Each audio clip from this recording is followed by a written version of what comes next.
Yell makes the stop in the secondary for Denver. 1st and 10. The fake. Good. Block in there, and down it goes. Caught at the 30. This is the dynamic Hill. He's in for 6. Tyreek Hill. Touchdown.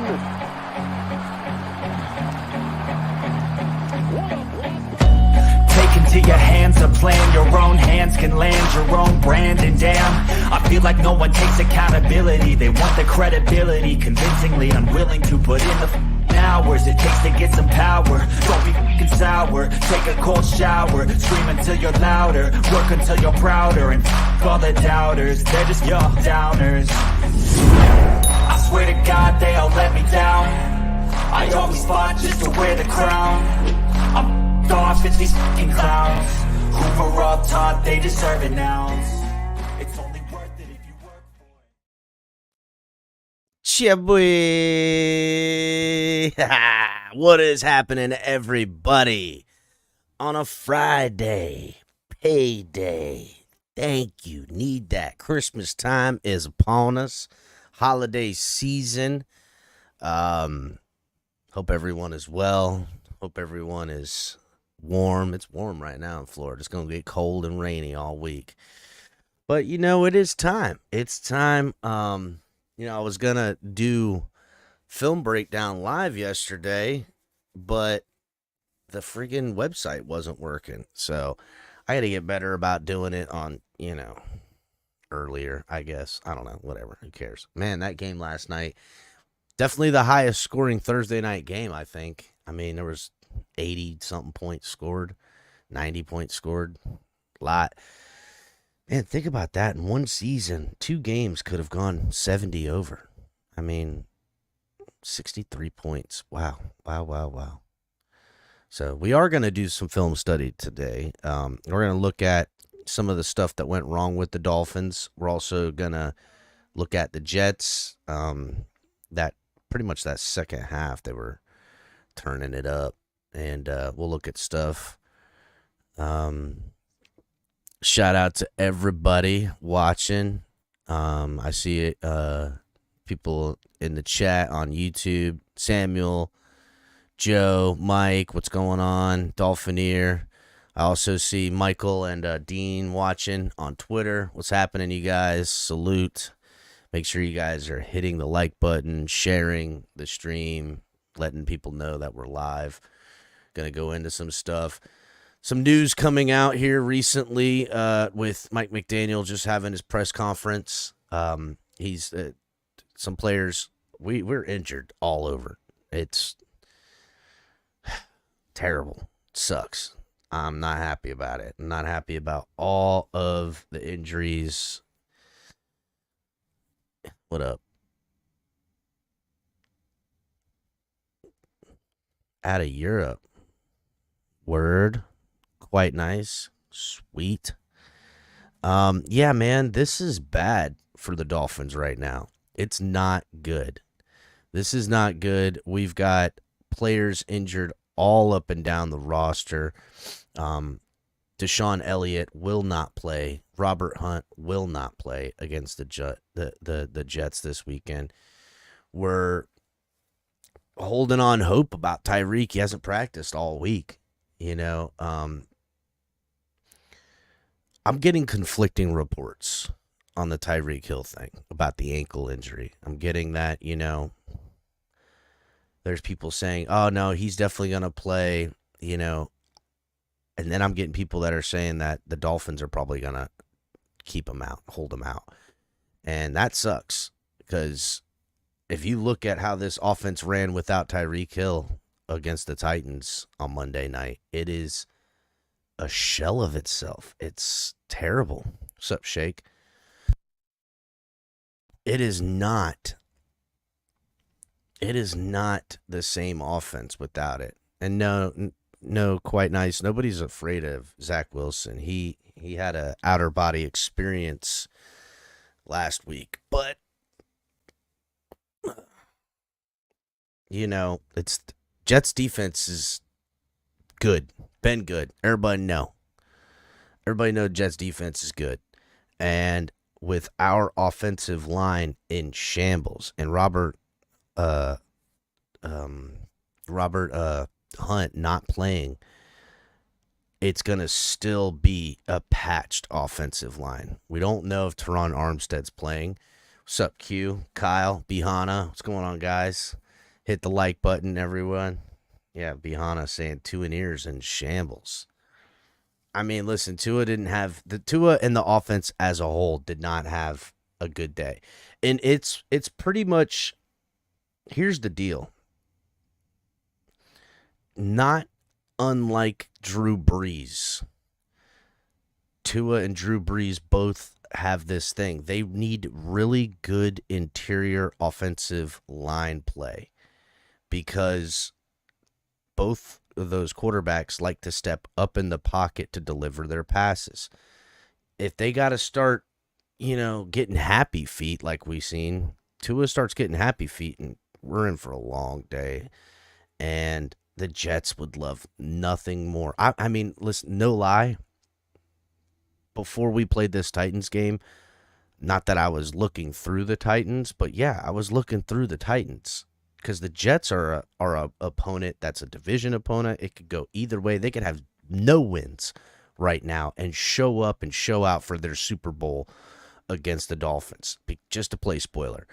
And now after a win and after the Dolphins just losing, they're feeling themselves. They're getting excited about Rodgers, coming back this year if he can. Not that Rodgers is going to play. There's been speculating reports about whether or not Rodgers will play. I don't think he's going to, but Liam Eichenberg did not do well at center. Which is weird because we've seen him play center before and he's done fine. It's just I don't know. It doesn't look like they took a lot of practice with trying to prepare him in worst case scenario this week with Connor Williams, who's out for the season, as you guys know. But hit the like button, everybody. Again, share the video. We're still very much on Tyreek Hill watch, who's having a potential MVP type season. There's the 2K talk. Mike McDaniel had this to say. He said, when we talk, if he's confident he can go be himself, and has the support of the trainers that are responsible to the risk, then he will play. If not, he will not play. Handle experienced players. I handle experienced players different than younger players. Basically saying that, it's going to be on him as a guy who's, top notch. Let's call it for what it is. He's Tyreek Hill. But I don't know. I mean, if Tyreek Hill goes out there with a little bit of an ankle problem, and I mean, we seen him in the second half. It looked like he was fine. Thanks, Moss. I appreciate it. This is my faves, actually. But I'm just, if I were to roll the dice, I don't know if Tyreek Hill signs up. And what happens if it gets re-aggravated? What if it gets worse? You know what I'm saying? Let's not confuse the goal here. We need this victory against the Jets. Gotta have it. Because every time we lose, the pathway for the Bills to overtake the Dolphins in the East gets more and more lit up. And the way this team is just banged up everywhere, it's concerning, guys. I mean, right now on the injury list, Eichenberg has a little bit of a calf thing that he's been dealing with. Devon Achan's got a toe thing he's been dealing with. Raheem Mostert, who's really on vet rest, but his knee has been bothering him. Obviously, we mentioned Tyreek Hill with his ankle. Teron Armstead still dealing with his knee and his ankle on that same side. Robert Hunt, who is held out for the hamstring, as you know. Xavier Howard's hip is still bothering him. We saw that shot he took. Brandon Jones came in to make a tackle. Brandon Jones just, playing like a man with his hair on fire. But, I mean, we lost Jerome Baker all year for the rest of the year because of that. Hit Xavier Howard in that game, and Deshaun Elliott's held out because of the concussion, and he's got a little bit of a rib thing going on. We just got guys all over the place. Good news is, looks like Javon Holland's going to play, who's been dealing with both knees who have been bothering him. Austin Jackson's got, an oblique that he's dealing with, so he's banged up. Same thing with Andrew Van Ginkel, oblique. Chris Brooks has been practicing, from coming back from his knee injury, but it's just everywhere on both sides of the ball. Guys are just nicked up all over. Thanks, Shekel. It sucks, dude. It really does. It's not what we want. It's not fun. And I'm hoping that, dude, and a team like the Jets, again, they got nothing to play for. Yeah, technically they've got, I think they're still in some weird wild card fucking hunt thing, but they've got nothing to play for. Let's call it for what it is. They're not going to the playoffs. So what do they have to play for? They have to play spoiler. They're ready to just take it out of the Dolphins to play a part in our demise. It's what you do when you're a team and you're a fan. You got nothing. You ain't going to no playoffs. That there's nothing. I know I know with the 70 burger. Wow. It's just, a terrible time to be playing a division opponent all banged up. And now with the offensive line, we can't lie to ourselves, Dolphin fans. We got to be concerned with Tua. Because call it what you want for those of you that don't believe in Tua, or those of you that do, or whatever, what have you. Tua goes down. This season's a wash. Winning 9 games, going 9-3, now 9-4 will be all for naught. Being number 1 in the AFC will be all for naught if Tua goes down. This season will be a wash. And nobody believes in Mike White coming in and doing it. It's just even if say Tua goes out, it doesn't matter if these rookies come in. What kind of future do we have? What kind of future of a team do we have without a starting quarterback? Without a clear-cut starting quarterback? That's the type of stuff. We did sign some guys. They got this guy, Jonathan Harrison. He's a center. He was on Atlanta. He's been with the Bills, the Giants, Atlanta, the Jets. Last time he played any football, he was with the Jets in 2019. He had 42 starts. He's had 42 starts in his career. We need depth. He's 6'4", 300 pounds. We need a guy behind there. They also went and picked up Sakura again, Matt Sakura or Skura. He's on the practice squad. We need backup at center. I know Lester Cotton's been taking snaps as backup, but we also need him for guard. We gotta play Lester Cotton at guard. If Liam Eichenberg, come game time decision, doesn't play, that calf is re-aggravated and it's all locked up on him. Somebody's got to go in. You're gonna move Lester Cotton from guard to center and what? Have no guard? It's just we're in a bit of a pickle. We're in a bit of a pickle. Yeah, I seen that. Tyreek Hill's wife told him to get his ass on the practice field. I know. And Tyreek Hill's got motivations too. And yeah, it is a backup quarterback season. It is the weirdest backup quarterback season I've ever seen. I've never seen so many teams playing so much football with backup guys all over. Damn, there was 2 backups last night on Thursday Night Football. How many times that's happened this year? It's a couple. But yeah, there's just a lot to be concerned about for Dolphins fans, because here's the other thing. The team who wins the Super Bowl, I mean, once you get in the playoffs, right? It's usually the teams that are the most healthiest with their starters that are going on. Yeah, you can strike at gold every now and again, but it's rare, bro. It's just so rare that, a Chris Brooks running back coming in as your starter, per se, is going to take the game over and be the guy. Not that it hasn't happened. We've seen this happen.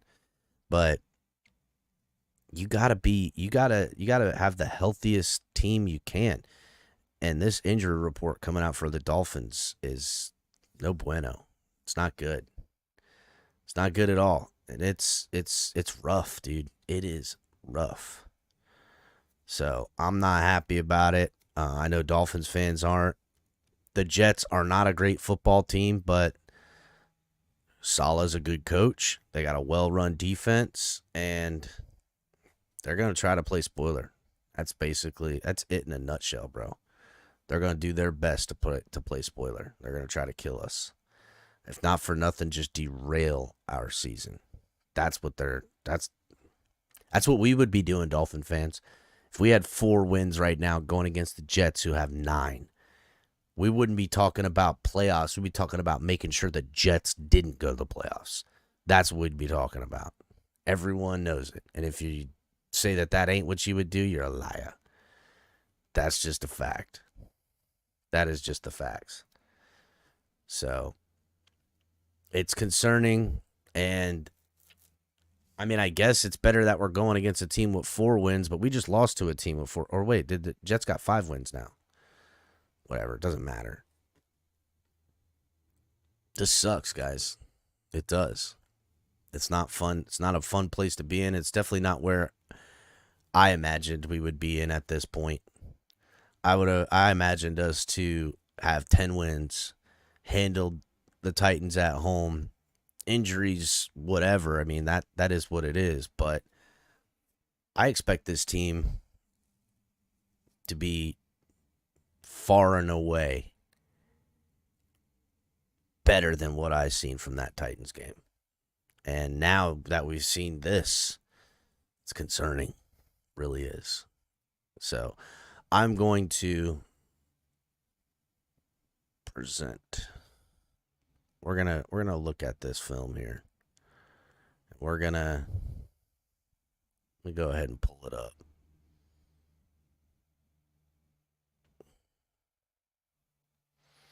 Let's do it like so. Boom. So typically I go through it and edit all this, but we're just gonna do this live. And then we'll take a look at some stuff, and we'll figure it out when we get there, won't we? Okay.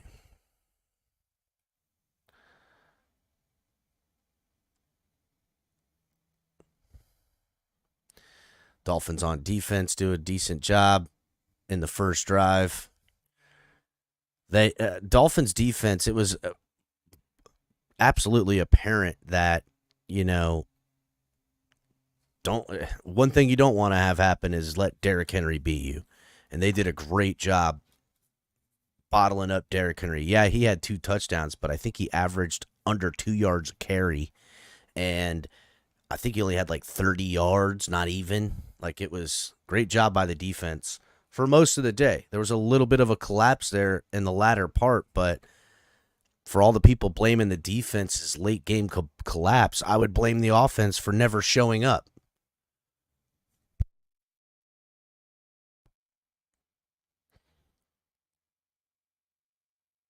Andrew Van Ginkel, good on that play. Spreading out wide. Look at Andrew Van Ginkel playing the quarterback's eyes. So look, here's Van Ginkel right here. And you'll watch him move his way here while keeping his eyes on the quarterback, able to make the play here. See him? Nobody able to pick him up in the blocking game. Nobody even wanted to touch AVG. He's just a monster.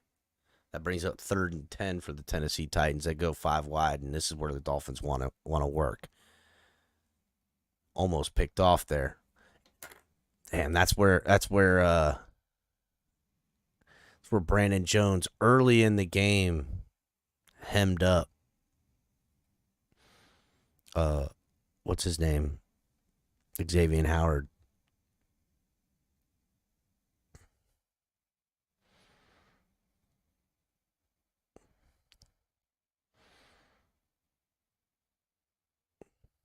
So these outside sweeps, although that one didn't work all that great, they were working all day.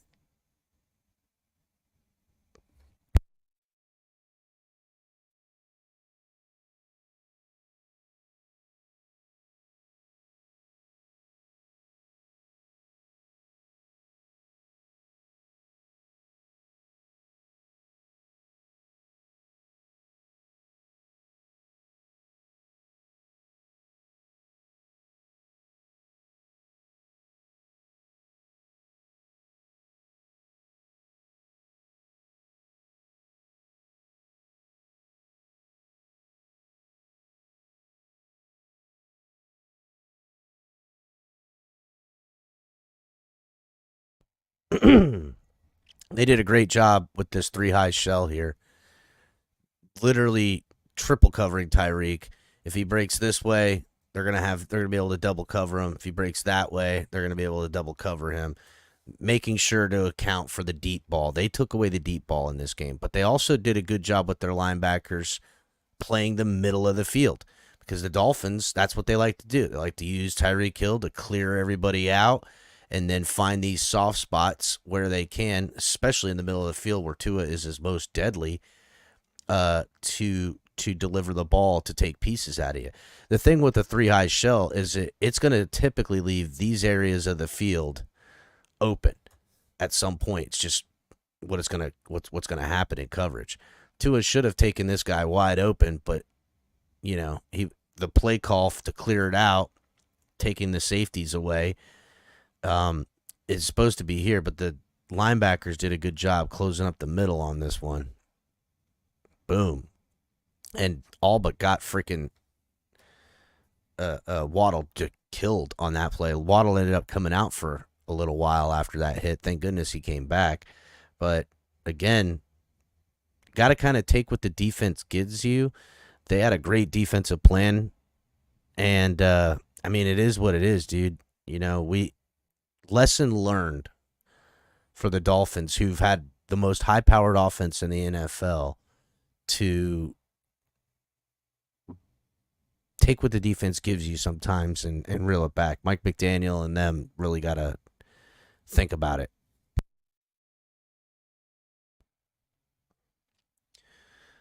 So I formation here, Tua under center.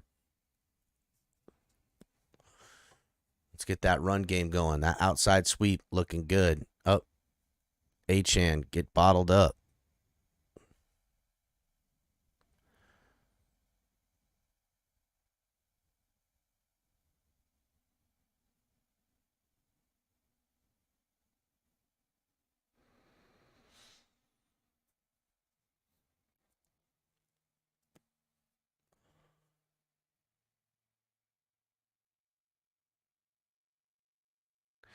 So on this play here, it's obvious that it's, the pass to Achane here. Really, I just feel like everybody was late on this play. First of all, Craycraft, instead of blocking way down here, should have blocked inside, I guess. I don't know. Just, all right. Still in a 3-high shell, but that ball should have already been out because the blockers are so far downfield already. He's blocking nobody. And I don't know. I guess you could easily say this was good by the linebackers to close the distance quick once they read it. and the outside linebacker coming back to the play too.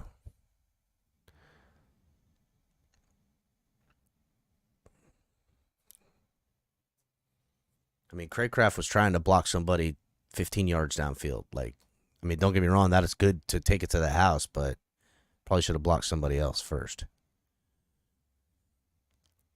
Now, great catch by Waddle on or Tyreek Hill on this play, but not a great throw by Tua. You know, a 3rd and 6 on this 3rd and 6.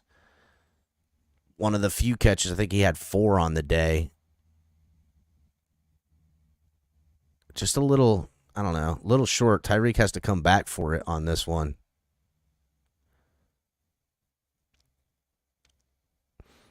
I don't know. Maybe Tyreek ran a little high. This guy's jumping up for it, I guess. I don't fucking know. Again, good catch by Tyreek, really. Just Tua was off all week, that week of practice. And no good. And yeah, Jermaine, no offensive line issues yet. Because remember, Connor Williams is still out there right now. See, that's what I like to see, a little pitch and catch, nice and easy. You know, again, they're not in the 3-high shell at this point. Getting a little bit on down on there. They're playing off man a lot of places. And you find Smythe over here on a linebacker in the middle of the field, and Smythe makes a great catch. Boom. Pitch and catch. Pick up the first down.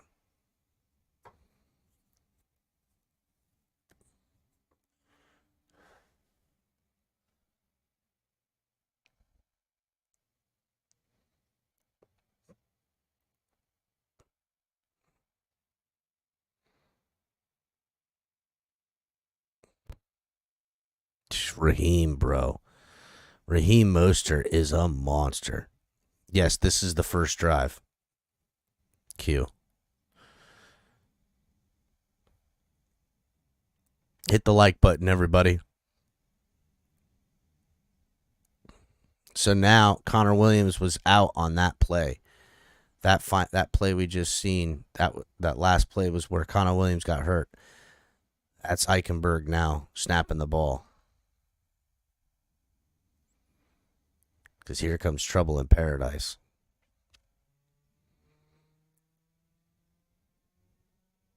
Man, Raheem right there too, man. We're talking 2 yards would have had it.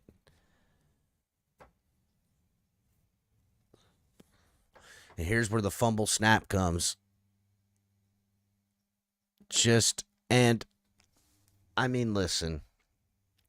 You can blame it on the center. You can blame it on the quarterback. You can blame it on whoever you want. To me, just a miscommunication. The shame of it all is Tua tries to pull up and still make the play, which I'm not too mad about it. If you look back at it, it kind of looks that Tua pulls away without securing the ball from the snap. That's what it looks like. But, you know, I don't know. Again, fall on the ball, because now Lester Cotton here doesn't block this guy, just lets him go, turns his back to him, and he's going to swat it right out of Tua's hands. And that's just terrible. Terrible way. Best drive probably of the game by the Dolphins offense when they were at their healthiest. But here, on this drive, defense still showing up. False start on our offense to start it off with for them. That's going to give them half the distance to the goal. And here's where Zach Sealer is going to show up. Watch this play by Zach.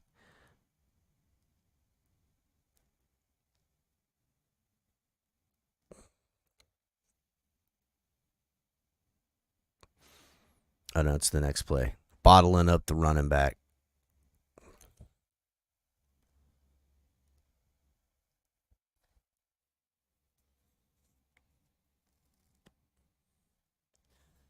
All right, here we go.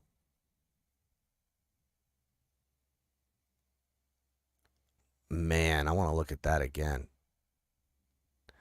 Bad throw by Levis on this one.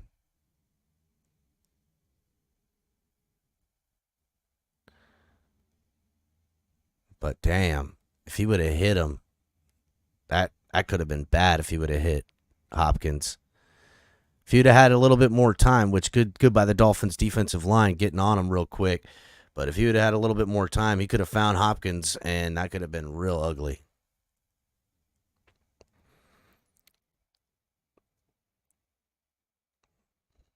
So here it is, 3rd and 11. This is the Zach Sealer pick 6. And he's just going to look for the running back here who's trying to come off. I mean, honestly, no favor done to him by the running back on this play, who really just comes and sits right behind Zach Sealer. Just a terrible thing. And pressure comes around on him. I think it was Andrew Van Ginkel and Christian Wilkins on the delayed stunt that gets him to release the ball. And here's the running back right here, who probably should have got just a little wider, but didn't. Took it a little sharp. And Zach Sealer with the pick 6, the big man. Boom! Lays the hit on Levis, too.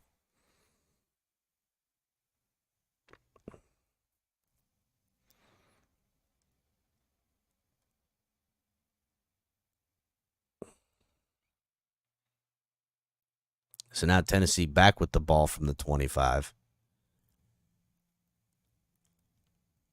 Still bottling up the run. Dolphins did great against the run.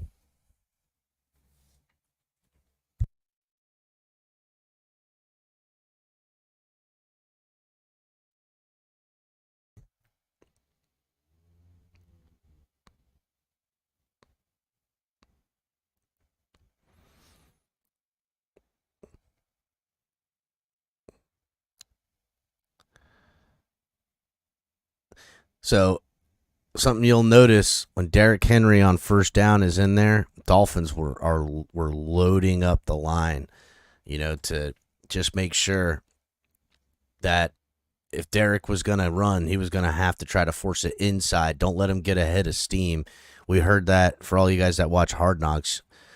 We heard him talking about it on Hard Knocks that, they wanted to make sure that Derrick Henry wasn't going to get a full head of steam coming down at you. So smart play by them. And there he was. Boom. Stopped right at the line. Duke Riley, who is playing out of his mind. Thank goodness, because losing Jerome Baker was terrible, bro. Little pitch to the outside. That's what they want to do. And Dolphins just, overwhelming. Now it brings them in 3rd and 6. Close to midfield here. And Levis gets sacked, boy. Defense playing out of their mind.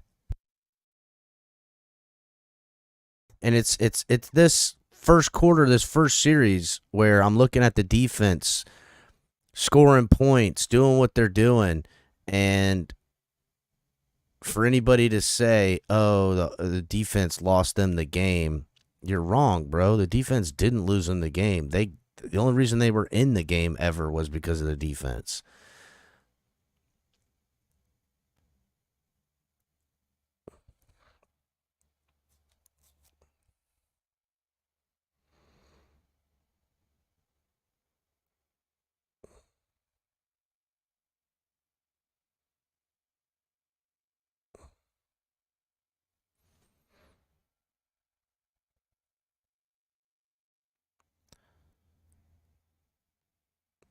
I love that play. I love this play, especially using it with Achane, getting him to the outside. Achane, who's just a great rookie for us. This play has everything that the Dolphins do. I mean, you got Waddle, who comes here, then moves to the other side of the formation. Hill. Watch this.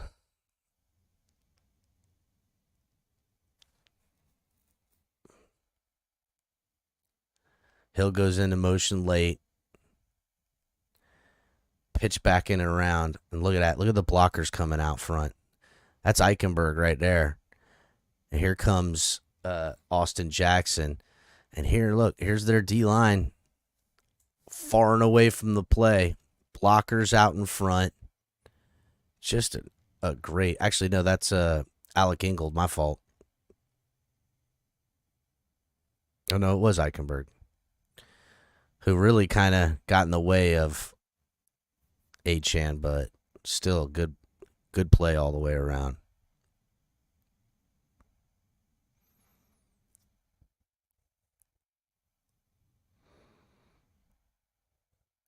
Now, here again, I want to point out, because you're going to see later in this video what happens when Tyreek Hill isn't out. So they got 3 guys playing deep, 2 safeties and the corner here, who's, this is accounting for Tyreek Hill. And watch what happens with number 21.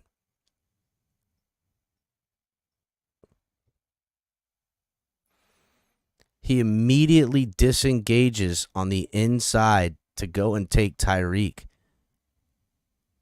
These 3 guys out wide puts a lot of pressure on your running back, or your linebackers, excuse me. And it's just an easy, wide open throw to Jalen Waddle here. And that's what happens. And Achane too. Achane's in this as well.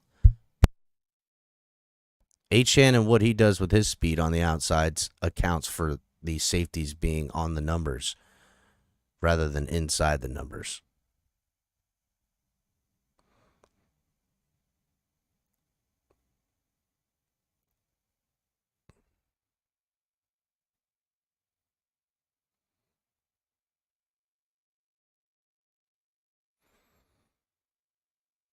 God, I hate when Tyreek Hill goes back. I hate when anybody goes backwards.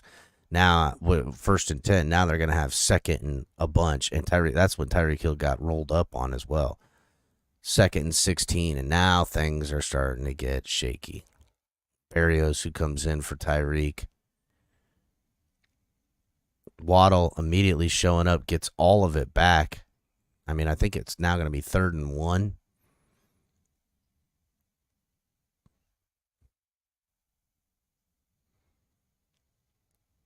I mean, even with Tyreek gone, pass game's still cooking. First down from Raheem. Dolphins cross midfield.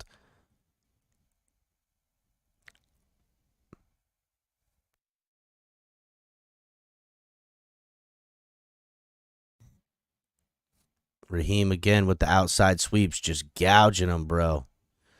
And this, at this point in the game, you're like, all right, we're going to be all right. This is the Titans we're playing. Oh, there was a flag on that play. Try it the other way with Achane, who picks up some.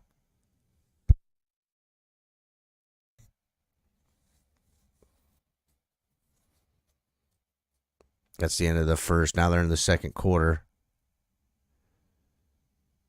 Little pitch to the outside to Achane. Gets bottled up. And that'll bring up 3rd and 7, I think. Yeah, and that flag that we got was on Eichenberg Q, but it was ticky-tacky to say the least. I thought it was kind of BS. So now here's 3rd and 7.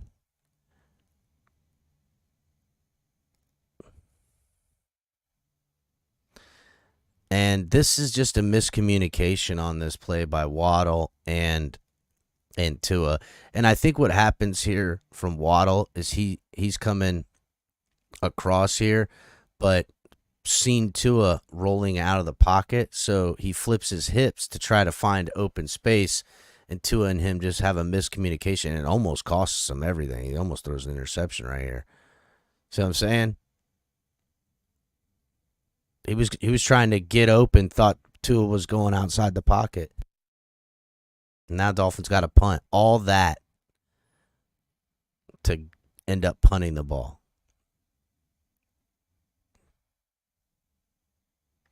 Which is just terrible.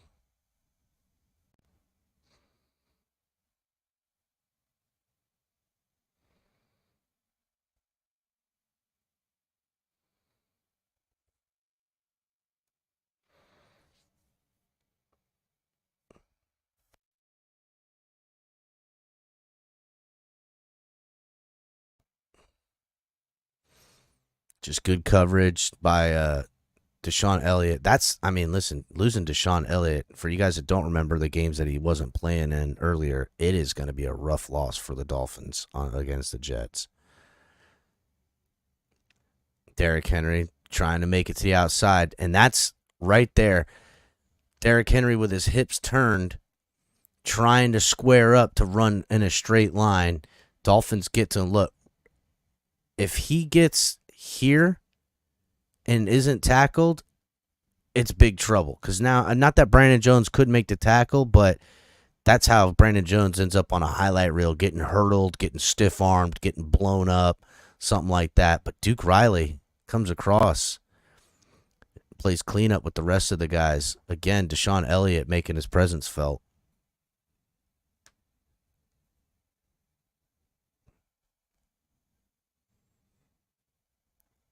Little pitch around. They're trying to get this. They were going to try to throw this ball. Dolphins weren't fooled. Duke Riley picked it up.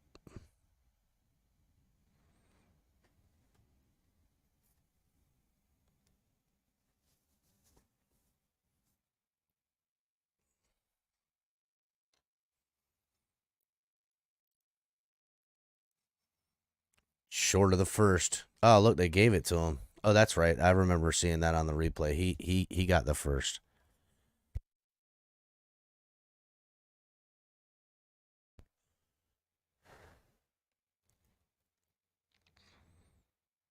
Man. That was really a miscommunication by them. Great play by the running back, but if you watch, kind of it's like a counter trap to come back this way. They hand it off. Looks like he's going to go this way, but he comes back to the formation. And watch Will Levis and his running back kind of run into each other. Look. And just a good play by their running back. That guy Spears is his name. I think he's a good weapon. He's a decent weapon, that guy.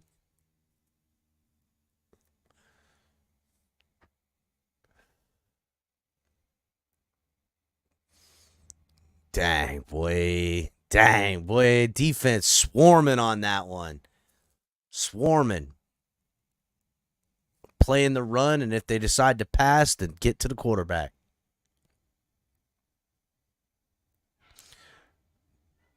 Nowhere to go with the ball but the underneath man, who ends up getting the first down there. Honestly, that's just the way she goes sometimes.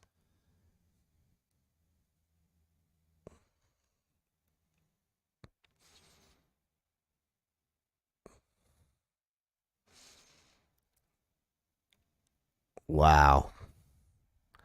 Nasty work on that one. Nasty work.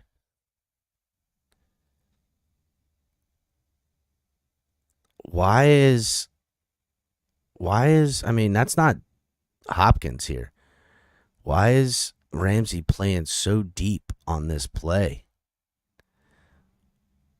I get he's protecting this side of the numbers, but he just gave the guy so much cushion that when he broke inside, there was just nowhere to go. Single high safety. He's got to play the deep man who's streaking downfield here. Ramsey just kind of gives too much of a cushion. And Levis is able to find him.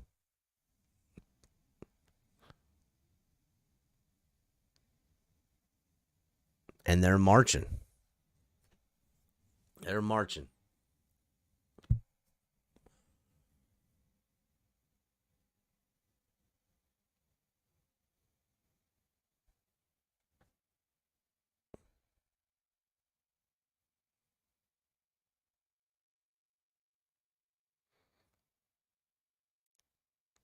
Dang, look at Duke Riley. Just awesome play. Just read it the whole way, never gave up, and was able to make the tackle for a no gain. Almost a significant loss there. Dude, almost freaking picked off again. Christian Wilkins playing out of his mind.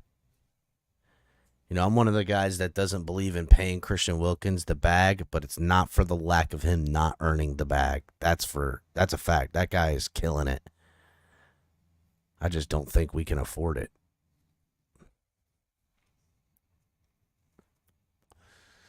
God, dude, I hate this. I mean, Will Levis just embarrassed us all over on this play. Bradley Chubb. I mean, first of all, I think that's Zach Sealer right here, who almost has him, forces him to go inside. Bradley Chubb's got a clear bead and the only gap and hole to get him. And Levis just shakes him and then drops the shoulder.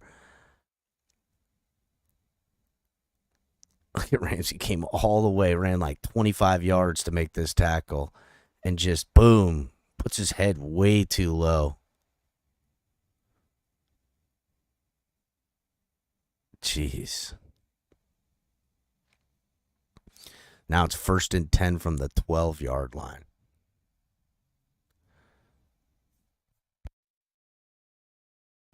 And Levis with the scramble. Again, this guy is playing for his life, dude. Playing for his life out there. I mean, look, the way we seen him playing in the second quarter, was it any surprise that he was going to try to do that in the fourth quarter?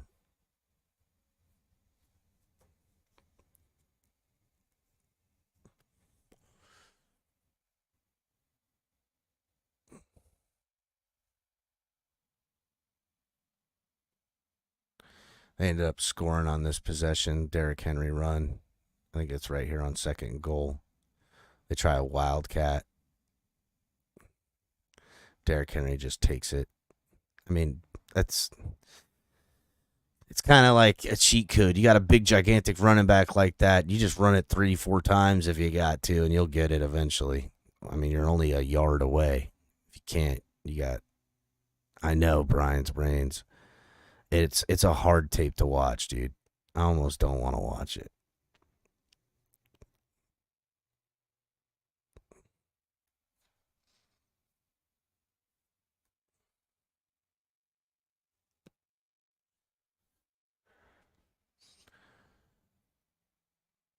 I mean, the run game, Achane and Mostert doing it all day long.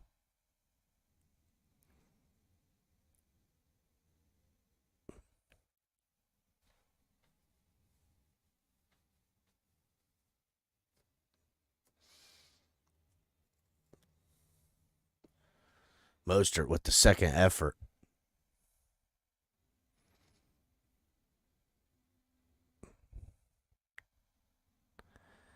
God, it is such a freaking...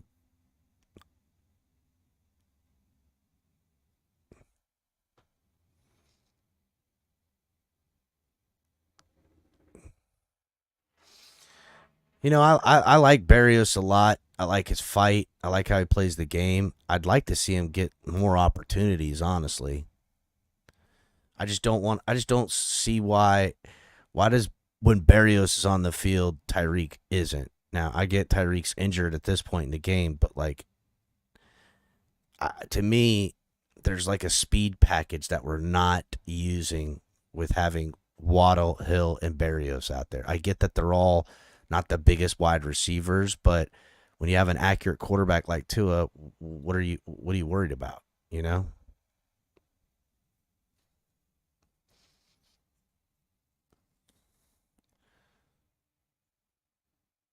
Tua, who ran it a couple times. Great play by him.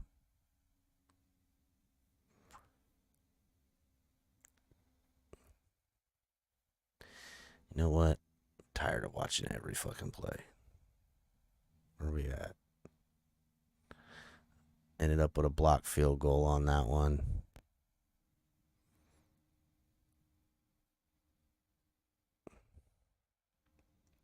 I just want to point out that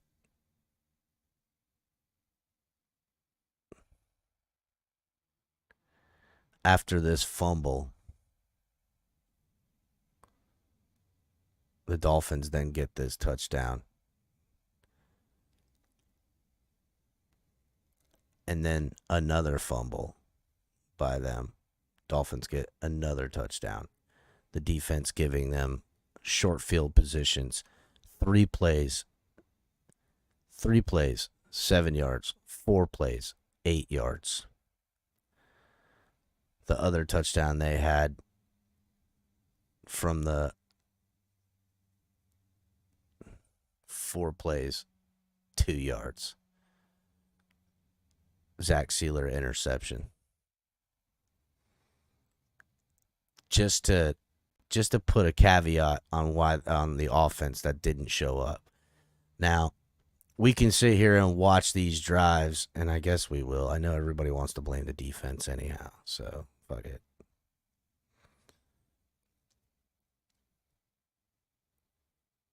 Dolphins are up by 2 touchdowns at this point, kicking the ball off. And here's how Tennessee. That's right, it was the muffed punt. Thank you. Tennessee just drives. Dolphins playing prevent, dropping their linebackers and outside linebackers into coverage now.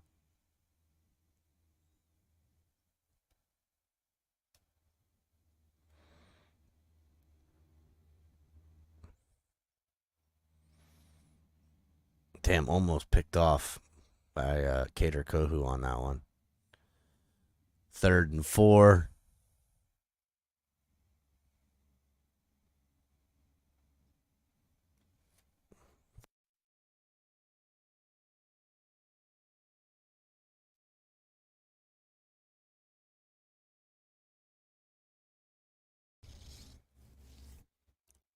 I mean, listen, defensive line's coming after him. Levis is just getting the throws off.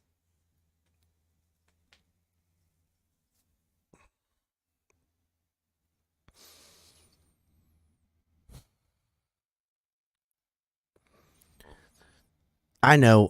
Listen, why play prevent? I don't know. Why stop doing what's working? I don't know. I'm not happy about it either.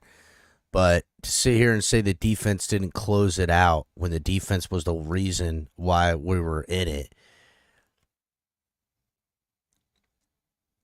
I'm just not going to argue semantics. I'm not. It is what it is. And I'm tired of breaking down this film. I don't even want to look at it anymore, dude. I don't even want to look at it anymore. It's hard as hell to watch, bro. I already know what happens. It's easier to break it down and pick the plays and make the edits. Sitting here doing it live with you guys, it's fucking boring me to tears, not going to lie. Yep, just one stop was needed, Q, but just one good drive from the offense would have been needed too.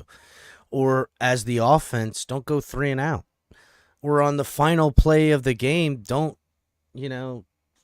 fucking take a sack. Don't take a sack and lose. Do something. Yeah, I don't know. I did want to pull up the Jets film, but I don't know. Kind of over it, dude. Kind of over it. I don't know. Maybe I'll drop the link. That's what I'm going to do.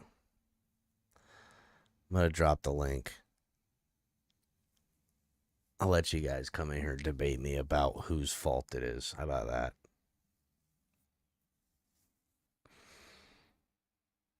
You can let me know whose fault it is. Because, I mean, there's so many people that want to blame the defense on this. And I'm just not into it, bro. Not into blaming the defense. Not when they score a touchdown, and not when they, get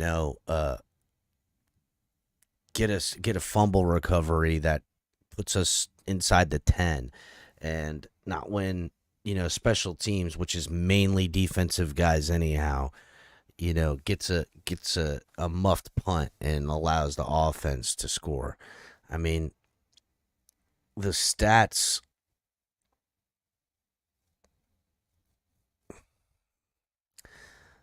don't really dictate, and neither do the time of possession, the flow of the game.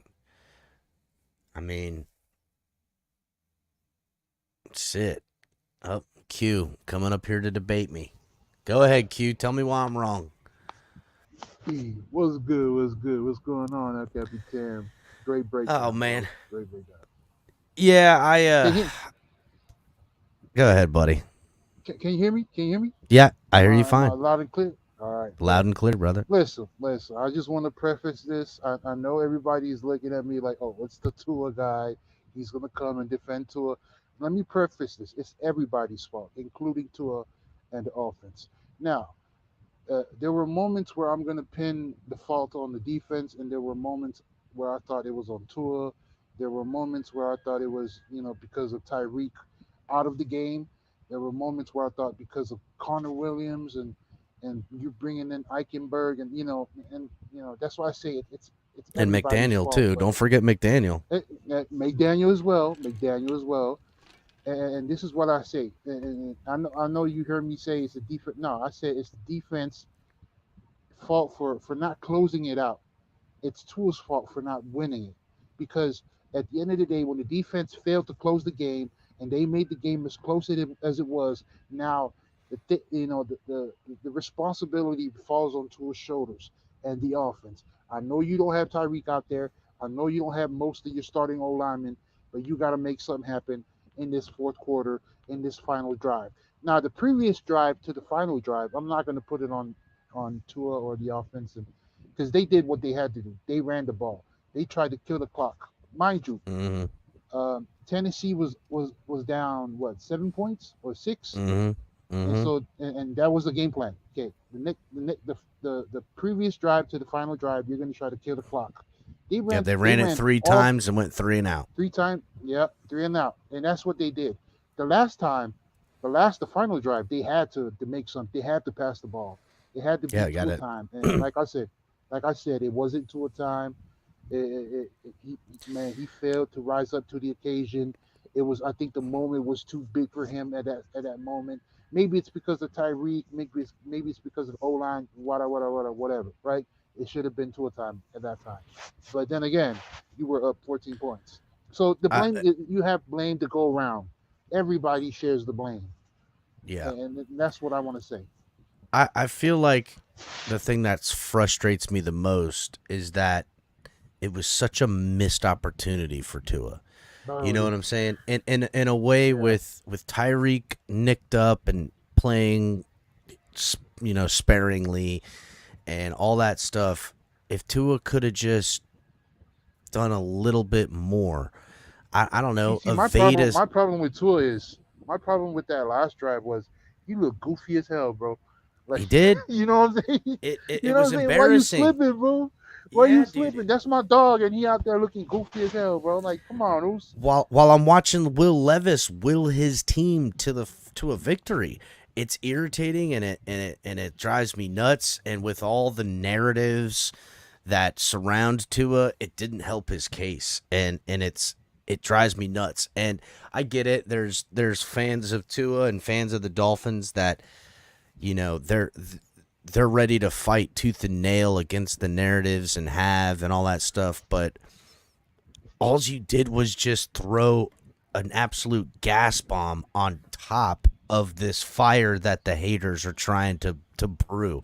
And it was just the worst case scenario on every way, where the game could have been won with just a good series, bro. Not even a good drive. Not even a good series that could have won us that game. Imagine what the narratives would have been if the game was won either by the defense or by Tua, right? Either the defense holds out and gives up a field goal and that's it, game is done. Let me tell you what the narrative would have been. Oh, defense won this game entirely. No, nothing against the defense. Who lost this game? Tua and the offense. If Tua went out and he had that drive, the narratives against him would have been like MVP for sure. That's the MVP. I'm looking at the MVP for sure. At the very minimum, they would have said, you know what, big games, check. Leading his team when the deck was stacked against him with all the injuries on the O line, with all that stuff. Tua did it, and now it's falling back to the old narratives that he needs too much to be what he can be. And that's, I don't know. The problem I have is that I don't know how to fight against it. What do I say to that? If he doesn't have things perfect, if he doesn't have Tyreek, if his O-line is spotty, he's going to be mediocre or mid. You know what I'm saying? Let me get a crack at it, and you listen to what I have to say, and you tell me if I'm wrong or not. All right. I think what the moment Mike McDaniel was brought into the Miami Dolphins organization, it was with the emphasis of what? Fixing Tua, right? Proving to the right pick. Tua that, yes. And so he had to come up with a quick fixture on how to get a scheme going that would cater to Tua's skill set. Now, mind you, that was before they got Tyreek Hill. And then they got Tyreek Hill, and then Mike McDaniel was like, boom, got your scheme right there. That's the guy. We're going to build around Tyreek Hill. It's going to cater to Tua's skill set, which is quick release with accuracy and anticipation. Now, now, now you lose that guy who's, which I've been saying, and that I've been saying this for since the game ended Monday. You lose that guy. Now you got Tua out there on the field looking like a headless chicken, right? And it's not. And I'm going to say it's partially Tua's fault, but it's also the scheme. And I think McDaniel. I put that on McDaniel. You should have had a plan B, a contingency plan on when Tyreek Hill is out the game. Who do you have, or what do you need to do to get this offense rolling again, right? Because if anybody thinks that this team would have been setting records without Tyreek Hill, you're wrong. If this team would have been looking like the way they are this season without Tyreek Hill, you're wrong. That's why I say when Shake had his show a couple weeks back, he said, "Who do I think the MVP is of the team and the league?" I say, I think it's Tyreek Hill.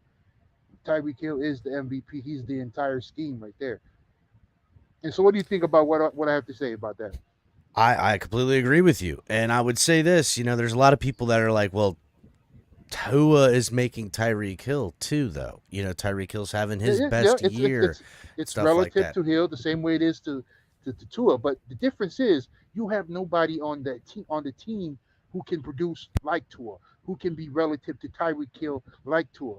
Now you can bring somebody from other teams, or somebody of the same caliber who I think I can bring in a Josh Allen. Josh Allen can make this team the same or better. I can bring in Jalen Hurts. He can make this team the same or better. And see, that's the type of caliber quarterback you need. And that's why I say it's relative to Tua. But I'm saying Tyreek Hill is the scheme. You know what I'm saying? And man, that's why I have to put this analogy out. It's like a car, bro. Like Mike McDaniel's the one that he's the what you call the manufacturer. You manufacture this offense like a car. He made Tyreek Hill the key and Tua the operator. And so without the key, the operator cannot operate the vehicle. You know what I'm saying? But he didn't make Tua the key. He made Tyreek Hill the key. You know what I'm saying? If Tua was the key, it doesn't matter. If Tyreek Hill was out the game, it shouldn't matter because you have your key. Tyreek Hill ain't gonna play forever, and he's not gonna play as long as Tua is gonna play. How do we make Tua the key? That's the question, bro. Because to me, if your quarterback isn't your key, you're in trouble eventually. Yes. Whether or not, listen. Especially if you lose the key. That's it. Yeah, you can't find it, and you got to buy a new key fob and everything. That shit's expensive.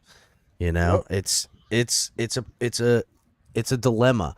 The problem is that Waddle is great, not good. He's great. Why are we not seeing him as the feature? We saw him, early in his career. He was. That problem lies heavy with the manufacturer, the guy who created the whole freaking car. Recreate the car, bro.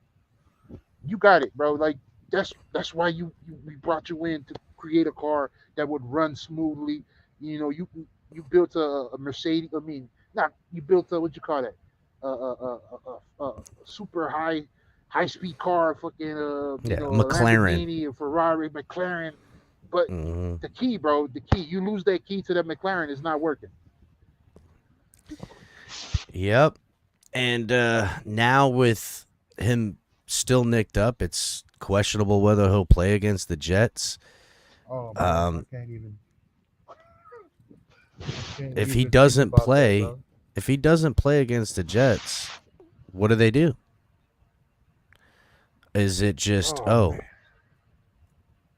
I mean, look, if the game was playing today, he wouldn't be playing. Let's call it for what it is. If it was being played Yeah. today, he wouldn't Yeah. be playing. And does that mean all of the routes and concepts are now to Barrios, and where now you're trying to have Barrios clear out guys for underneath? No, it should be Waddle. And you know what? Waddle. If they're not going to put double team on Waddle and they're going to let the corner pass it off to the safety, and it's you have enough time in the pocket, you need to take that shot to Waddle and make them pay. I get that Waddle doesn't have the hands that Tyreek has. Tyreek does a great job catching away from his body. Waddle likes to body catch. He's gotten better. I will give him that. But if you're not taking those shots, you're not going to keep the defense honest. And if you're just going to allow all these route concepts to then try to get to the target you were trying to intend to, trouble's a brewing, bro. Yeah. Well, it's not only that Waddle, he has a hard time catching the ball with his hands. It's also that Waddle is not commanding the same respect as Tyreek. Waddle 100%. yeah, they're looking at Waddle like, you know what, and we'll see this Sunday. And I saw a couple clips of the game, against the Tennessee Titans, and I saw them, respect Waddle and Barrios. They were playing like 10 yards off their man, and they were, you know, when Cedric Wilson or they were up, they were pressing Cedric Wilson, and so we'll see what the Jets will do if they're going to respect Waddle. You're going to see whoever's on Waddle, 10 yards off Waddle, but I think they're going to put if Tyreek is not playing, they're going to put Sauce, and Sauce is going to be pressing him. Sauce is not going to be 10 yards deep. He's going to be pressing Waddle. Well, I personally, I like the matchup of Waddle versus Sauce, and I like Waddle to edge it out. Because to me, Waddle's route running, how he can, inside 3 yards, he can turn 15 times. His route running is excellent. He's super sharp, very on point. And we see this a lot out of Alabama receivers. The being where you need to be and running the route the way it was designed is so key. I'm not afraid of that matchup personally. It's more of the guys, even Tyreek, who gets a little sloppy at times with his route running. That could be more of a problem against a guy like Sauce, who's going to be trying to play tight more often than not. He wouldn't play tight to Tyreek except for, inside 10 yards, but I don't know, man. It's going to be a test, Yeah. dude. It is. And really the matchup's going to begin at the line. That's where it's a problem. Yeah. Is Tua going to be able to step up? Is Mike McDaniel Yeah. going to be smart enough to know, hey, Yeah. I'm gonna do a lot of play action rollout against them? Why didn't we see that with the O-line having problems? Why wasn't it called for some play action rollouts? That was a big problem. You got problems. The outside sweeps are working. That same ideology, I get that you cut the field in half when you do that, but so what? Have layered route concepts that you can have Tua pick who's open and throw it with Tua on the run. That's what he should have did. That's my biggest gripe. You should have been able to pivot. And at halftime, Tyreek didn't come back right after half. He didn't come back till like the fourth quarter. So why didn't they at halftime make that adjustment? All right, we're going back. Is everything that's not practiced during the week, do they not call back on later from like weeks prior, practices prior? Why not? My biggest gripe, and I'm going to be very honest. I'm gonna call out. I'm calling out Tua, and not because I need to be objective. No, because I want to keep it real. Because I feel like, man, like, okay, you lost Tyreek. Majority of your O line is out injured, and your back is against the wall. Now, I'm gonna call out McDaniel to scheme up to make a game plan. Hold on, my bad. Make a game plan for this game coming up, especially for this Jets game. And I'm gonna call out Tua, bro. I've seen you. Listen, I've seen you for the first 2 years, right? First 2 years. I think your first 2 years, you were a dog in those first 2 years, bro. When you saw somebody open in a split second, go to your MO, bro. Hit them with quickness, bro. Quick release, bro. Man, I was watching the film, bro. The Tennessee Titans. He had guys open. I think he was too jittery. He was too afraid to to let it loose, bro. Hesitating, Just to bro. hit. Yeah, he was hesitating, bro. Like Hesitating. hit him. Like you had that split second. You have the tangibles and the intangible qualities of that type of quarterback to let it loose and put it right there in between those two defenders. That's your MO. Do it. Do not hesitate, bro. Don't hesitate. Especially this game against the Jets. The team is gonna need you, bro. They are gonna need you. And man, you were looking goofy as hell last game, bro. Especially on that last drive. Look at what the cat drug in. Mark, long time no see. Yeah, I've been watching things a little bit and seeing how things are going, and it's funny how things always seem to balance out in the league. Injuries balance out, schedules balance out. Get to the final quarter of the year, and now we're looking at just a whole playoff mess in both conferences. So. I hate Is that to see because a team. the Bills are not eliminated? That I hear Bills fans around talking about that they're going to mount their great comeback now. Not that the Bills aren't looking good, but I don't know, man. Yeah, it's a tough call. I mean, the Cowboys are a tough opposition on Sunday. The weather's going to be, windy and a little bit of rain, but. I picked the Bills to win, Mark. I picked the Bills to win. Well, Josh Allen's not a good quarterback in bad weather. You know that from history. Yeah, but he can. So he can I don't still necessarily think. I don't think Dak's that great either. They you know what I'm saying? So, Josh Allen and Dak both can run. So there might be that. Color, what's going on? I just have to wonder, in all honesty. You take a look at the whole playoff standings right now. You get that critical game with the Colts and the Steelers on Saturday. You got the Bronco game Saturday night in Detroit, which is a tough game. We don't know what Minnesota's going to show up in Cincinnati on Saturday. You got the Texans probably losing their quarterback and their high draft pick and Will Anderson are going to be out for their game on Sunday at the Titans, so that doesn't bode well for them. And you just got a whole mess of stuff you got. And we don't know what Zach Wilson's going to show up. You have absolutely no idea. And I totally agree with your point of view as far as using the running game for the Dolphins on Sunday, getting to the outside, letting your receivers, play open. And I do have one question. What happened to Claypool on Monday night? Where was he? Listen, Claypool played special teams. That's it. He had like 3 special team snaps or something stupid. Not playing at all. I hate that inside the red zone fade route. I can't stand it. But if you're going to do it, I would throw it to Claypool, who's huge. I think he's 6'4", 233, something like that. Or how about the size of a basketball. How about the best catcher on your team, Durham Smythe? Craycraft. Where was Craycraft in the red zone? Well, I was thinking of tall guys, but yeah, I mean 72% catch rate right now, catching balls with his knees. I think Smythe is the target there on the fade route, if you ask me. Where the hell has Mark been? Mark has come out from the dead. Now that the Dolphins, but I wanted you to have the honors.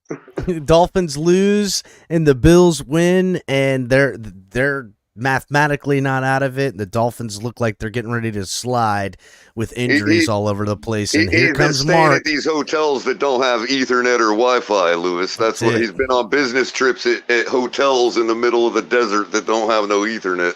Yeah, Mark, where you been? It's been a frustrating season. Bad quarterback play, stupid offensive play calling before they fired the offensive coordinator. The thing with Buffalo, it's really sad to watch.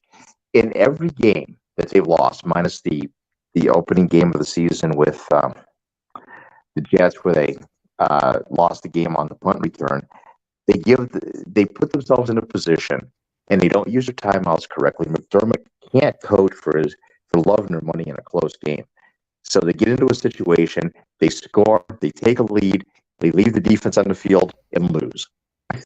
It's like rinse, wash, repeat with this Yeah, team. sort of like the Miami Dolphins laundry has been for the last 3 seasons, Mark.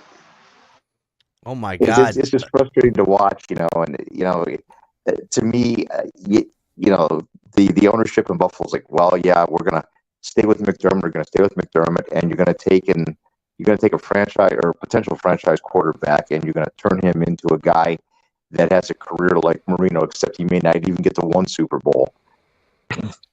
It's just sorry to see the way things going. They just need a head coaching change, or they need somebody to stop McDermott from making stupid calls.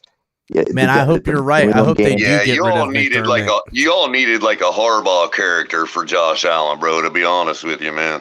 I hope you're right. I hope they do fire McDermott because I think y'all forget that he's Don't since you he's been think that around. perhaps that, in all honesty, that McDermott has hit his peak, and he's a defensive coordinator, and that's what he really is, and not a head coach. Yeah, but what's funny to me is now you're saying that now, but before the season, all these Buffalo Bill guys had their bird chest poked out saying they got rid of the problem in Leslie Frazier. And now all of a sudden it's the offensive coordinator this year's the problem. And all of a sudden now it's McDermott. Sean McDermott. Like, can y'all make up your mind or just fire It's not everybody? their Dan Marino / Josh Allen. That's who's not the problem, Lou. Josh Allen is the solution. Well, specifically, Mark was one of the ones early in the season. Mark was telling us that they finally got rid of the problem in Leslie Frazier. And now all of a sudden it's Sean McDermott. Now all of a sudden it was Ken Dorsey. Now, bro, can't you just admit, just like Dolphin fans admitted for 20 years, that you guys are a dumpster fire? Yeah, it sounds like they're exactly, Lewis. It sounds like they're paving the road, like they're clearing the road for a whole new regime. And by the way, don't be surprised if that regime ain't headed up by the guy that just lost his second job, who played backup for Jim Kelly. Don't be surprised if that's not the guy. The thing I think what's going to happen, Pagula's not going to let go McDermott. But here's where the core of the problem comes in. And this has been a problem with McDermott, and it's been a problem with McDermott since from 2017. It's the inability to be able to manage a game. This has been the problem, and you hope that the talent level is going to go ahead and exceed the coaching mishaps that have happened every year, every single year. Well, we know that don't happen, bro. We got the best talent on our squad in the league, and it can't overcome McDaniel's coaching mistakes. This is true, but it's hard to say where teams are going to. Mark, let me ask you a question, Mark, because you always come up here and always ask the questions about the Miami Dolphins. And now that, before you go ghost again for another 6 months and no one sees you, what are the Buffalo Bills going to do when, again, I believe this year or next year, Josh Allen's contract is $57 million against the cap. We know Von Miller's contract is absolutely horrible. You got 2 aging safeties. Like, your team seems to be in shambles. How do you guys plan on moving forward, Mark? Because I think, like you used to tell us about our beloved Miami Dolphins that we're fucked. I think you're way more fucked than the Miami Dolphins. So can you dig your way out of this hole? Actually, to be correct, Lewis, it was we're fucked until our owner dies. That was the correct take. Yeah, Mark. So again, with $57 million for one player in the quarterback, a horrible contract with an aging defensive player. And then your 2 safeties that are aging and not playing worth the shit now no more anyway. Like, what are you guys going to do, bro?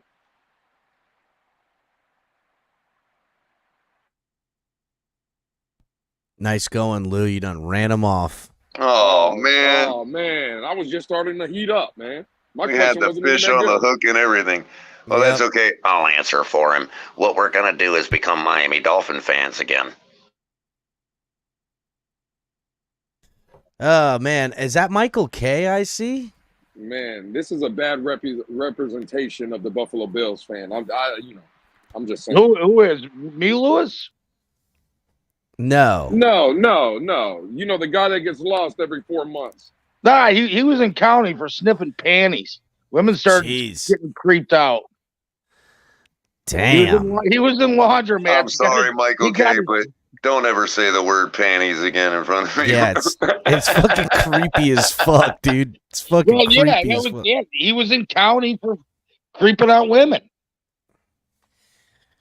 That's all. What does he do? Michael K, maybe you can answer the question then. Josh Allen, $57 million against the cap next year. Von Miller, horrible contract. I think you got that for another 3 years on the book. 2 aging safeties. No, another year. Another year on the books. Oh, okay. Well, that's fine. But Josh Allen will be on the books. And according to another Bills fan, Sean McDermott needs to go because he's not a good coach. Like, where do you guys go from here, Mark? Lewis, this is the problem. And nobody wants to admit it because they all want to swallow Josh Allen's load. Oh, my God. Take it easy, Michael K. We're not at night yet, bro. It has nothing. Whoa. God, take it easy. It's not dark yet, bro. Jesus. It's dark. It's dark where I'm at. I just woke up from a nap. You're in Buffalo. It's always dark there. Go ahead. Well, it has nothing. You know what? It has to do with Josh Allen's play. It doesn't have to do with the coaching. It doesn't have to do with the game plan. It doesn't have to do with the play calling. It has to do with how he executes. There are 4 games this year that he single-handedly lost for the Buffalo Bills. And it started with Monday night against the Jets. You know, he lost the Patriots game. He lost the Broncos game because he did not perform up to the standard that he should be performing to. It's plain and simple. But nobody wants to admit it because it's the best thing we've had since Jim Kelly. You guys can understand that. Trust me. Damn, you all lost to the dregs of the NFL, bro. Holy shit. No kidding. But you know what? It had to, you know, everybody's like, well, McDermott can't hold a lead in the game. Well, I look at it this way. He shouldn't have to because Allen can't outscore the opponent when the game's going on. And by the way, Michael K. and Mark, if you're still listening, expect it to be poured on really thick for the rest of the season from me. Because if we're going to collapse, I sure am as hell going to make sure you all are shit on the way down, man.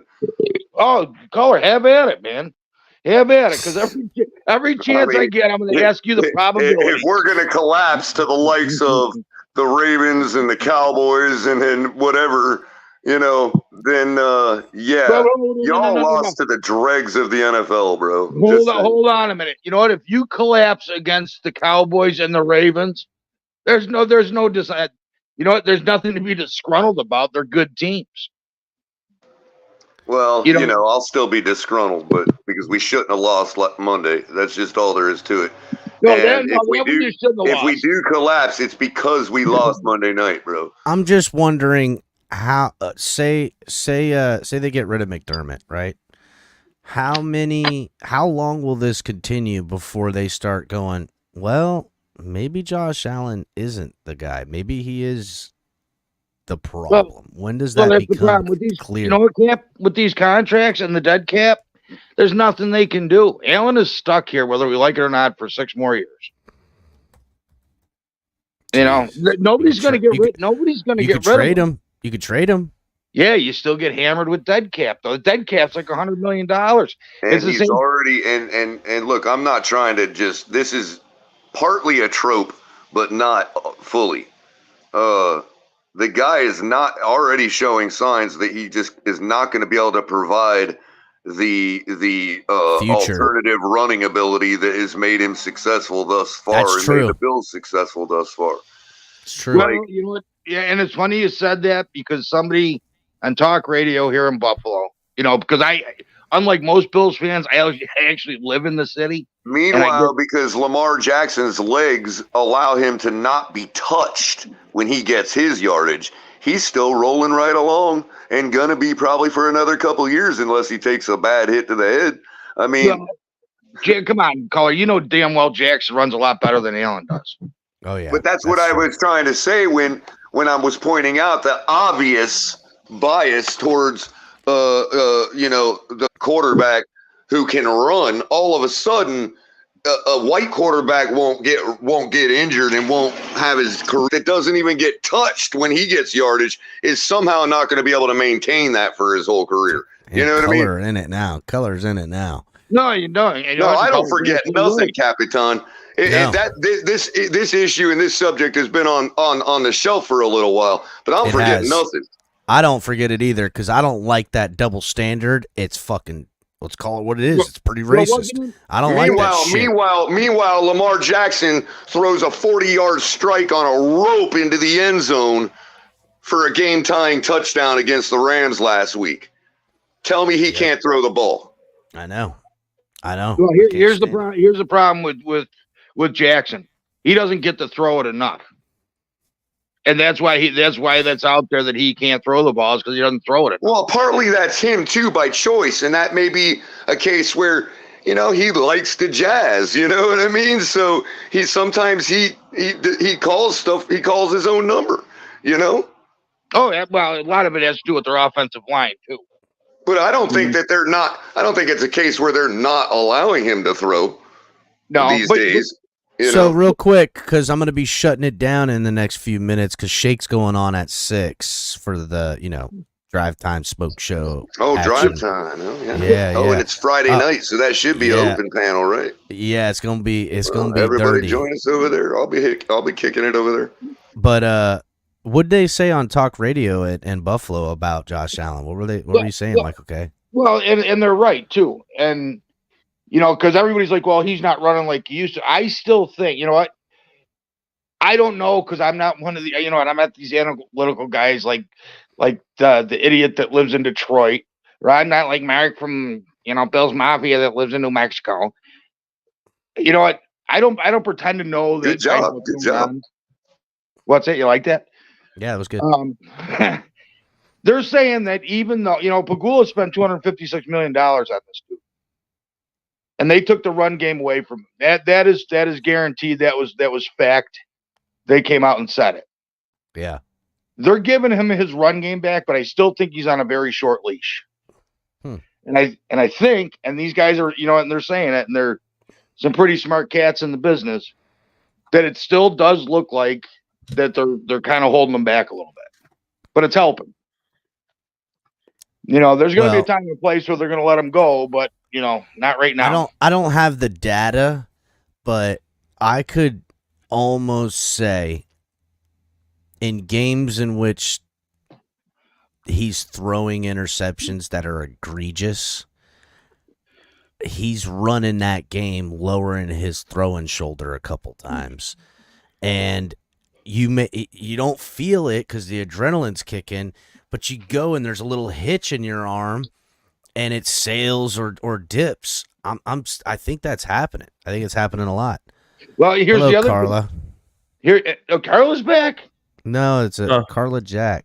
It's another Carla, hot Carla. Oh, I miss Carla. That might be Carla though. I gotta blow that picture. Mark, tell me what you. Well, we have our suspicions that the other Carla does come around. She might just be going by a different name these days, and we have our own speculations as to what that name is, and I won't say it, but yeah. Ends with pig. There you go. But and that's it's funny. Shake comes dropping a bomb right in. I'll say it. Freedom of speech more. But and that's the whole thing. But if you notice now, Allen's not. First of all, and I piss people off all the time because he was golfing and bragging about the 26 golf courses all summer. You get the big names that were training back 10 days after the Super Bowl. Allen wasn't doing that.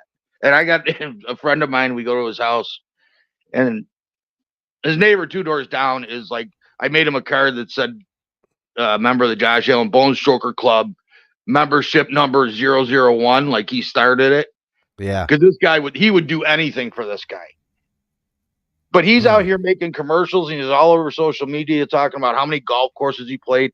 You don't hear Joe Burrow or Trevor Lawrence or, any of these guys, even Tua, say other than his karate or kung fu or jujitsu, whatever. You don't hear them bragging about what they did in the offseason. Right, really quick, Michael K. I'm sorry, I got to answer Carla's questions there.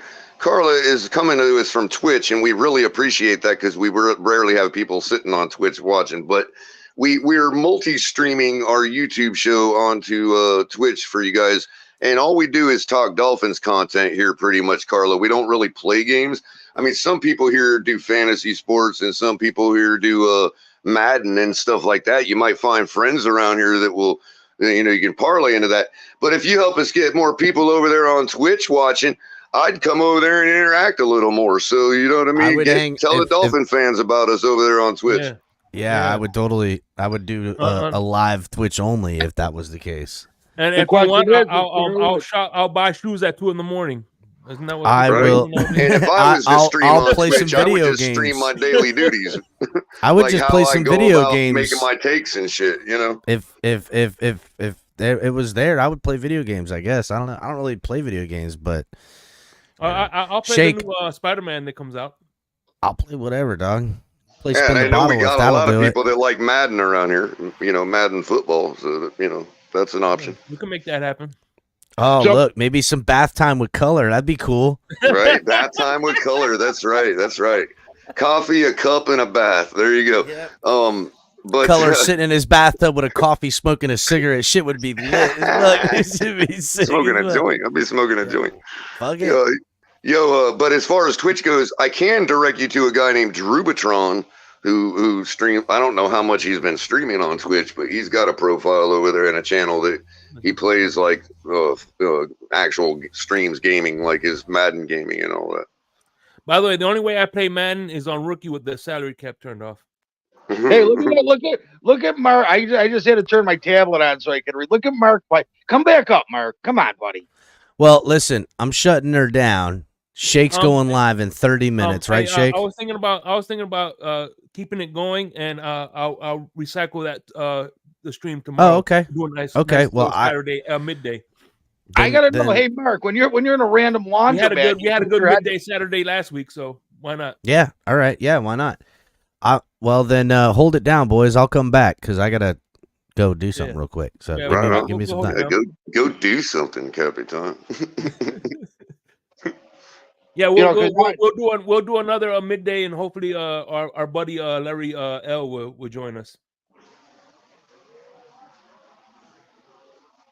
So but I'd love, like, for me, as far as my channel over on Twitch, Color Commentary, I wouldn't mind just flipping it on and streaming like all day, just like, hey, this is how I go about looking at the stuff I look at, the research I do for like how I come about making my takes and stuff like that, I mean, and maybe show prep and stuff like that. That's what a lot of I know when you look at guys like, radio, some of the radio and TV broadcasters, like, I don't know, there's one guy I can think of, Joe Pags. I don't know if you remember that guy or not, but he actually does a stream on another platform, like a show, but he's like side streaming on Twitch with a different camera and a different stream altogether where you can watch him do that show. So during commercial breaks for that show, he'll be interacting with the Twitch audience, you know what I mean? So you're basically just following him throughout his workday on Twitch, That's what he streams on Twitch is his workday, but his show is streamed on a different platform. Hey, Michael K., I have a question. What do you have against Roger Ebert?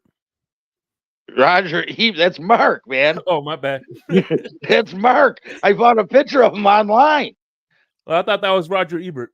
No, it looks just like it, doesn't it? Isn't he the one that stroked out and or was that Cisco? No, that was Ebert. I'm not gonna lie though, that totally looks like a Packers fan. I'm just saying, if I came across that photo and somebody was like, "Yo, Color, just guess what team this guy follows," I would say that's a cheesehead right there. That is no doubt in my mind a Wisconsinite cheesehead that I'm looking at in that avatar.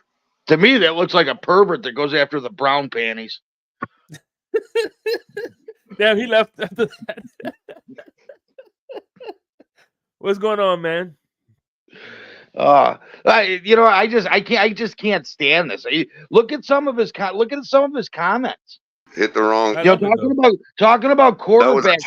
That was a timely accident right there. Hit the wrong button.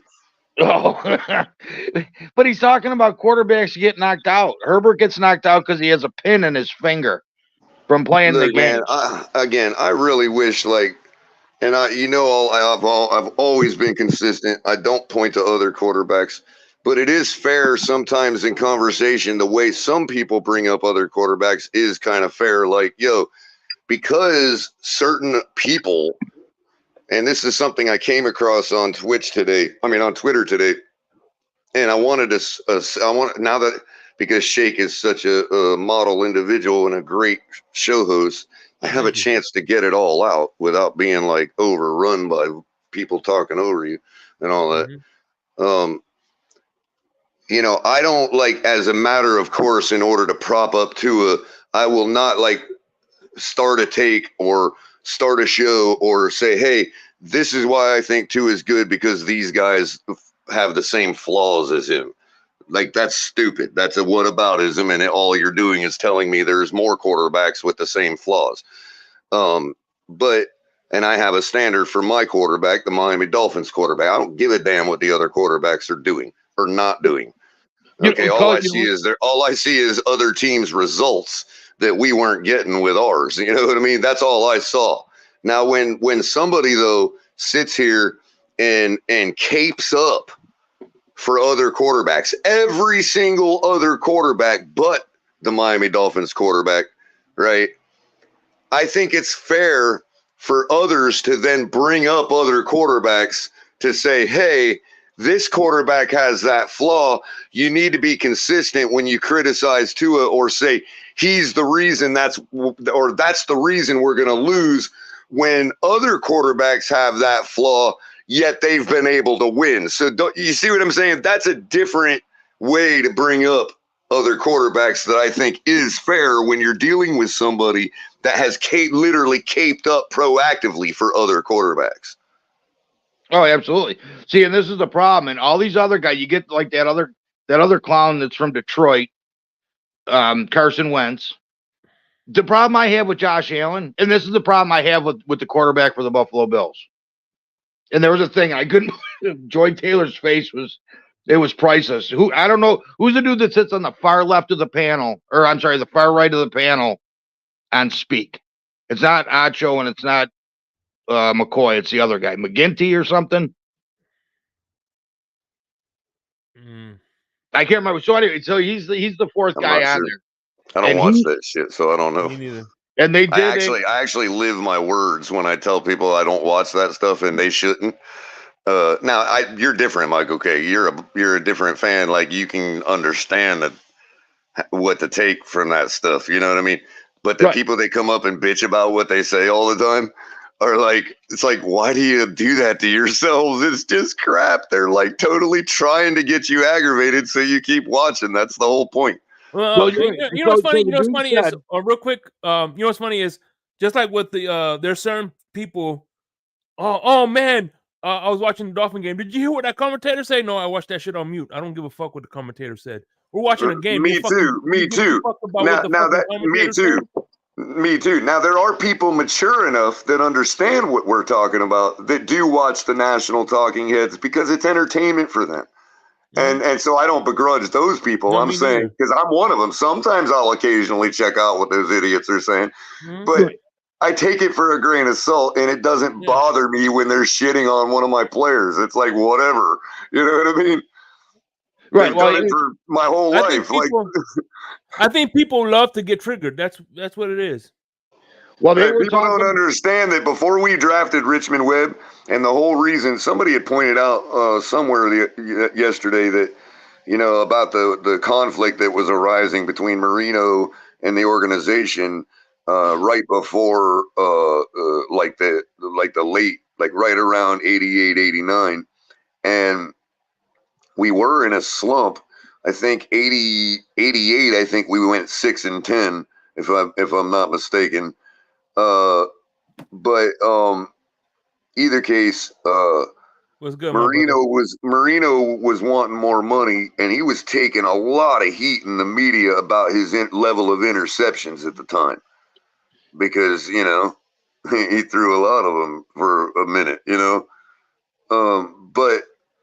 but that goes with the territory of the type of quarterback he is. But I think now, looking back on it, with seeing how our organization has done things to and other organizations do things in the media to kind of diminish people and their value, you know what I mean? Like, I'm looking back on it thinking, okay, no wonder. Well, they ended up, he ended up, I don't remember if that's when he got his contract, but his whole beef was, look, I'm throwing all these interceptions because I got no protection on my blind side. You know what I mean? And we got no running game whatsoever.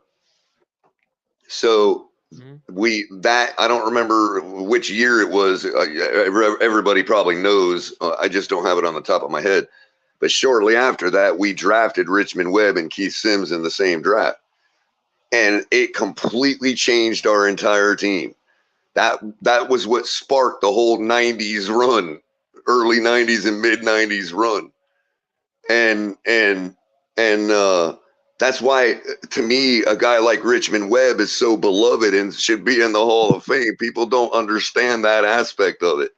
The moment we drafted Richmond Webb and Keith Sims, it was almost as a good a turnaround as the 1-15 to 11-5 was. It was like overnight we became a contender because Marino had protection.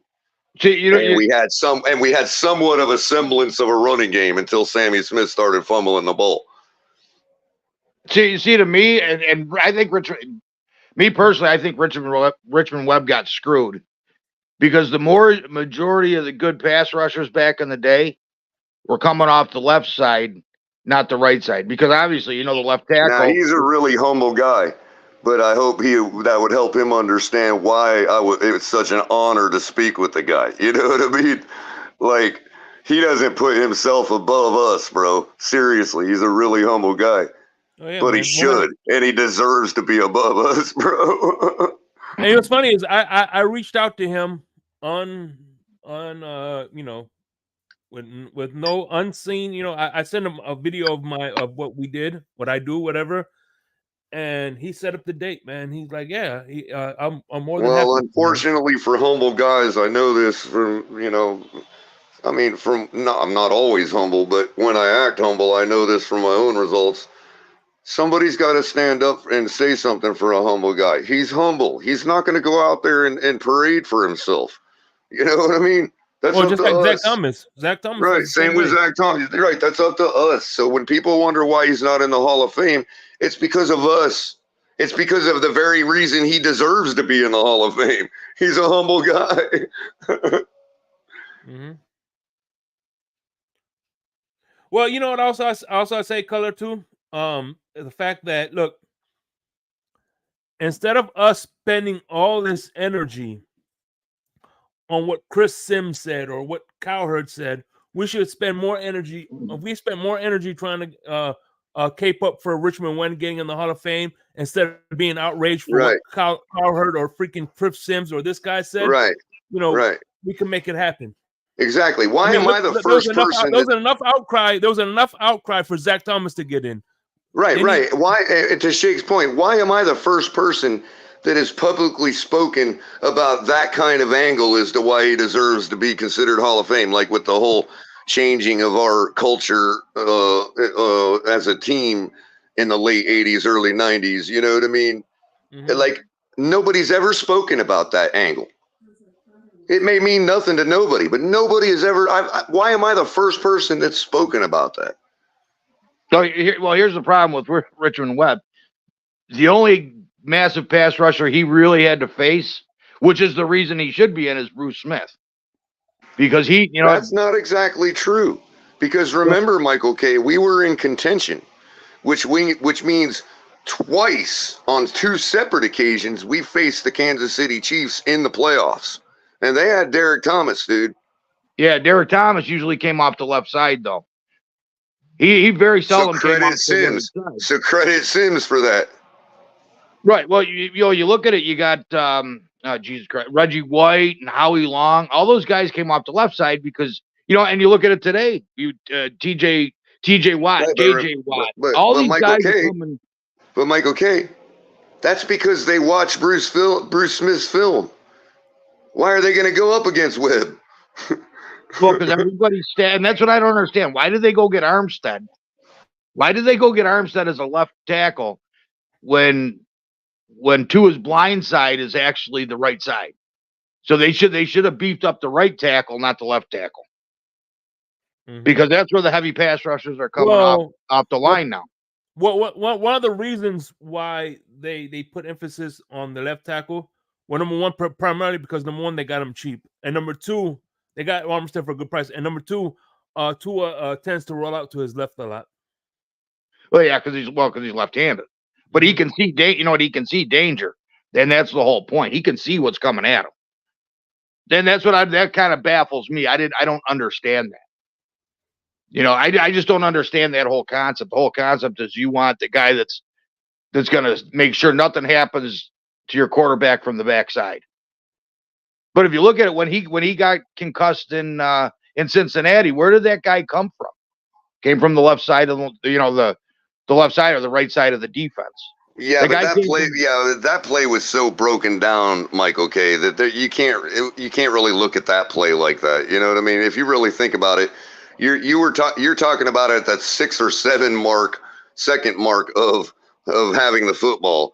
Well, that was and I mean, everybody was all over the place by then, bro. So I don't know if that play really applies as much, to be fair. Because he just basically got ragdolled. He got grabbed barely by the guy and ragdolled because of the guy's strength. It was kind of like a reach over, and I don't know if that play really applies. Yeah, if it was a bang, bang, quick play and the rush came in and hit him and concussed him, then I would give you that. But that play was all over the place, dude. And by the way, you know what's funny is I'm glad you bring up the Bengals because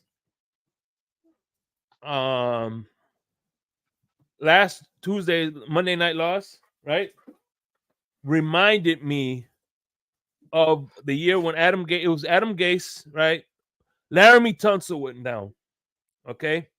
So instead of running the ball, which we were doing really well, what does Adam Gase do? We have Tannehill. We're in the lead now. We're up 14 points, just like this game. So instead of running the ball to milk the clock or something like that, you know what I mean? He goes back to pass, and Carlos Dunlaps sacks him, strips him, and touchdown. So, okay, now we go back again. The same scenario. Goes back to throw. Carlos Dunlap comes again. He throws a pick 6, and we lose the game. That's what that game reminded me of. Damn, Shake. You ain't lying.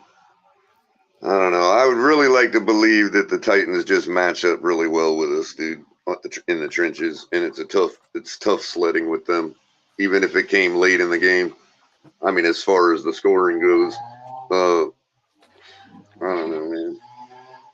I mean, Crypto pointed out, I think that what was it? Hey, by the way, I got my they're the last team that did something to us. Go ahead, Jake. I'm sorry. I'm saying I got my wine certificate and my wine pin. So yeah. Oh, you finally got it? Came in the mail? Yeah. Just now. So you're officially a whiner? Yeah. I'm getting there. Congratulations on that one. Shake's a certified whiner. Where'd that come from? France or England? The UK. England, okay. I know that's why the H. That's why the H is important. Stewie was right, because he's a certified whiner, not a certified whiner. Whiner. So I'm not saying the Bills are going to dog walk Dallas, but I'm saying the game's going to be closer because it's in Buffalo. Jeez, man. You know what? Well, hold on. Let me. If they somehow do get past Dallas, does that make Dolphins fans a little more nervous with what they have to face the last 3 games? Only in the respect that I'm already nervous because we're in a pickle now trying to get to 12 wins. By the way, It Michael, has nothing to do with the Bills because if we get to 12 wins, no matter what you guys do, it don't matter. I'm not gonna lie. You know what, Michael K? You know what team? Buffalo Bills don't make me nervous. It's a toss-up no matter what. You know what I'm saying? But the team that really makes me nervous will be the Denver Broncos because they'll be out for blood if they see us in the playoffs. Now that's a good point. But again, I know there's history with us with the Bills, and both fan bases see that, and hold a lot of water to that. I really don't care. To me, when you're in the playoffs, the teams that are there that you're facing are there for a reason. They're all tough outs, even if they're teams you should beat. They're all tough outs. Well, I mean, to me, it's like this worry about facing the Bills or whatever if they make it into the playoffs. I really don't give a shit if I'm holding a division title over their heads. I really don't care.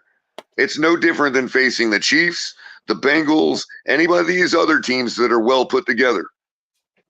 It's just no different. And that's that was going to lead me to my point about Dallas against the Bills. Look, everybody and their mother was sure that Dallas-Philadelphia game was going to be a barn burner. It wasn't.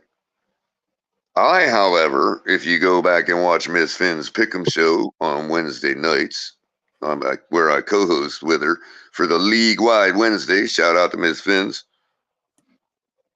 you will find that I picked Dallas in a blowout against the Eagles. And I did that for a reason, because Dallas owns, I don't know if it's top or second, but they are top in the league in point differential. They put up a lot of points.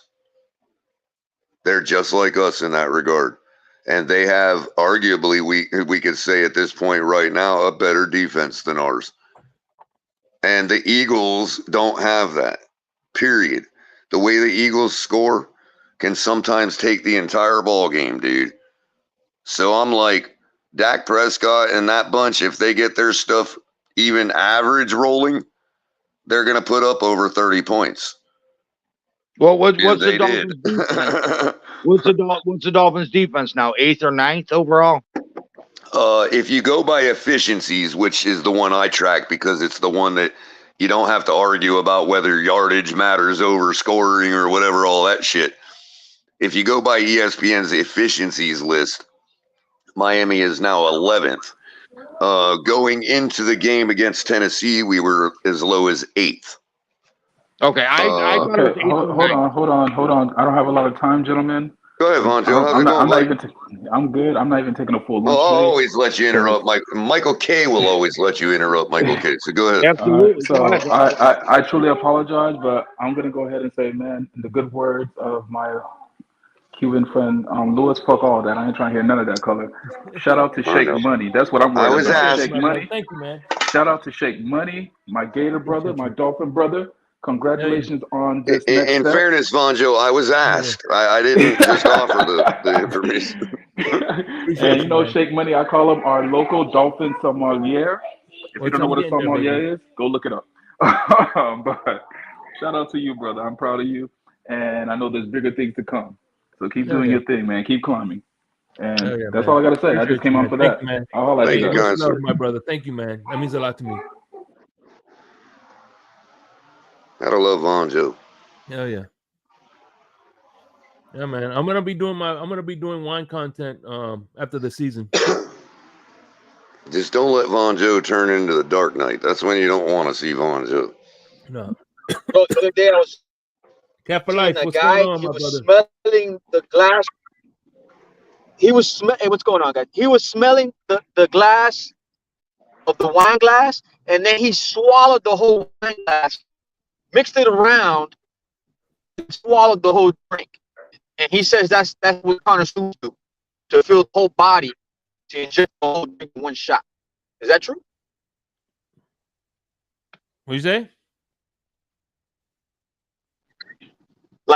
I be seeing guys on YouTube that be doing like the wine tasting stuff. They'll smell the glass of wine, and then they'll guzzle the whole glass in their mouth, and then shake it around, and then get one big shot, like to feel the taste of the wine, like the body.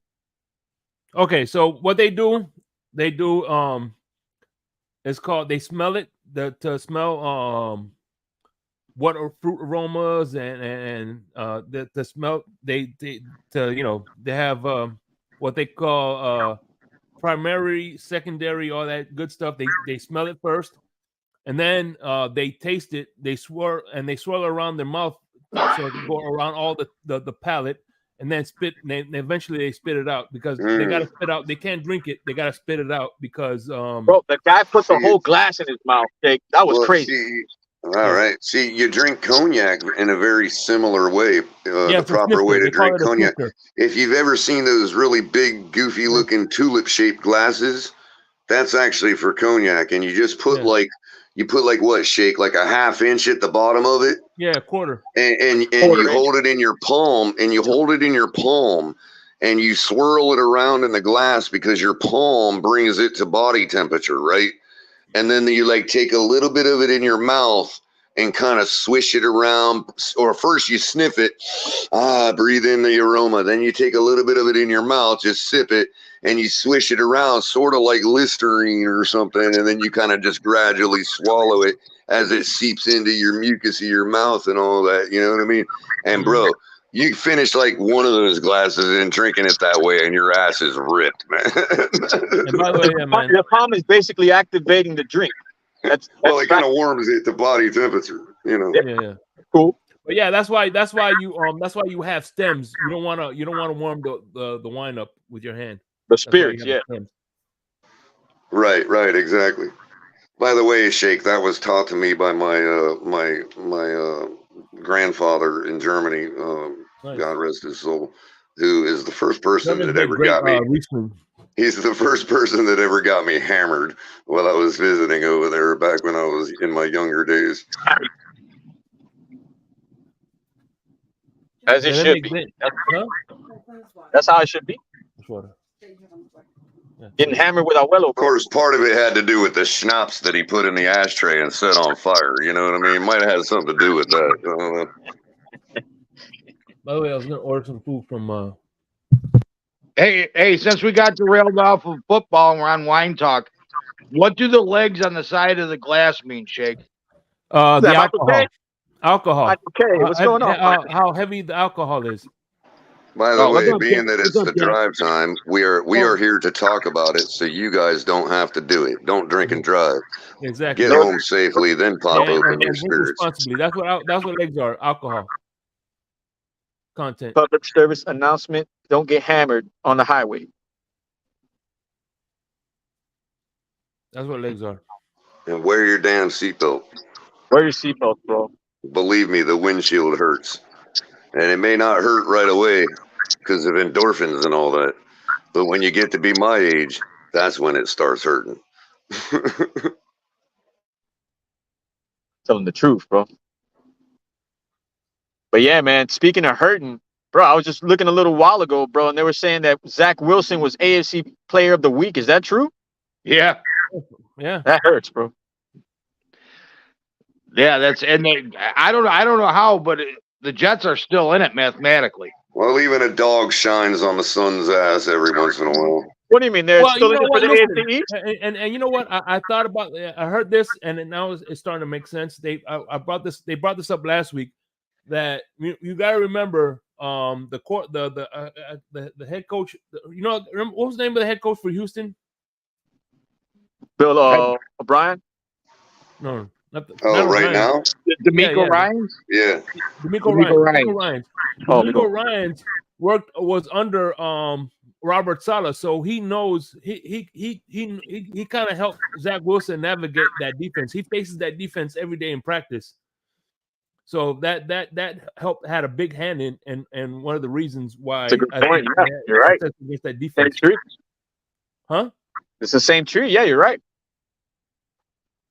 So that and Laramie Tunsil was out. They had their best wide receiver out. Now whatchamacallit was questionable.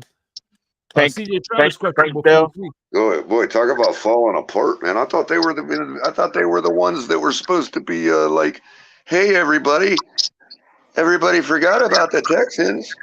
Yeah, but like they lost Stroud and well, they're calling us frauds. Bell and Stroud is like their main source of freaking offense, bro. They're good, man. All right. I didn't think Tank Dell was going to be that good. That little right. dude is freaking good. Well, but remember, Cap, they're calling us frauds and not letting us have that excuse for last year, bro. Just keep that in mind.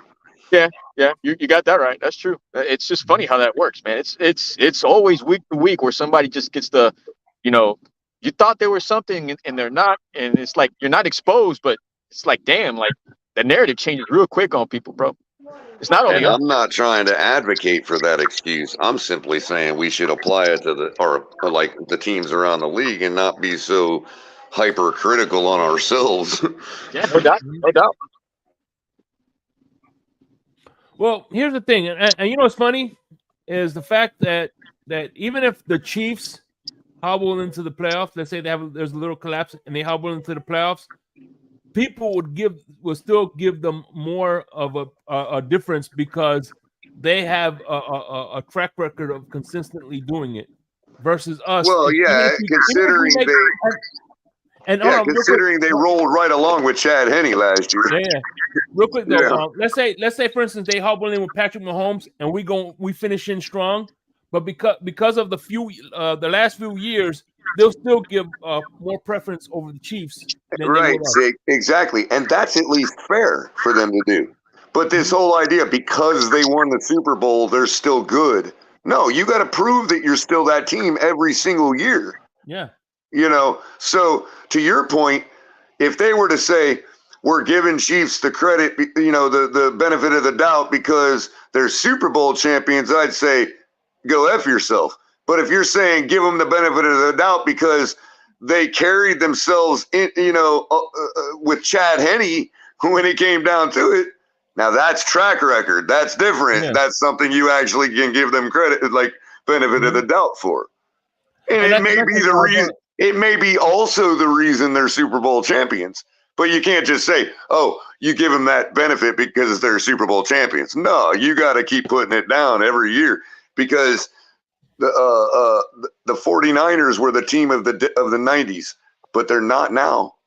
Yeah. And you know what's funny is one of the reasons I think Andy Reid got really lucky was that he has Spagnuolo as his coach, and as a defensive coach, he knows that nobody is going to be trying to poach him for a head coaching position. So right. he can keep him for years to come. Now, like say for instance, when they part ways with Belichick, this is me, right? I think he is going to go to the Chargers. He's going to take McDaniel with him, and now he's going to have that benefit of not worrying to have to lose McDaniel to head because nobody's going to want him to coach another damn team again. Right. And another, if you go back further in history for another analogy, the Carolingian dynasty ruled most of Europe for the better part of 300 years. But tell that to the Ottonians who supplanted them. Yeah, man, like throughout all that stuff that's been going on in Gaza, man, like you can see all the different type of tribes and different type of clans and different type of like empires. Well, all I mean is when Europe transitioned to being ruled by the Ottonian dynasty, nobody cared what the Carolingians did. Yeah, that's true. Carolingians, are they from Carolina? Well, I suspect that's where as far as the histrionics of that word, in Carolina probably stems back from that. Yeah. Yeah, bro. They got to be like a freaking, like a Texas-tonian and a freaking, like Wisconsin-tonian. Like all these guys, these names come from something, bro. They just don't come out of the thin air. Mm-hmm. Well, I mean, let's say the reign after the Carolingians, the first reign of the Ottonians, right? If a Carolingian ruler came around challenging him, saying, "Hey, the people weren't just going to give him the benefit of the doubt because the Carolingians just ruled for 300 years. They don't care. You got to prove me now. You got to beat this guy now. Mm-hmm. Because before the Carolingians, i.e. before Kansas City, they weren't a Super Bowl team. And people weren't shitting on their Alex Smith constructed team saying these are frauds. Well, and you can say that with in 2001. Who hey, Patriots ain't gonna do this. They have a track record of losing in the Super Bowl. Remember that Super Bowl, whatever? Who would have thought exactly they were gonna do what they did in 2001? Well, before the Patriots had Drew Bledsoe, they were absolute garbage. Mm-hmm. When Drew Bledsoe started lighting it up and getting Patriots deep, nobody was calling them frauds because they hadn't done it yet. Mm-hmm. Well, that's where Brady got his break then too. Bledsoe got hurt. Brady Michael K. Michael K. You're the genuine article right here. The most recent example. The first times Josh Allen started lighting it up, and you guys are like, "Oh, the coaching is coming through. This guy's got it." At that point, was anybody calling y'all frauds? Yeah, saying you had to prove something? Yeah, well, we had to prove something because we sucked. You did. But what I'm saying was like the talking heads, were they all going, "Oh, Buffalo, they ain't." No, they were saying, "Watch out! Here comes this new kid, Josh Allen, with the Buffalo Bills." Right. Well, they weren't saying that in 18. They started saying it in 19, his second year, but obviously he had his. My point was, to that point, you guys hadn't proven nothing but being garbage for the last 30 years, too. So why were they not calling you guys frauds like they do us when we're 9-4? I don't know. I mean, we were just trash, period. And they said we made a mistake by we drafted the wrong Josh. Where's Josh? Now, if a Dolphin fan comes to me and says we're frauds because he lays out good examples of recent history as to, hey, this and that and the other, okay, fine. But the talking heads in the media pumping us as frauds, how dare they? And that's why I don't bother watching that shit. It just aggravates me. You know why they call us frauds? Click, click, click, click, click, click, click, click. Exactly, click, and we click, give it click, to click, them, click, and we click, give click. them those clicks because we're offended by it. See, the only ones that people need to listen to are the hour shows on Sunday before the games, because those guys, they say it like it is. They're not doing they're not trying to fill content up with a 2 or 3 hour show. They're the ones that are actually brought into the teams or meetings and said, "Hey, this is what we're trying to do," and they're the ones that actually get the real inside heads up to what's going to happen in the game. Right. You get somebody like Stephen A. or Nick Wright. All these guys are just they're trying to fill stuff up. And they're trying to create their own story to keep people tuning in because they have sponsors and they got to make sure that people are watching their shows. Right, and none of them are Dolphin fans, so it makes sense that their overall content would be slanted that certain way because they, like you said, they don't care as long as it gets the click. Dude, hey, so let me ask you guys this. Michael K. Yeah. I'd rather watch The View than to watch a second of Nick Wright. Oh, I can't stand him. No, I can't stand him. But you know what? He plays poker. He's on a bunch of these celebrity poker things. He is actually tolerable when he's playing poker versus talking about football. He actually seems like a normal person. See, here's the thing, Michael K. I actually like Stephen A. I think he's very entertaining. I think a lot of his takes are kind of spot on when it comes to the human aspect of things. Okay, because he has covered sports for a long time and been in a lot of, deep situations, right? But the reason I watch him, what the rise that I get out of it is he either, for all the time I've been watching him, for all the years I've been watching him, he's either left us out of his mouth or talked down to us. Most of the time with good reason. Okay? Yeah. And so to me, it's like, I expect that out of him. So what my whole, if I were to watch him, What I'm after is us constructing such a good team and such a quote unquote, dynasty type team and bludgeoning teams so badly that he has to say, well, eat crow. You understand what I'm saying? Right, absolutely. That's the alert for me is not that he should give us our props when we're good, which we are good. No, I want to be so good that even he has to eat crow. It's kind of like Pete. Well, Pete's only against one guy. Pete's only against two. All Pete does for me is make me want my team to be so good that he has to eat crow, or he's just being, disingenuous.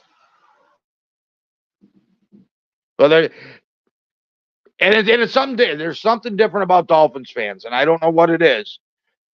You know what I mean? And I guess I don't see it because I'm a Bills fan, as far as the Bills fan base, because they really don't listen to what they have to say. But the Dolphins fans love their team no matter what. Like, bro, like I'm just waiting for the day when Stephen A. Smith is no other choice but to start his show by saying, how about them Dolphins? That's what I'm after. I expect him to shit on us, bro. Well, lately my time has been consumed with such other content that I haven't watched him in years. Well, it's kind of like how Dolphin fans are clamoring for the day that Pete says Tua is good. Well, that may not happen because that's an individual player. But if we're hoisting the Lombardi Trophy, what can he say about our team? Yeah. Well, and it's a team sport. That's the problem. It's a team sport. So, you have superstars on your team, but without the other, 20, we'll say you have 3 superstars on your team. So without the other 19 players, not counting special teams and stuff, they all played a part in winning that championship. But you have 3 or 4 players that can actually do it, like game stoppers. Like these clowns now with Von Miller. Von Miller had an ACL surgery. So we all know with Tre'Davious White, when he came back, he was great before he got injured. And then when he came back, he wasn't that good. Well, this year he was playing great because he actually had time to rehab and get back to a level where you can play. Well, Von Miller's the same way. Why is Von Miller any different than? But people want him traded. People want him gone. People want to say, well, he beat his girlfriend. Whether he did or not, who knows? Who cares? Right now, it doesn't matter. Until somebody comes out and says, here's the proof. That's where I'm at with this. But they all want Von Miller traded because he hasn't sacked quarterback yet this year. Well, let's see these guys go through an ACL and do what he's trying to do against the best of the best. What the hell does an ACL have to do with getting washed out in a pile of bodies while the quarterback stands in the pocket with the ball, dude? Well, he's not Von Miller. He's not the Von Miller. He literally bit on a play action and dove into a pile of bodies, bro. That ain't his ACL, man. No, I just think he's frustrated because he's not playing to the caliber he knows he can play at. That's me personally. He's out of position because he's usually a 3-4 edge. Now, what is he playing? Outside 3-4 or linebacker 3-4 or defensive end 4-3? Oh, thanks, Dolphin Don. You're right up there as far as Dolphins fans go too. But yeah, well, Bills technically play a 4-3, 4-2-5, but with his physical ability, he's got to make adjustments to what he thinks he can do, and he can't do it yet. His knee's not 100%. His knee probably isn't 75% yet. But people expect him to play like it's at 110%, and he can do no wrong. Well, we're gonna have the same issue next year with freaking Phillips when he comes back. The Achilles is different. The Achilles is different, especially if he had that surgery that Aaron Rodgers had. From what I understand, Michael K., and I just briefly saw this come across the line, and I don't know how much truth there is to it. But from what I understand, he went with a traditional surgery. Oh, okay. Then you might have that problem. But the problem is, who did the surgery? Look what happened. What was it, Byron Jones that had the Achilles? Mm-hmm. Was it Byron Jones? Now he can't even jump, and he's suing the league and suing the Dolphins. No, you're talking about Byron Jones. Byron Jones. Yeah, Byron Jones. Yeah. But normally Achilles is, a year, but usually you come back and there shouldn't be any issues. Because that's just a one-way motion. That's just up and down. That's not left and right. Where the knee goes both ways on that one. But the point being is there's an injury. You can't expect a player to come back from an injury like that 10, 12 years ago, they would have knocked you out of that would have ended your career. Yeah. Now these guys are coming back playing better than before. There's reasons I predicted a bad season this year for y'all, so just saying. I just don't understand why people Some of us were taking that into consideration, Michael K. What, injuries? Well, in particular to Von Miller. I didn't expect Von Miller to have a good season this year. I didn't either. Yeah, once he went down, I was one of the ones that said keep him out until week 10, week 11. But they had to bring him back after, what was it, week 5?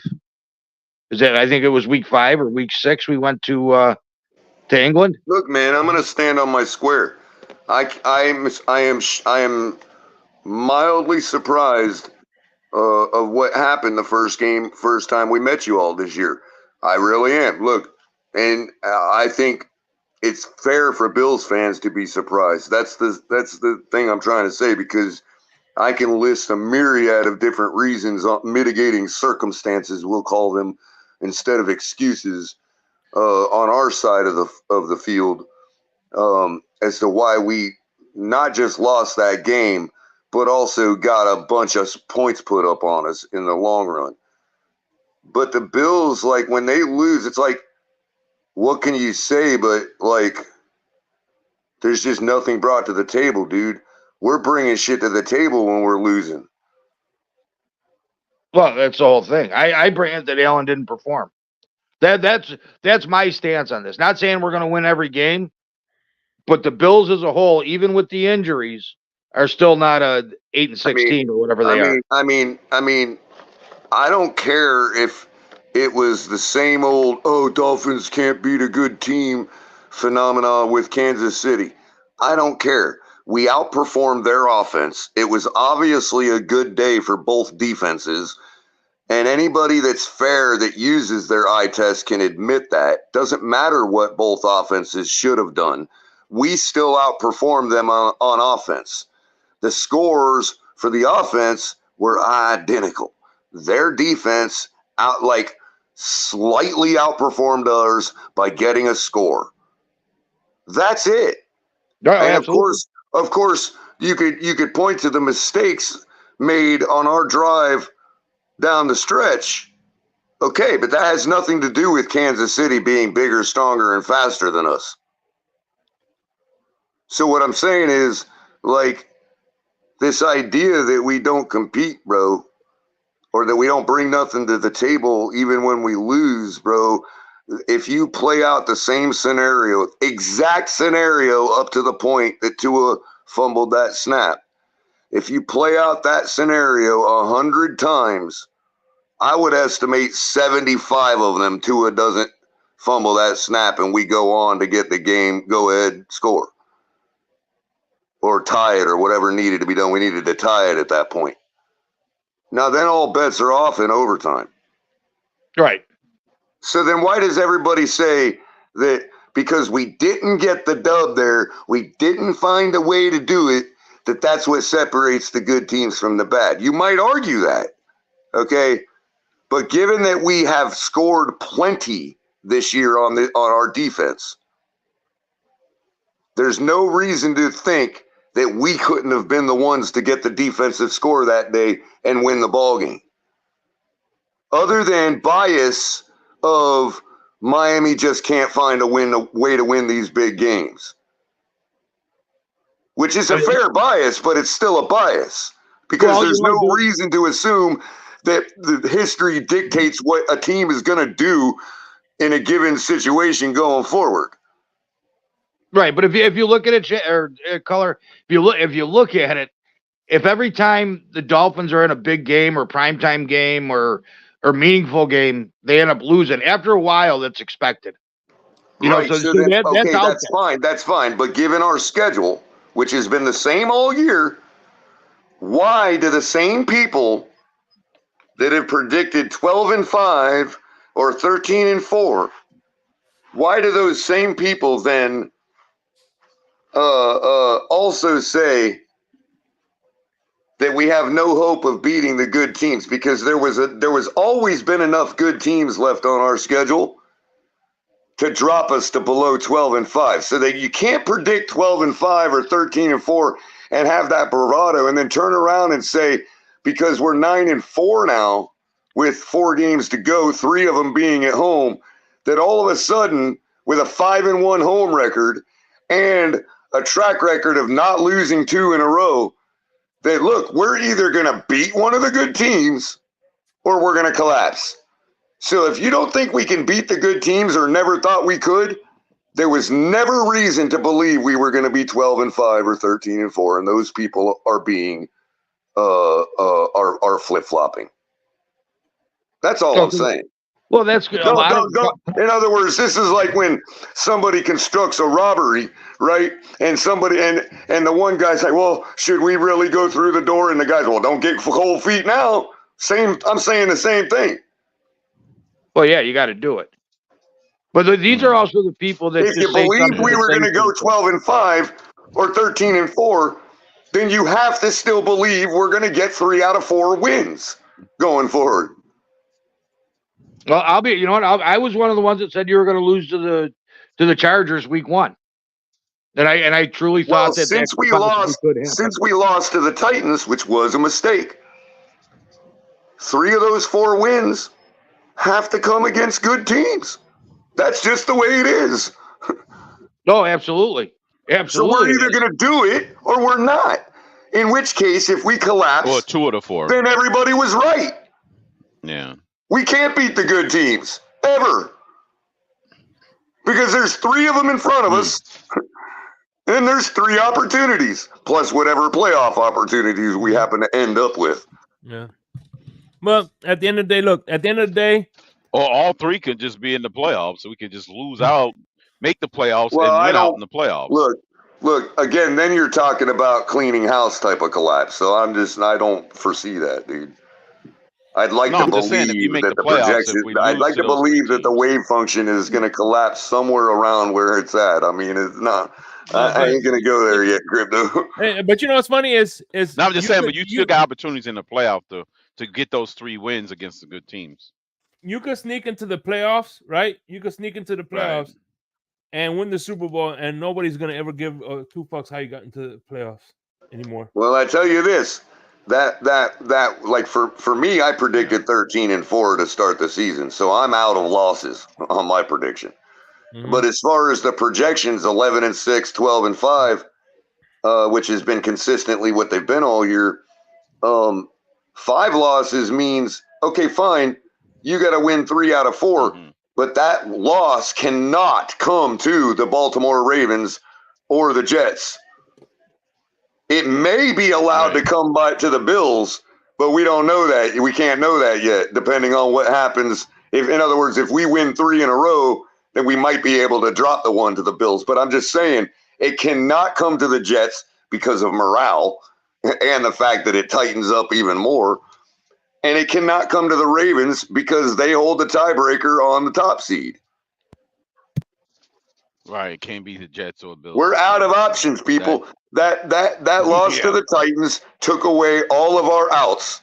We have to win, and those wins have to be against 3 good teams. You know what I mean? So we're either going to do it or we're not. The question is going to be answered. I'm tired of everybody.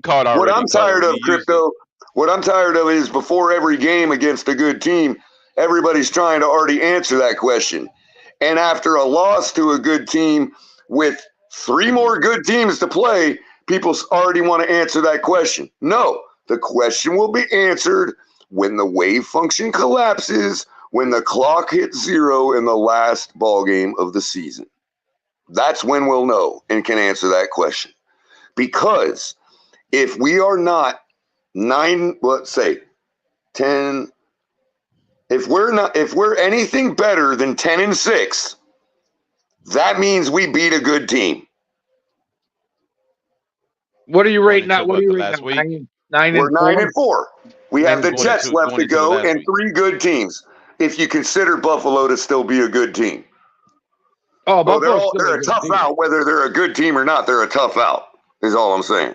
Jets are a tough out too, but what I'm saying is nobody. I mean, I'm going by like realistic probabilities here. Yeah. Well, the Jets aren't. You know what? Well, I guess they aren't out of it yet either, aren't they? Sitting at 500. So somebody said the Jets are still mathematically in it. Yeah, they are. But it's you crazy get my at point. this point that they You get my that just furthers my point that we have to beat a good team going forward, or we're going 9-8. See, the point being though, did Zach Wilson have an outer body experience last week, or is it something he can continue this week? Well, we'll see. You know what I mean? This will be our first time ever playing them. He has had decent games against us, but thus far has not even come close to sniffing a win against us. You know what's funny is everybody, you know, a lot of people that the same people that want to give, you know, and rightfully so, give Tua this. He's a young developing quarterback. What you know? So is Zach Wilson. He's still a young developing quarterback, man. And you know, you give him a first time offensive coordinator and Matt McFleur, whatever the fuck his name was, and now you're giving him Nathaniel Hackett, the guy who couldn't fucking hack it, pun intended, in fucking Denver. The only reason he has a job was because he's Aaron Rodgers' clipboard handler. Well, the thing of it is, bro. The thing of it is, man. The thing of it is, the Jets game is one of those games that is that we would have to hand over to lose. That's all I meant to say. True. Wow. Okay. But that being said, like, again, we're either going to be okay. Let me adjust what I said. We're either going to be 9-8 / 10-6. Anything better than that means we beat a really good team. Mm-hmm. So if it doesn't happen and we go 9-8, 10-6, and the loss is, you know, and the only win is against the Jets, then there you go. The question's answered. I mean, I wouldn't expect anybody to have any faith in a playoff victory, even if we did squeak in by then. Now, who did Dallas lose to so far? They lost to Arizona. Yeah. They lost Arizona, to, Philly, and San Francisco. Which means they're beatable. Okay, so they're beatable, but Arizona Philly, and Philly had a running quarterback. Yeah, they did. You know, so that might be their kryptonite to where they might not be able. But then to... Dallas turned around and destroyed. Dallas turned around and destroyed Philly. So right, and that was at home. That was at home. And remember, the Philadelphia game came to Dak Prescott choking. You know what I mean? Because they had a chance at the end for they were at the last 2 minutes. They were at the in the goal line. All they needed was a touchdown to win the game, and I think the last time they played, the last time he faced our secondary was in the tank year, if I'm not mistaken. It could have been 2020 though. I don't remember off the top of my head. Because Josh Rosen was the quarterback. And we played them well. We played them well for a couple quarters, but then they throttled up and took us out pretty handily. Yeah, Josh Rosen was the quarterback. I'll never forget that game. Yeah, that's right. That was the first one he came in, right? Mm-hmm. When they did the substitution. So effectively, we're in the same boat we were with Philly. And Washington. We have not faced this team in a long time. Nobody knows what the hell could happen. Now, what's the weather supposed to be there Sunday? So the only thing you can go on in those cases, Crypto, is unfortunately what people hate, the statistics. You know what I mean? Like, that's all we can go on to make any predictions, because these two teams, the version of these two teams have never faced each other. What's the weather supposed to be like in Miami Sunday? Shitty. That's all I can say. However, I'm a long-time South Floridian Caterpillar, Michael K., and it just feels like it's going to clear out by Sunday and surprise everybody. Is he the head coach or quarterback? Right. if that's consistent, that normally what It may not clear out up my way. I'm about an hour away from the stadium. It may not clear up my way, but it'll probably clear up down in Miami by game time. Right, because now that's the other thing with Tyreek. Still going to be a little windy, I'd imagine. With Tyreek's ankle. Now, is this true that McDaniel already came out and said Tyreek was playing as a decoy? This is now based on this type of storm, based on this type of weather system, Michael K. If it clears out, it'll be like the most gorgeous football weather you could ever play in. Okay, because with that if it is a high ankle sprain, I don't even think they said they just said sprain. They didn't say if it was high ankle or not. But all these people are saying that he's going to be out there as a decoy. Well, to me, that's not true. Because if he's out there, why not use him?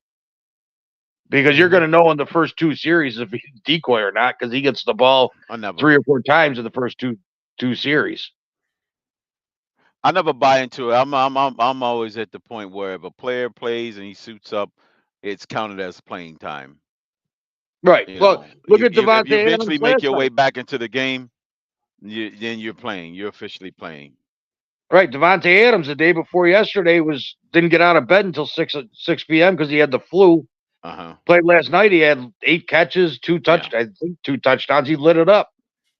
Granted, that was a flu. That wasn't Bro, that game was ridiculous. That was absolutely ridiculous. I didn't watch any of it. I was busy last night, and I turned on the game about 14 minutes left in the fourth quarter, and it was 63-7. And I'm like, they may have. Are you kidding me? They may have not gotten the total scoring record, but they do have the record for the single biggest turnaround in less than a 7-day span. From going to 0 points to 63. Yeah, nobody has ever had that kind of a turnaround.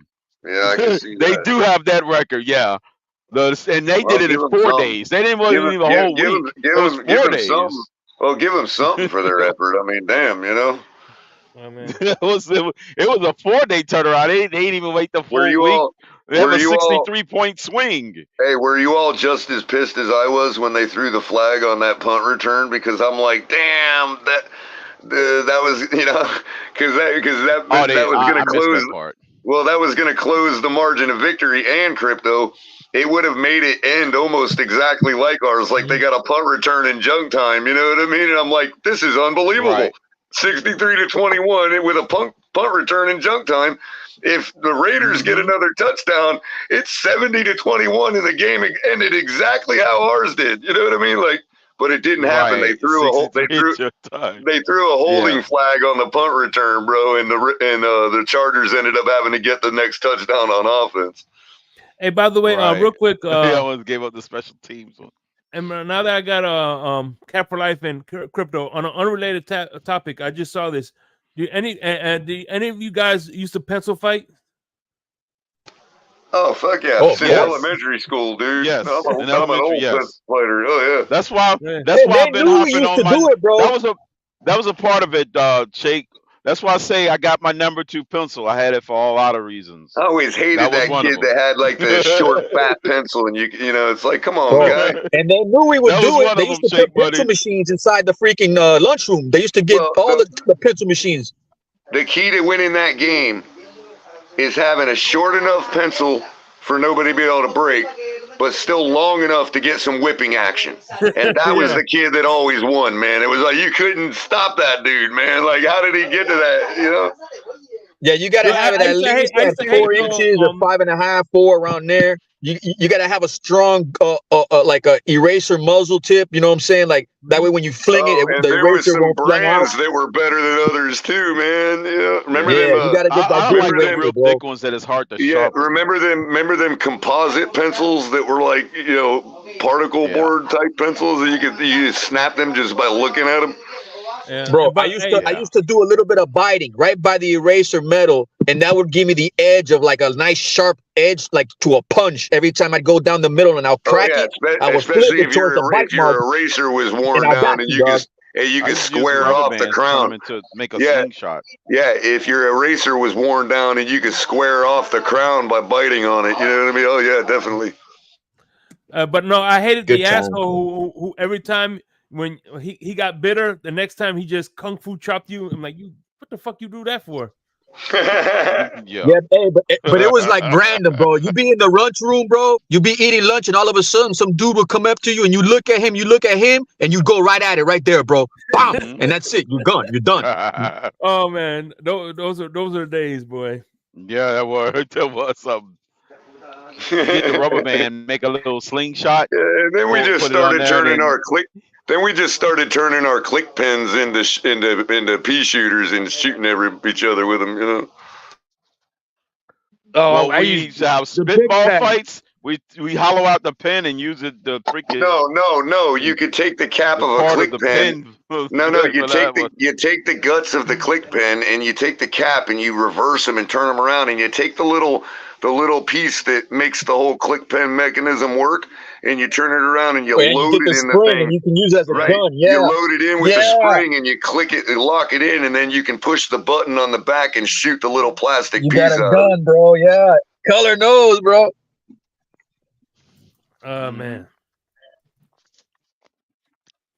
Those were the days. I mean, if you had the right brand of click pen, that shit might sting a little, dude. You know, like we were just like shooting each other with those click pens, man. Hey, we used to go in CSI, bro. When they put us in CSI, we would get like the paperclip jump challenge. Like we would get the paper clips and turn them to triangles and see who would jump higher. Yeah, Cap, where do you think that song Click, Click, Boom came from? They're talking about click pen fighting, dude.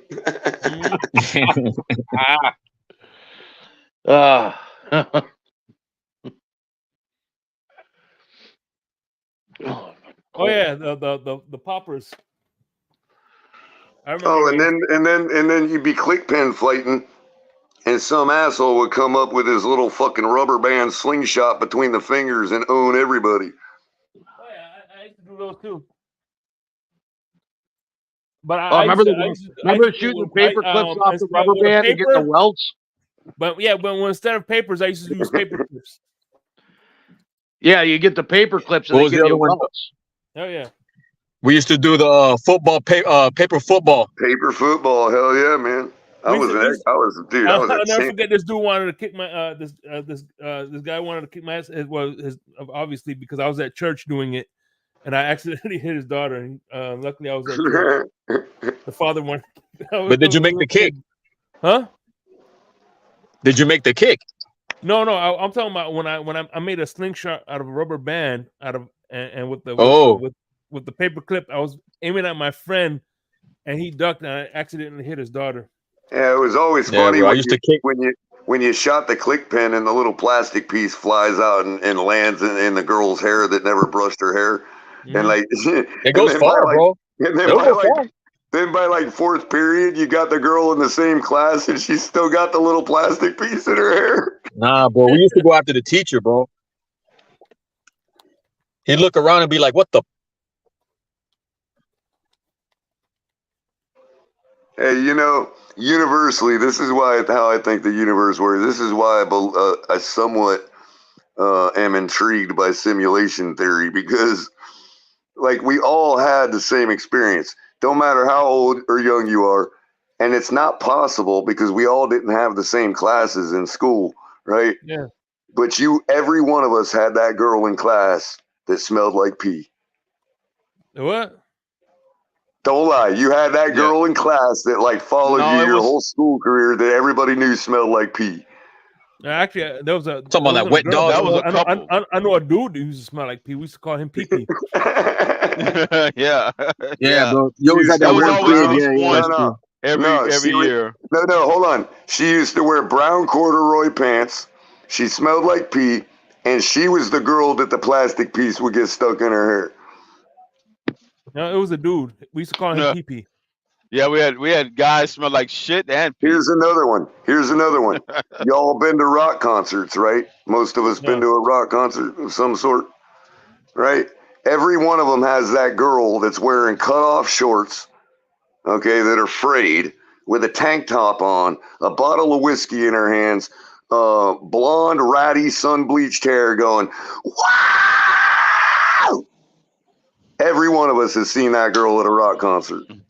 Well, shit, I seen when I was in. I think she's part of the simulation. I think she is like a program, bro.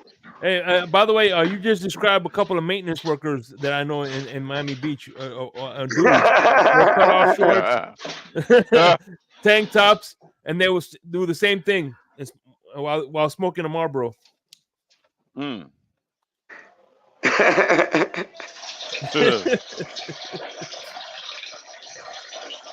Good old classic. Speaking of which, who the hell?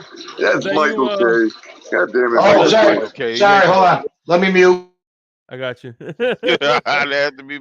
Well, he said he some girls waited smell like peas. precisely. He said Shake, right. he waited Somebody peeing on the precisely till girl. the He's sun peeing went down to do that, bro. So Michael K is peeing on some girl so she can smell like it. Remind him of his grade school. By the way, man, we're gonna about tomorrow on the drive time, right? I'm bringing an interesting point about our so-called advantage. Is it an advantage or disadvantage? So, or is our home field a disadvantage or an advantage? Really, a home you know field curse Well, or I mean, advantage? Shake, if you go just purely by record, then it's got to be an advantage, I would say. But I guess we'll wait till your show to answer all them questions. So yeah, but I spoke to Crypto about it, and I want to make some interesting points, and then Depends on who the opponent is, really, if you ask me. Yeah. Some opponents have an advantage in our stadium over us. I mean, we all know if it's sunny as hell, we all know that advantage is on our side, no doubt. But like, when it's different, bro, like it's just different. It's just it is. I'd point out also with the sunniness, though, you get a lot more people that are, sometimes that are more willing to come out. Nobody's going to come to Hard Rock when it's rainy and cold, bro. Let's just be real. Or when we're losing. Yeah. Right. Right. Well, when we're they're not losing, screaming. if we're losing and it's sunny, I mean, there's the beach. So that's the unfortunate thing. Aren't the playoffs so always 4:25 and 8 o'clock? Yeah, yes, pretty much. Most of them are, yes. So that sun wouldn't matter. That sun wouldn't matter in the playoffs. By that time, the sun's already passed. Yeah, but that's just in the at night. But That's it's in the whatchamacallit though. It's only for the AFC Championship. Well, and also the thing of it is, Michael K, is that January, February or not, yes, those are our coldest months. Uh-oh. We lost somebody? No. Yeah, we lost. Yeah. No, color got cut out. Sorry about that. I was saying that even in January, February, yes, those are our coldest months as well. But in between those cold fronts, it's still 85 degrees and humid. Right, but I thought the time slots for even the wild card round, I thought they were still 4:25. Yeah, most northern teams or Midwestern teams are done playing in the sweaty, shitty humidity by January, bro. Okay, just saying. Yeah. But it won't be a 1 o'clock game where it's a definite advantage. With the sun beating down on we don't play at home in the playoffs, and we will have to play mostly in cold weather at that time. And even though all the warm weather teams are already eliminated. And look, I know everybody's gonna point to Tennessee to say that the quieter crowd doesn't make a difference, but I still think it does. I still think I'd rather be in Miami than Arrowhead, bro, in the bitter cold with their crowd. Yeah. Oh, absolutely. Absolutely, because at least you can hear. With that crowd, you can't hear nothing. The ball is ice brick. Well, the thing of it is, one of the things I noticed Monday night when the game started, like, first of all, the freaking crowd was packed. The stadium was full as I've ever seen it in recent years. And it was Monday Night Football, right? So you hear this a lot, but you hear it from the teams, first of all, that are in contention. And second of all, from the fan bases that know what the hell the stakes are and what we're supposed to do. Because something I heard Monday night was right before the opening kickoff. Did it come through the TV? The soccer style, whoa, when the ball got kicked off, bro. You ain't heard that in our stadium in a long freaking time, bro. I seen when they had the lights on. The fans know what the stakes are. The fans are ready in that stadium, bro. I'm just telling you, like, we have no idea what impact a full Hard Rock's going to have on a playoff game, dude. None of us have seen it since Marino days. Right. You know what I think it's cool, man, that I see nowadays, man? That's crazy. Marino was a quarterback at the time we had a home game. We have no idea what a full playoff style crowd is how it's gonna be affected by that roof. We have not had that kind of game since we made renovations to that stadium. We have no idea what that stadium is capable of. Hey, by the way, did you see that the other video teams do because we had Super Bowls in it. The Chiefs do. Did you see the video because they played a Super Bowl? Oh yeah, true. Go ahead, hey, Jake. Sorry. Did you see that video that Master at Work released? That shit was hilarious. Yeah, it was. That was so but funny. To be honest, I Crypto, saw it, Shake. That was classic. But even if you make it 60-40, that's still an even crowd. We have no idea when 95% of the crowd is for one team in a playoff game there. You know what I mean? Yeah. Well, yeah. As far as the playoffs, but Super Bowl, it'd be different. Yeah. I think it'd be even. I mean, they might actually be having to like make adjustments. Like they might get fined for like decibel levels. You know, the city of Miami Gardens is going to fine them for decibel levels, bro.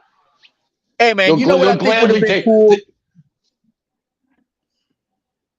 What would have been cool, bro? I think like I saw during the beginning of the game when it went all black and I started seeing all these phones lighting up.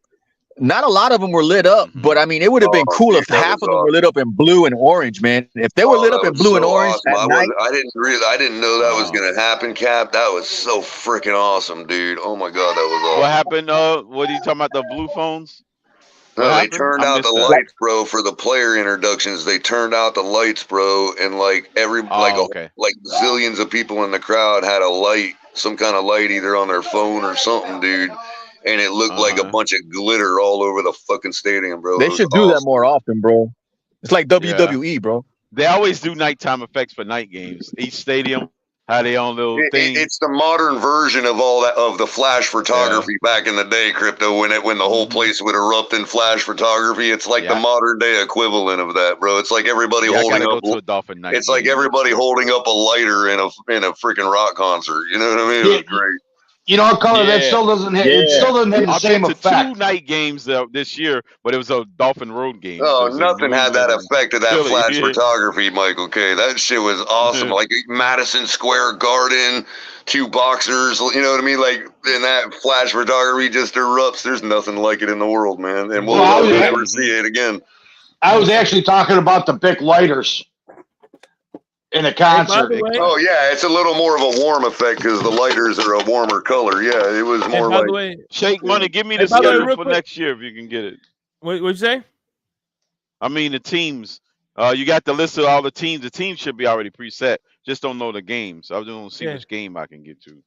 All right. You want the teams for next week? For next season. I'm trying to go to a night game. Okay, yeah. We probably won't know till next season, yeah. We can start to know, guys. We can start to know opponents. Like it's probably likely we're going to be facing the Chiefs next year. I know we're going to play the AFC North. We're playing the one team AFC team we have to play is going to be the AFC West, and that'll likely be the Chiefs. Unless the Denver Broncos can overtake them. Or the Bills overtake. Obviously, if we don't slip, you know. The Raiders come back. We're going to play the West next year. We're going to play the Rams. I know they're going to do European division. I know they're going to do at least 4 more teams. But I just hope they don't do like that in-tournament bullshit like the NBA is doing, bro. I don't want anything near that stuff, man. We should be playing all teams in the NFC West next year. Yeah. And we should be playing all teams. And you played them last year. You played them last year. No, we didn't. No, we didn't. We played the North last year. We played the North last year. Detroit, Chicago, Green Bay. Yes, Remember Green Bay, we played. right. Wait, no, didn't you play the Chargers and 49ers? No. We Yeah, played because 49. That's that yes, one team. yes. That The one that team, 17th game the we needed. one Yes. interconference game, yes, was from the NFC West, Well, and we that was played because it was the 17th game. You got to remember that's the 18th game. Right. That's because it was the 17th. Right. Okay. Hold on. Right. San Francisco was the 18th game. It doesn't have to do with that. We always play one team from each conference. No. That San Francisco was the added game. Oh, I see what you're saying. So we played game, right. We played two individual NFC conference teams last year. Oh, that's right. Oh, I'm screwed up. Only play one, right? And that I'm was screwed the up because Chargers. We played one. For some reason, I was talking the Chargers. Conference game. Chargers aren't even in the NFC. I screwed up there. Right, but we played the NFC East this year, so we will play the NFC West next year. On the AFC side, we played the AFC West last year. I'm sorry, this year.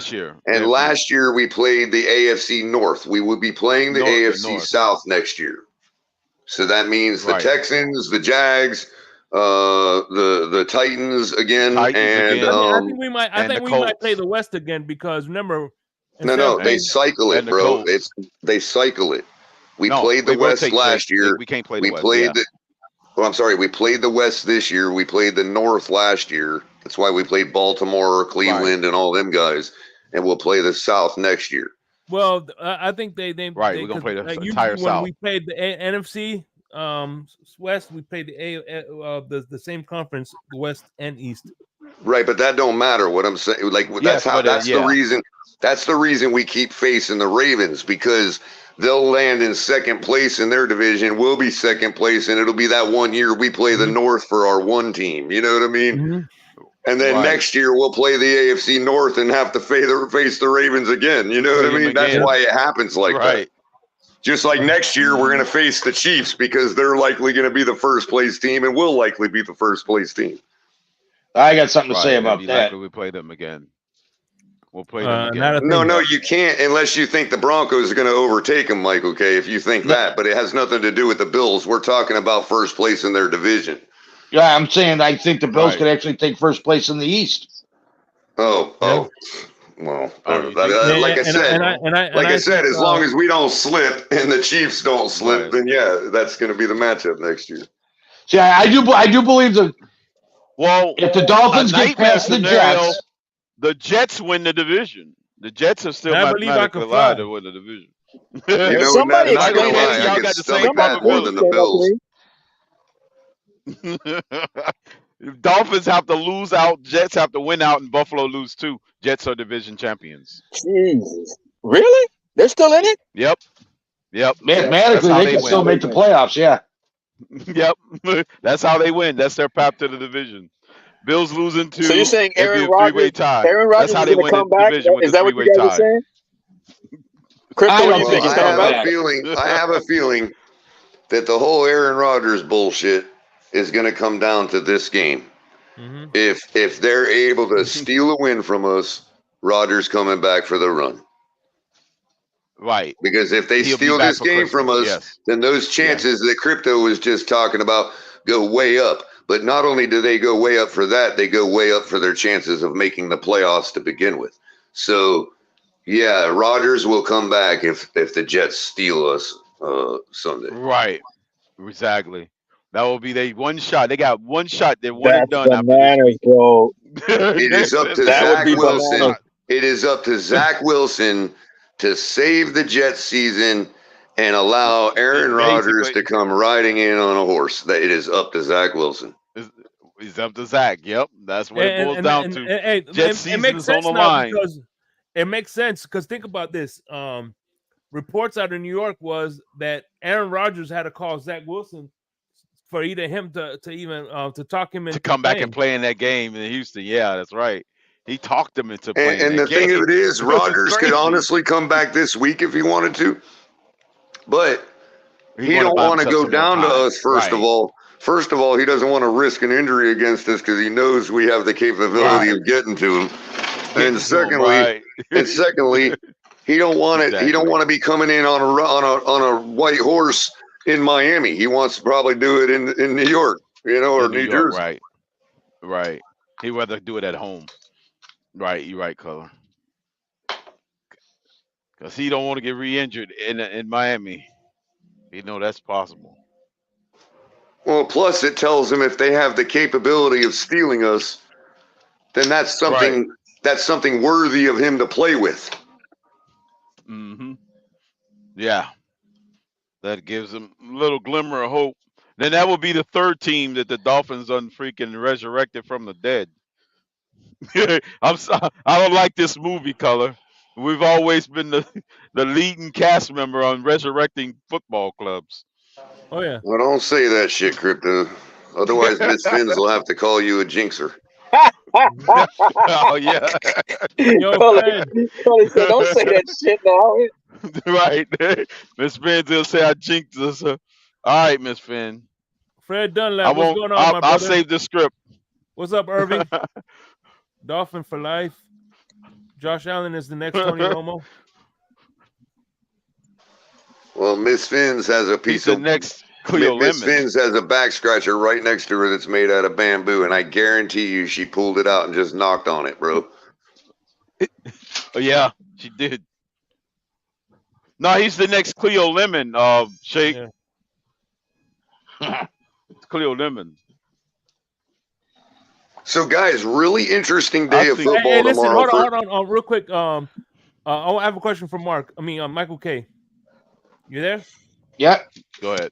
All right. Let's say the Buffalo Bills, right, or will make it to are going to make it to the Super Bowl, and they have 2 tickets for you on the 50-yard line, but you got to either go with Carson Wentz or Mark. Who you got to pick one? Who would you go with? I would probably go with a bottle of sleeping pills. Bottle of sleeping pills. So you would rather sleep through a Bill Super Bowl to go with Mark? Huh? Well, I'd be calling the suicide. I'd be calling the suicide hotline. I'd end my life. I had nothing to live for if that was the only option I had. So I hadn't seen Banana yesterday. I hadn't seen Banana yesterday, but for a moment, and I don't know if he was gone by the time we talked about it. But Banana, if you're there, Shake, look in the studio. We're on the Fins tailgate side, right? Uh-huh. Look in the images. I think I uploaded it to there. Which one? You see the picture that Ali got? There should be a picture in the images. Of which one? Which of a banana in the audience. Oh, you saw that? That was great. That was great. It might be on one of the other brands. I'm not sure, but I thought I uploaded it to the Fins Tailgate brand. Images. All right, yeah, I'll look at it right now.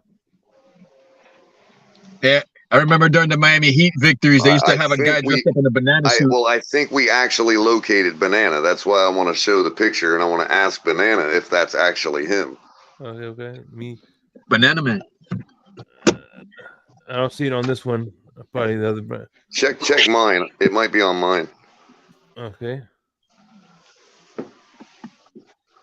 Nope, don't see it there. I'll check Ali. Oh, look at my sailboat. Damn, Ali's partying right now. Ali's like, we caught Ali where Ali's at. He's in the party right now. Uh-huh.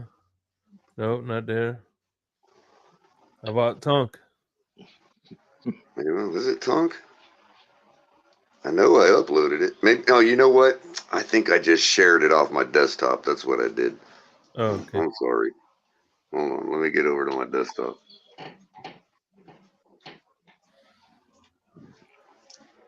This is going to be great. So we got it. We got Banana in the house. I just want to see if this is actually him or not.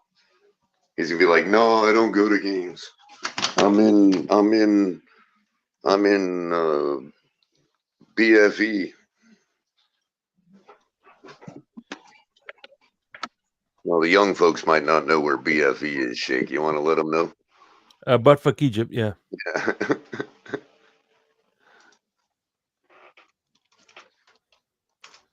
And remember, they've done studies, 60% of the time it works every time. That doesn't make sense. Oh, I love that movie. Yep. I love that movie. It works 4% of the time. Oh man, that's one of my favorite. That's like one of the. Whenever somebody asks me something about Spanish, I'm like, "Oh, you know what that means? That means Wells Virginia." Yeah. Hey, you remember when they had the what was it, the Spanish News Channel 2 here, bitches, for the they had like the whole gang fight. Quick question, Shake. Yes, so sir. when I go pick up all 12 bottles, do you recommend I split them up from with certain coolers, or I could put them all in the same one before I'm ready to crack them open? Man, well, Crypto, you do you, bro. You do you, Crypto. All right, here we go. No, I'm getting. I got like. I'll tell you what. There's a $100 off 12 bottles of wine. There was 20. There's a it's called a 20-20-minute rule. So if you have a white wine, put it in the refrigerator the day before, and right before you're about to drink it, 20 minutes before you're about to drink it, take it out, and then red wine you put it in 20 minutes before you about to drink it. So you want to get so they will be at the ultimate. So I keep it at room temperature prior to putting it in, or at another freezer. Because remember, when they say room temperature, so am I cooling it down or am I warming it up? Well, because when you leave it in the fridge, it's supposed to be slightly chilled. White wine is supposed to be slightly chilled, and red wine is supposed to be room temperature. And room temperature is not the room of the wine. It's not. It's 50 to 60 degrees. That's room temperature. So what happens if you leave it overnight? I'm cooling it down then from where it's going to be. Does it make it like? Does it make it like if you crack the bottle open and you leave it open and it's not open? Does that mean it'll develop moisture? Does it make it more watery? What do you mean? If you leave it in the fridge, does it make it colder? Like, does it get like? You get what I'm saying? Yeah, what he's like saying if you is drink it's a going to bottle, be like a watery like effect because the ice is not to melt. Yeah, it's turning a little bit to ice and it's getting back to, you know what I'm saying? It's kind of diluting it. Does that ever happen? That's why they say keep it at room temperature. It's not getting in the bottle unless you have it in the bottle. Then no, you're not supposed to freeze wine. All right. You just chill it. You just chill it at the super chill. Okay. Yeah. So even if you put it in the freezer like a Hennessy, it won't freeze. Well, you know, some frozen wines because there's not enough alcohol. My wine doesn't. My wine doesn't that tells freeze you right there. That doesn't right. My wine doesn't freeze because it's 45% alcohol. Mm-hmm. Oh wait, I'm sorry. Wrong image. That's Michael K. Sorry about that. That's Michael K. God, damn. Can't be me. I don't own one thing, Bills or Sabres. Sabres. I don't know. I don't own either. Sabres. Isn't that the type of women that Mark dates? No, they suck. There we go, right there. Ali even circled it. There it is. Now, Banana is claiming that he lives in California, right? But we did see a helicopter land right before the game outside the stadium. Banana's been found out. I think so. I think that is in fact Banana in the stadium right there in the flesh. Yeah, well, I heard he Banana plays polo with Ross on the weekends. That's commitment, bro. Yeah. Good man. He's been found out. Got some detective work. Ali did his detective Jesus work. Christ. Hey, Raphael, I never butt chugged any beer. I'm just saying that's what the kids do now. Wait a minute. Say it again. What the hell? Butt chug beer. What the hell? It's like you remember the hell they Colin with sticking the syringes up their ass? No, they do shoeies, bro. No, right here. I just changed my avatar. What's that? Oh, that's the tampon they soak and shove it in their ass. Oh God. Ooh. Hey, not for nothing, but the past 3 days in Miami, it's been putrid, bro. It's been raining like crazy nonstop the past 3 days over here. Y'all got thanks to my man CB. Thanks to my man CB83. I'm look for tonight. The Dolphins have the round table at 7:30. So. Oh yeah, CB going to be on there with them. Yeah. They're gonna be with T. Somebody else, right? Oh, so him and Doug as well. Doug CB, don't forget us little people when you get big. Don't forget us little people. Yeah, man. bro, that's what I hate. They forget us. All I know is the quality of the round table just went down without the show even starting. Yeah, that's crazy. If they put a member from the TFTG up there, the quality will immediately go through the roof. What do you mean? Wait a minute. What do you mean the quality? I mean, listen. I like TD, man. Why you got to talk about TD like that? Well, they're really going to have to overcome tonight, Shake. You know what I mean? They're working with a bad offensive line tonight, bro. Exactly. That offensive line is definitely banged up tonight. CB! Did you see them? CB ought to stick to talking about defense. He might do himself a favor just start sticking with defense tonight, CB83. Did you see them guys are trying to sell up there? They're trying to sell T-shirts for $48. No, they are selling T-shirts for $48. They're not trying. You know how much I paid for my tuition? Who's selling T-shirts? Who's not there? Who's selling them? The AFC Roundtable. $48 for $48. I can get a double order of wings, a 24-ounce Molson Canadian. Bro, I spent $48 on my Tua T-shirt, man. Damn, he said. And a $20 hooker. Yeah, but if it's like Richie says, I could get a 50-piece wing for $30. What are you talking about? If it's that heavy cotton, that's a good shirt. For anybody that wants to know how much we should pay Tua, we should pay him $1 million for every dollar I spent on his T-shirt. I paid $30 for this shirt, the Chan shirt for Papa Paul. The Cheeto one they got is nice, bro. Michael K, that one is nice. It's good. I mean, I'm not saying they're not nice, but they're not $48. I mean, if you think about it, bro, it's almost 35. Brand new like that, maybe 35. You give them 15 for their cut. I get the Silkscreen company shirts. I think I pay like $19 for them. Yeah, but they're trying to make sure, they're trying to do something, they're trying to make a little something. Well, they're trying to make money. I understand that, but I'm supply and demand. You make it. I'm like Trump. Thrown in there, Michael K. Hey, listen, guys. Speaking of which, if you guys are gonna get T-shirts, because you know me, I'm a big Grand Theft Auto fan. I'm talking about huge Grand Theft Auto. I'm like, and if I'm gonna get any T-shirts, I played it once, bro. T-shirts, get this right Vice here, City. man. This from the Finn's Tailgate Network. Get this, bro. These shits are fire as fuck, and I guarantee you, it's a lot cheaper than $45. These are fire T-shirts, bro. Right. I'm gonna, as a matter of fact, I'm gonna cop from this weekend. Anything my phone's messed up. I can't. You know what else? That coffee mug's fire too, with the big old CC on it. If a color commentary mug is guaranteed to make your coffee taste better. I tie my shirt. I've tried it myself. Isn't that from Scary Movie? Does this shirt make me look gay? How about now? Hey, color, that's what he's talking about. What did Shake just go get? What he walked away. No. I agree with you that it is a fire mug, but there's other mugs that are pretty good. What do you got there? I can't see it. I still can't see it. Let me zoom in. Hold on. See, I'm along the firm belief though. If you can sell it, if you can make money selling. Go ahead. Let me see it again. I mean, yeah, it has to be a good logo or slogan. I mean, that's definitely a fire mug, bro. I got to get one of those for I remember Saturdays. my boss got me, bro. My boss got me one day, said, hey, try these shirts on. They had the name of the company in the front and the back, but in the back, I didn't notice. We were all pointing to the back. It said, I'll do anything for $20. And then after that, the best shirt I've ever had, bro, was a shirt that said, I used to be a people person until people ruined it. That's good. Now I'm a person.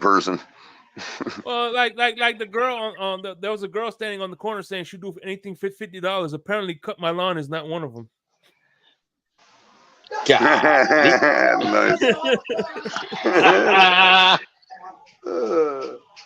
I used to have this shirt that said, I'm not a gynecologist, but I'll take a look. Or I'm not a gynecologist. I know a cunt when I see one. But, I had to stop wearing the shirt because I'm thinking, logically speaking, I probably don't want to be looking under the hood of that anyway. You know what I mean? Like, why am I asking for bitches that need a gynecologist? Hey, you smell something funny? Ooh. Like, if they're seeking a gynecologist, I probably don't want to take a look. No. Does that look infected to you? Not unless I was a trained gynecologist who has become nose blind, no pun intended, to that kind of stuff, to seeing that kind of stuff. Mm-hmm.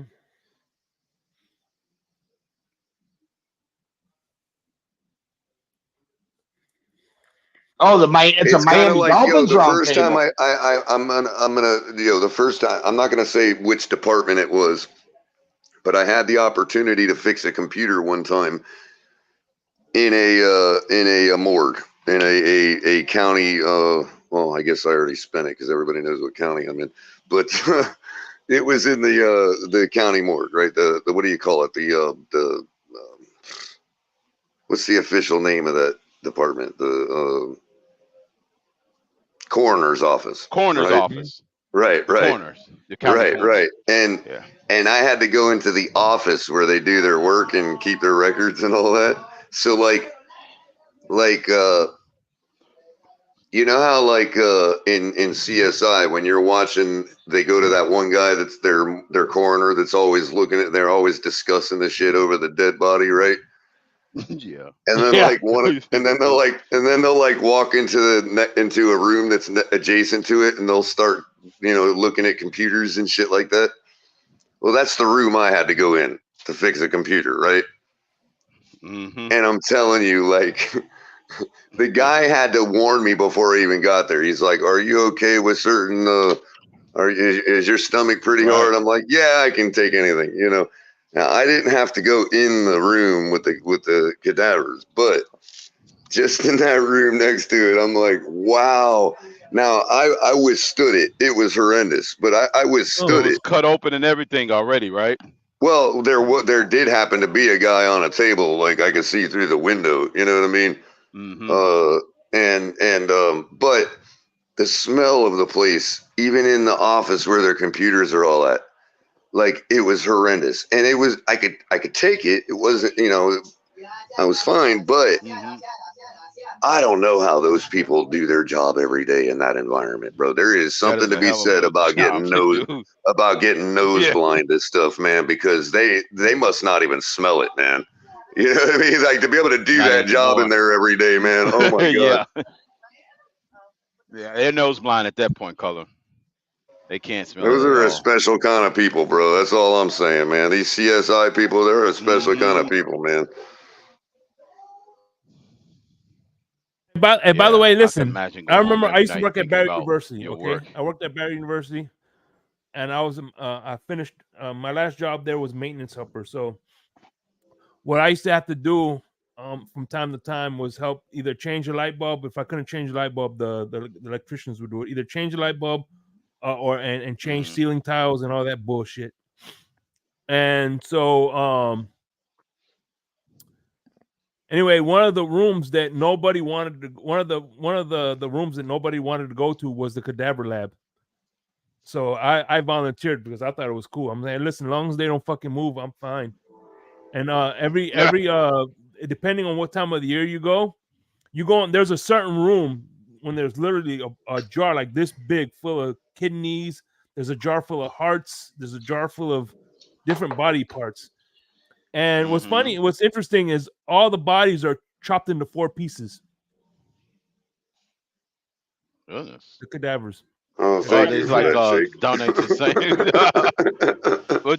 They donated them to science or something? Like, obviously they not gonna be prepared. They hadn't gotten to that part yet when I was there. Shake, they hadn't gotten to that part when I was there yet. I think the guy just arrived, man. Yeah, man. What's funny is, man, the freaking the guys, you could see his nads and everything. They're like purple, and it was crazy. Oh, Jesus, thank you for that too, Shake. That's something I needed to know. Anyway, No, but just Shake Money. It just gives you perspective. Money now. Well, it just gives you perspective. Like when we're watching TV, like when you're watching CSI, and they got that nice blue lighting hue going on, and everything looks all sexy. Like, oh yeah, CSI. Those people are fucking like, oh my god, it stinks in here. You know what I mean? Like, well, they're all talking about like, like, yeah, and the little beetle says that he was dead for this amount of time, and they're standing over that body. Then people are about to puke their guts out. Of course, I noticed nads. What the hell? When you lift up the bag, and that's all that's pretty much what you see. It's not like just because it's Hollywood that they got some kind of ventilation system that takes that smell out of there. And pretty much, or they ozonate the air. They can, and they're like all wrinkled, whatever. Those are like these are like the cadavers were like are like aged. I don't know how long they've been there, but yeah, you could tell. Ozone still has a stink to it. Yeah, it has a certain type of smell to it, but it's much better to smell than a cadaver. I tell you that much. Oh, no, the cadavers smell like straight from out. Bro, this shit was divided by a concrete wall. This stuff was divided by a concrete wall, a window, and a door, and I can still smell that shit, bro. No, the cadavers smell like straight formaldehyde, bro. They smell like formaldehyde. It's got the formaldehyde tinge to it. Yeah. No, this was straight decomp. This was straight decomp. That's what I was fucking smelling, bro. Oh, okay, yeah, that's worse. At least the formaldehyde to cover up the smell a little bit. It's like but what's funny is, man, you see like yellow boiling substance. A jar this big, full of freaking kidneys, and one had hearts, and it's like, damn. The jars, so they take all the organs out, remove all the intestines and stuff.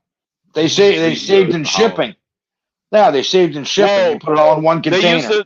They used to have accidents where the body would have one last movement. Well, they used to have bury you with everything in you. Where they have one last movement where the body will sit up and have like a contraction, and it'll make a reflexive movement where it'll sit up. They've had bodies, fart, do all kinds of shit. They have the final movement. I hope that's me, bro. I hope I rip one good one for the coroner right as I'm going out there. That's gonna be awesome. Right, that's the way to go out. Here's one just for the last one. Drop a big one. Oh, wow. I don't know if I want to sit up. I just want to take that one rip. That might freak somebody out if I actually sit up. You know what I'm saying? No, dude, if like, goddamn, this person ain't dead. If you're dead and I sit up, and if I see you sit up, bro, you'll see a cut out of my body like this on the wall.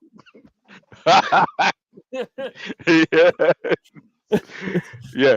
And the thing is, it can happen, but you still gonna be freaked out. I wonder, like no matter how long you've been doing the job, like somebody be on the job for 20 years and that happens, and every single time it happens, like they've seen it happen like 10 times, right? But every time you never get used to it. You're still shocked that they have to like run out of the room and go to the bar and have a drink. You know what I mean? Right. Like, goddamn. It's like the zombie. You immediately think about your latest zombie. What's wrong with Jim? He had one of those moments again. You know what I mean? Well, you be thinking about the latest Night of the Living Dead film that you just watched the night before. Imagine that.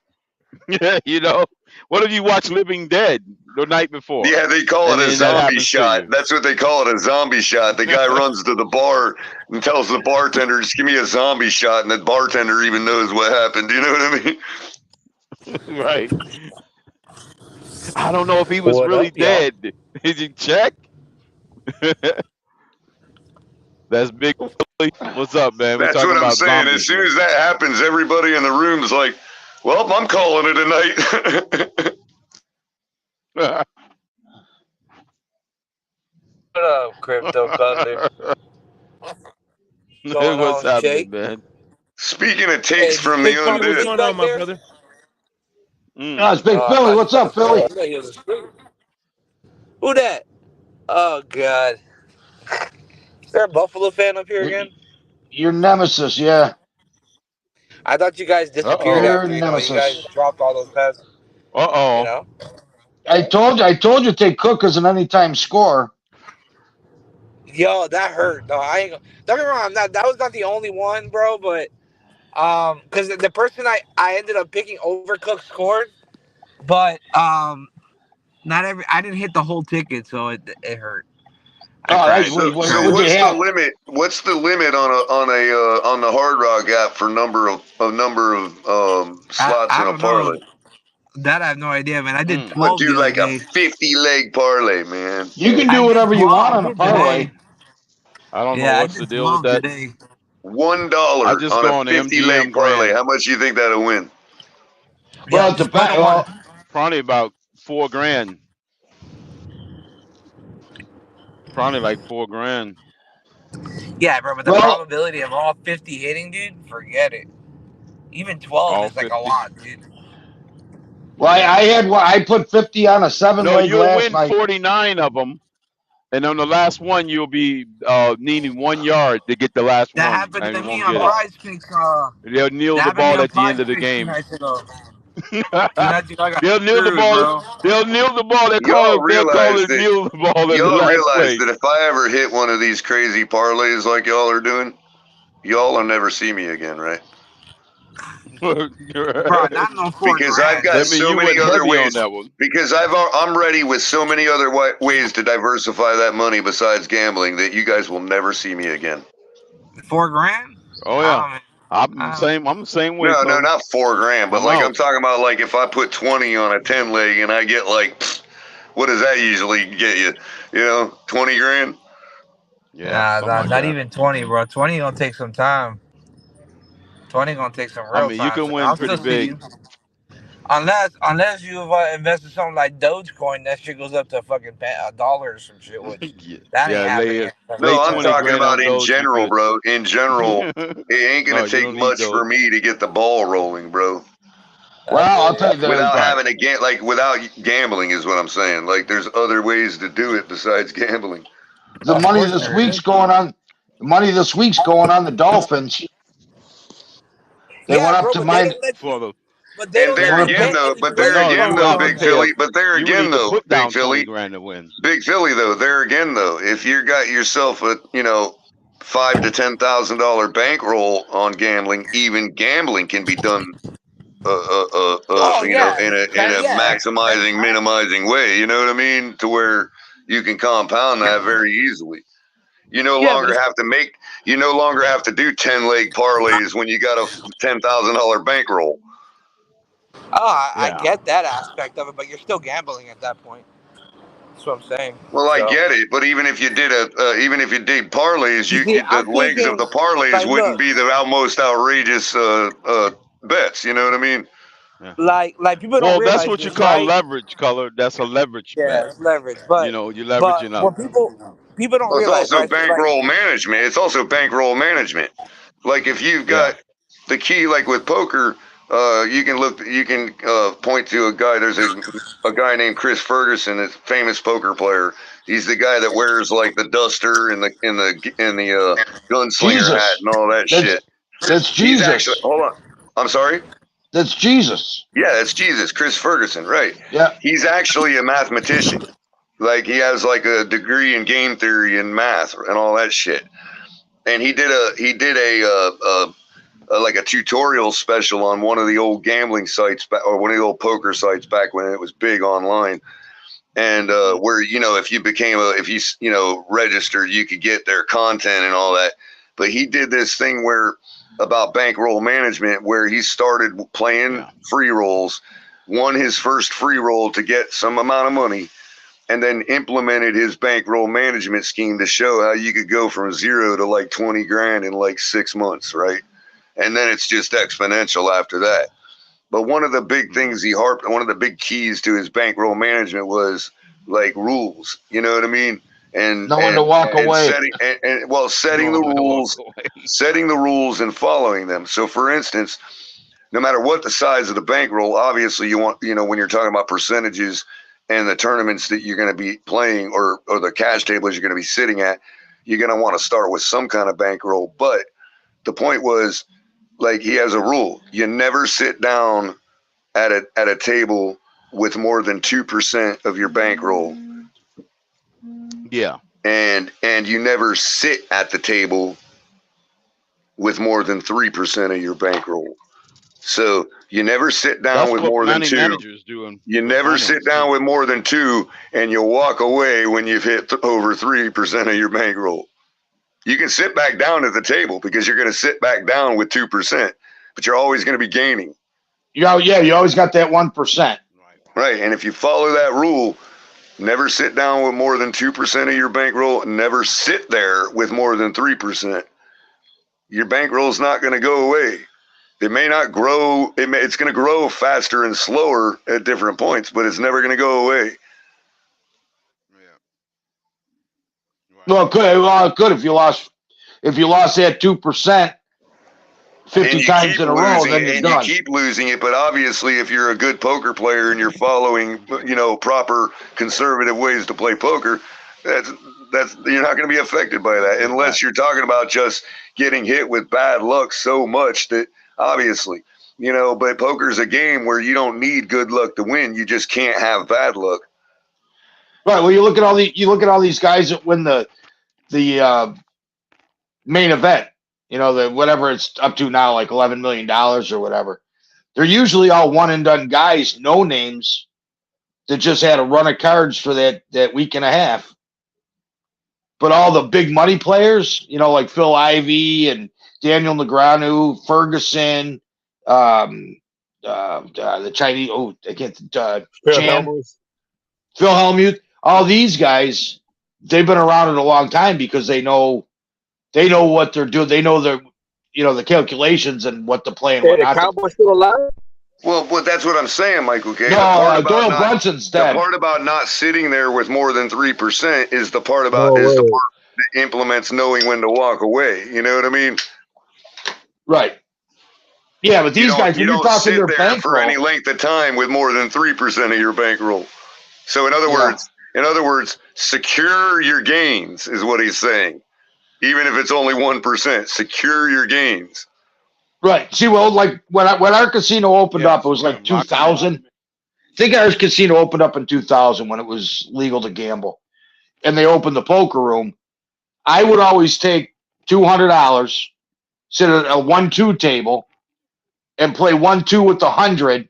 And if I lost that, I'd put the second 100 in my pocket. I would buy in. But had I got up a certain amount, that other 100 would never come out of my pocket. So I would only lose $100 at some point. But I would never. The big key is never take your bank card in to the casino. And that's a similar idea.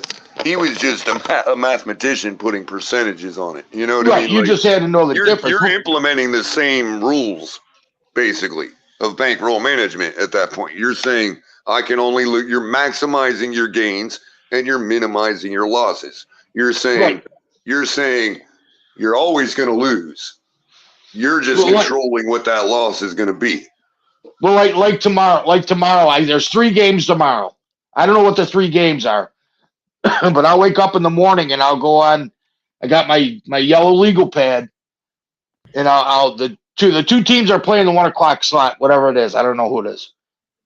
I'll take the quarterback. Well, that was going to be the top topic that I wanted to segue into here in a second. Anyway, by the way, it's Bengals, Vikings at Bengals, the 1 o'clock game. 4 o'clock game is Steelers at Colts, and then the 8 o'clock game is Broncos at Lions. All of those games. Hold on, Michael K. Before you get started, because I gotta drop here in a second for about 5 or 10 minutes. All of those games will or could or should affect the possibilities, probabilities, futures, and whatever of all the teams involved we're talking about when it comes to the Dolphins, the Bills, and everybody that's vying for the top spots. All 3 of those games have implications for that. Right. I just wanted to point that out. Yeah, the Bengals, I don't think so much, though, because I think what are the Bengals now? Well, every one of those teams is 7-6. If I'm not Bengals are mistaken. 7-6. One of them might be 8-8, or one of them might be. The only one that isn't 7-6 is the Lions, and they're 9-4. Right. But that doesn't matter. I'm talking about Shake. I'm talking about the AFC teams. Yeah, that's AFC or NFC. Yeah, all of those AFC teams, I think, are above 500 and going for like the middle and playoff spots. Mm-hmm. What did you say, Shake? I'm saying every game in that Saturday slot, except for Vikings, are even the NFC teams are 7-6. Right, that's what I'm saying. Right. So all of those games have implications for the AFC playoff mixture. Mm-hmm. Yeah. The Bengals and theirs, the Vikings and to tell you the truth, they're in the mix. Buffalo. Okay, so if you want to look at it like, obviously Buffalo and Miami both control what happens to themselves at this moment, right? Buffalo can take care of themselves just by winning out. I get it, but even with winning out, Buffalo, a bad day for them tomorrow is if all three of those games were won by an AFC team. Right. That would be a bad day for Buffalo tomorrow. Just that's all I'm pointing out. How right, bad but then that Buffalo, day is subjective. You know what I mean? But then if Buffalo wins Sunday, it's almost like a wash. It goes not really, bro. Week. Not really. Maybe for the time being. But if those teams keep winning, maybe for the time being. But if those teams keep winning, it's not. It doesn't bode well for you guys, bro. Yeah, but don't some of those teams? A lot of those teams to lose is all I'm saying. What we were saying, Color, they do play each other. Those 7. Yeah, some of them teams play each other at some point. Fair enough, but not all of them. And that's what I'm saying. 2 of them are playing NFC teams this week. That's why winning this week for those 2 teams is important. Because like you guys said, they are going to face each other. How many losses did Buffalo have? 16, they play each other. Buffalo has 6. 6 losses? Yeah, 7-6. Yes. So we can't afford to slip 2 games in a row because basically everybody's 7-6 as well in the AFC. Pretty much, dude. We get the 12 wins. We take care of business. It doesn't matter what everybody else does. We get the 12 wins. The division is ours. Thank you. See, the problem now with as far as Miami goes, they really need Dallas to beat Buffalo Sunday. Because the way it's shaking out now, there's a good chance that Buffalo's going to win the West. The reason for that, Michael K., is because of our schedule going forward. If the Bills lose Sunday, that means the Dolphins only need to get to 11 wins to win the division. So, yes, Dallas beating Buffalo helps us quite a bit in the fact that it'll give us more breathing room. That doesn't guarantee you, because the Bills could still, if the Bills lose Sunday, Bills could still get to 11 wins too. You have 6 losses. No. So if you lose Sunday, did I not say if Dallas beats Buffalo? Did I not say that? Oh, wait, yeah, Dallas. Hold on, Dallas beats Buffalo. That would be. I was explaining why it was important for Dallas to beat Buffalo. So the framework was Dallas beating Buffalo. Right. Right. And in that case, that means Miami only has to get to 11 wins. Again, as I said before, other than our own feelings about our team, losing to the Titans changed nothing. The magic numbers were still 3-1 for the Bills, for Miami and the Bills respectively.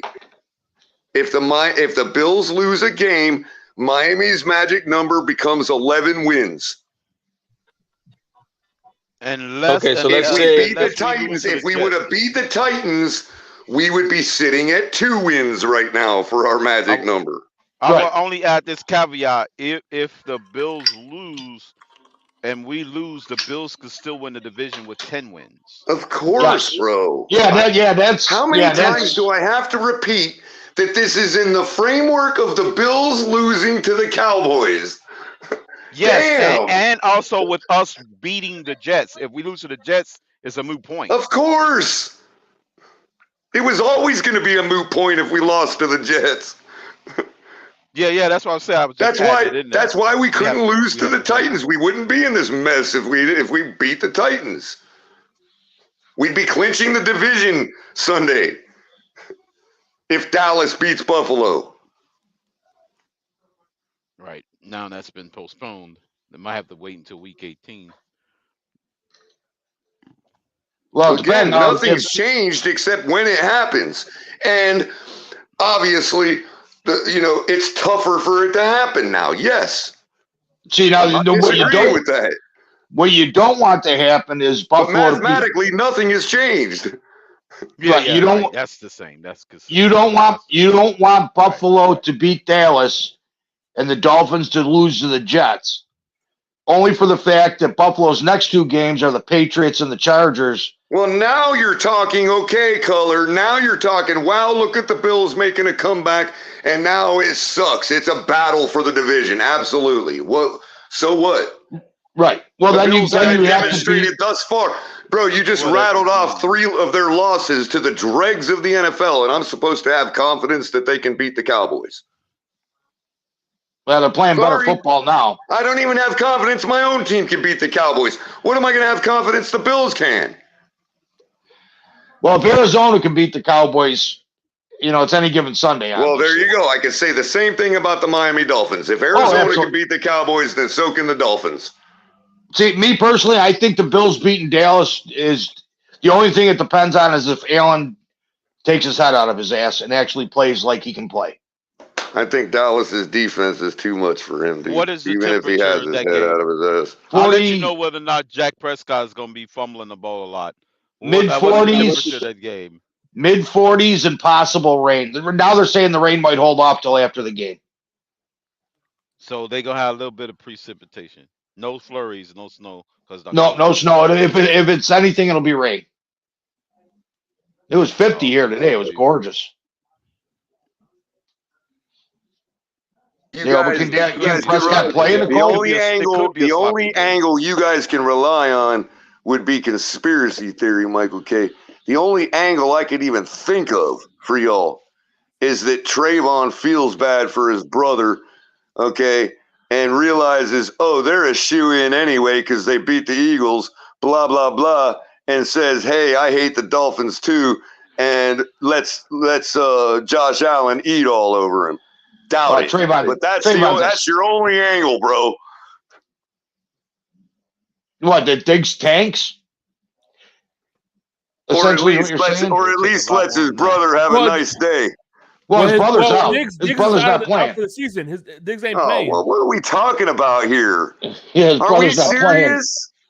No, the other Dallas Diggs is out for the season. Oh, Dallas is Diggs. Oh. Yeah, Dallas Diggs is out for the season. Yeah, again, he's a scumbag anyways. He ran up $25,000 in rent that he didn't pay last year. Oh, well, he's still got influence on his buddies on the team. $25,000 in rent. Yeah, 20. Yeah, and he wrecked the property. He's still got influence with his buddies on the team. Again, I don't believe this nonsense I'm talking, but that's your only hope. Here's another problem. Are the defensive shutting Diggs down, or is this new offensive coordinator that's better than sliced bread not giving Diggs the ball? Because Diggs hasn't really done nothing the last 3 games that this Joe Brady took over. No, but all these idiots in Buffalo want to say he's doing the same thing the other guy was. He's using Diggs as a decoy. It ain't been working. Well, they're not even. Well, Diggs actually had 3 or 4 drops last game. He looked like shit. I need them not to throw the Diggs this week because I put him on the under on receiving yards. So, yeah. Who on Diggs? What were the yards? I think it was like 60 or 70 yards. Yeah, there's a good chance you're going to hit on that one. Well, no, yeah. I don't. Hold on. 60 yards? Diggs hasn't caught. He caught 1 week. He had 74. The other ones he only had like 38 and 46 or something like that. So it was low. He's only had like 3 or 4 receptions. They're going to force feed him the ball. I'll be back, Shake. I got to get on the road and go through a dead zone. I'll be back. Dead zone. I see them force feeding him, Mike. Okay, they're going to force feed him. They're going to make up for him. They're going to make him happy doing this stretch run. They got to, especially against a team like Dallas. He's got the Chargers coming up, who's pretty much cashed in their freaking season. That's over with. You know, it's funny. I was talking to a girlfriend. Time to make up. I was talking to a girlfriend of mine. We were talking about Belichick parting ways with the Patriots. I said, I hope they don't do that before the Bills because we know how teams with a new head coach rail and they usually win. So here you go. Now Staley gets fired. The problem is they got Easton Stick. Yeah, dude, that poor bastard took a beating it's not yesterday. like it's Herbert that's left, you know. Right, and that's the only saving grace is Herbert. Herbert had a pin put in his hand, so he ain't playing. He's done for the season. Well, probably done for the season. I don't think they're making the playoffs. Yeah, they're done. They all but toast. They quiet in and trying to get some draft picks. They're in the draft. They're in the lottery phase now. But I think it all depends on the weather. I think the Jets Brian game, your Flores game. or freaking Belichick's going to be their next head coach. You think it's Belichick or Flores? Mm-hmm. I'm banking on Belichick because that's look. He's gonna. My theory is reason he's gonna help. You know, Josh McDaniels is fired. He's not gonna get another head coaching job anywhere. So, Belichick could go there with Josh McDaniel as his OC to help. That's you know. This I was thinking Belichick would go to Carolina. Does he really want what to deal with another Nick Saban-filled quarterback? But it's an NFC team though. What's the quickest path to him getting those 15 wins? A quarterback that's already established, that will be the Chargers. A defense that's already there, and that's already there with some of the personnel he used to coach in New England, and then he can go freaking get a defensive coordinator to tidy it up on the other side. So yeah, I would say that would be his fastest path to get to Shooter's record. Is the Chargers. Right, but anybody in the AFC is wanting him to go to the NFC. They don't want him in the same conference. Right. Yeah, that's what I'm saying. That's his fastest path to get those and wins, listen, so he can retire. And think about this too. Who better to coach? Because look, if you're the Chargers, right? Who do you have in your division? Andy Reid. What better way to combat Andy Reid than freaking Belichick? Yeah, I think with him doing it, he want to keep it competitive. I think, it'll be harder for him to compile those 15 wins in the NFC. I think he gets it faster with the Chargers, given that they already got a team ready made for him. Mm-hmm. Right, as long as Herbert can stay healthy. Yeah, as long as Herbert can stay healthy, yep. And the defensive personnel is already there. Yeah, you know that he's used to coaching. Bosa. Mm-hmm. Right. Well, why didn't Bosa play last night? I think he just won his early vacation. Did they put him on? Is he out for? Checked out. Now watch, mysteriously all the defensive backs are going to be checking out on IR. You know, watch the next few days in San Diego, not San Diego, but LA. They're going to check it out. Let them, because we got to go there. We go there next week. Watch, Bosa's probably going to have turf toe. Watch, it's going to just be like mysterious injuries coming out of nowhere from key players. Well, we go there next week, so we don't want Bosa.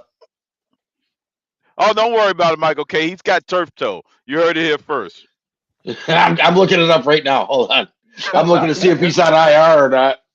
You heard it here first. If it's not, it's coming in 4 days.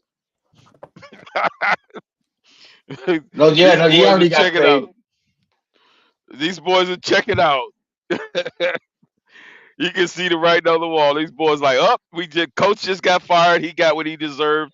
Let me take my early vacation. Let me see what injury. Let me see. I got a sprained calf. Yeah, that's it. Keenan Allen's probably gonna have a freaking earlobe injury from the earrings he's wearing is too heavy. I don't know. Remember when George Brett missed the World Series game because he had hemorrhoid surgery? Yeah, yeah, right. For the Royals, right? The Royals, yeah. Yeah. I missed the game for hemorrhoid surgery. I was dying. Hemorrhoid surgery. He said my ass is hurting. That's what you get for sliding in the third base every 4 minutes. You know? Tearing the ass out of me. He was sliding in the third base, goddammit.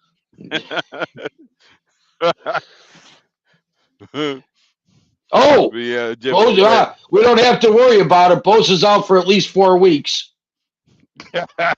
Right. He's on IR. Hold on, let's see what it says. Right. Foot injury. Yeah, he got a foot injury. Dude, did you know that? Crypto, did you know? No, I didn't. I just made that up. But I just The Chargers said that. The Chargers placed Bosa foot on their injured reserve list Wednesday. Oh my God! I promised to God I did not know that. I guess it's my intuition. Oh my God, it's great! Wow, that was you talk about intuition. I did not know that. I promised to God I did not know that. I was just making up injuries as we was going along. I was making that up. Injured reserve. No shit. And it happened yesterday too. Oh my God. But we still got to deal with Khalil Mack now. If I could have that much intuition and then freaking just think I'm making up an injury that's already been reported, my God, I need to freaking play the lottery this week. What's the big game? Is it $1 billion yet? Shit. What is the number? I'm gonna tell them. I'm gonna have to pull the chat and write down some random numbers and shit. God damn. Yep, foot injury. God damn it. Foot. Those boys are out. Jaron James. What was another key star? Freaking. Keenan Allen's out. Samuel. Well, Allen did have his rap. He's kind of going in and out of there. Yeah, that's what I'm saying. Darren James. Freaking Samuel, right? Samuel, didn't he for the 49ers? No, not Debo. Sante. I think they got Sante, don't they? Hold on, I just backed up this tablet's this tablet's so friggin' slow. And by the way, Asante Samuel says his dad played with Belichick. Yes, he did. His dad actually played with Belichick. So there you go. Belichick gets to coach the father and the son. Wow. That's insane. That would be something if somebody. Has that ever happened where a head coach has coached the father and the son? My teacher, who's an old person. By the way, my old individual to do that. My math teacher played for Bobby Bowden, and his son played for Bobby Bowden. You say your math teacher, son? Yeah, Stanford Samuels played for Bobby Bowden, and his son played for Stanford Samuels. Bobby Bowden. Samuel's still active. Oh, okay. He's going to have a spring calf by next Tuesday. The week's still early. Right. The week's still early. They're only 1 day removed. But I want to see where Keenan Allen coming out with injuries out of nowhere. Watch. Yeah, he ran out of Blue Chew. Blue Chew, right? Well, Keenan Allen's inactive. What's inactive mean? Not participating. No, they just got to. Yeah, they're not participating in any of the workouts. And that was yesterday. Then they make it official on Friday, and then most likely you will not play if it's official by Friday. Yeah, because he was put on the inactive list yesterday, and that's all it says is inactive. Buffalo, when do you guys fly out there? You guys are getting on the plane after the Dallas game, or you guys are flying on? They'll fly out. They'll fly out Saturday. Hey, by the way, quick question. Day before. You guys? Yeah, they'll fly Saturday. Do you guys? Friday. I'm sorry. You consider Batman Returns a Christmas movie? Batman Returns? Never seen it. I don't think Christmas when I watch any Batman movie. That's with Danny DeVito. I get it, but when I think of Batman, Christmas is the last holiday that's on my mind. Yeah. The storyline might be a Christmas movie, but I do not think about Christmas when I'm watching Batman. Not at all. That'll be like me thinking about Easter while watching Michael Myers. Well, he killed a bunch of snow bunnies. Right. That'd be like what Michael Myers, freaking. I'm thinking about Michael Myers while I'm thinking about Easter, Does that count? A crypto? Mm-hmm. He's killing snow bunnies. Killing snow bunnies? Yeah, probably do.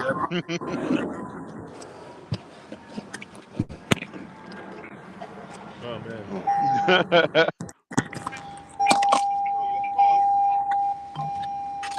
Damn, who's that? That's Michael K or Big Philly? No, No, it's got to be Big Philly. Oh, okay. Big Philly must be getting on the bus. Listen to me Yeah, carefully.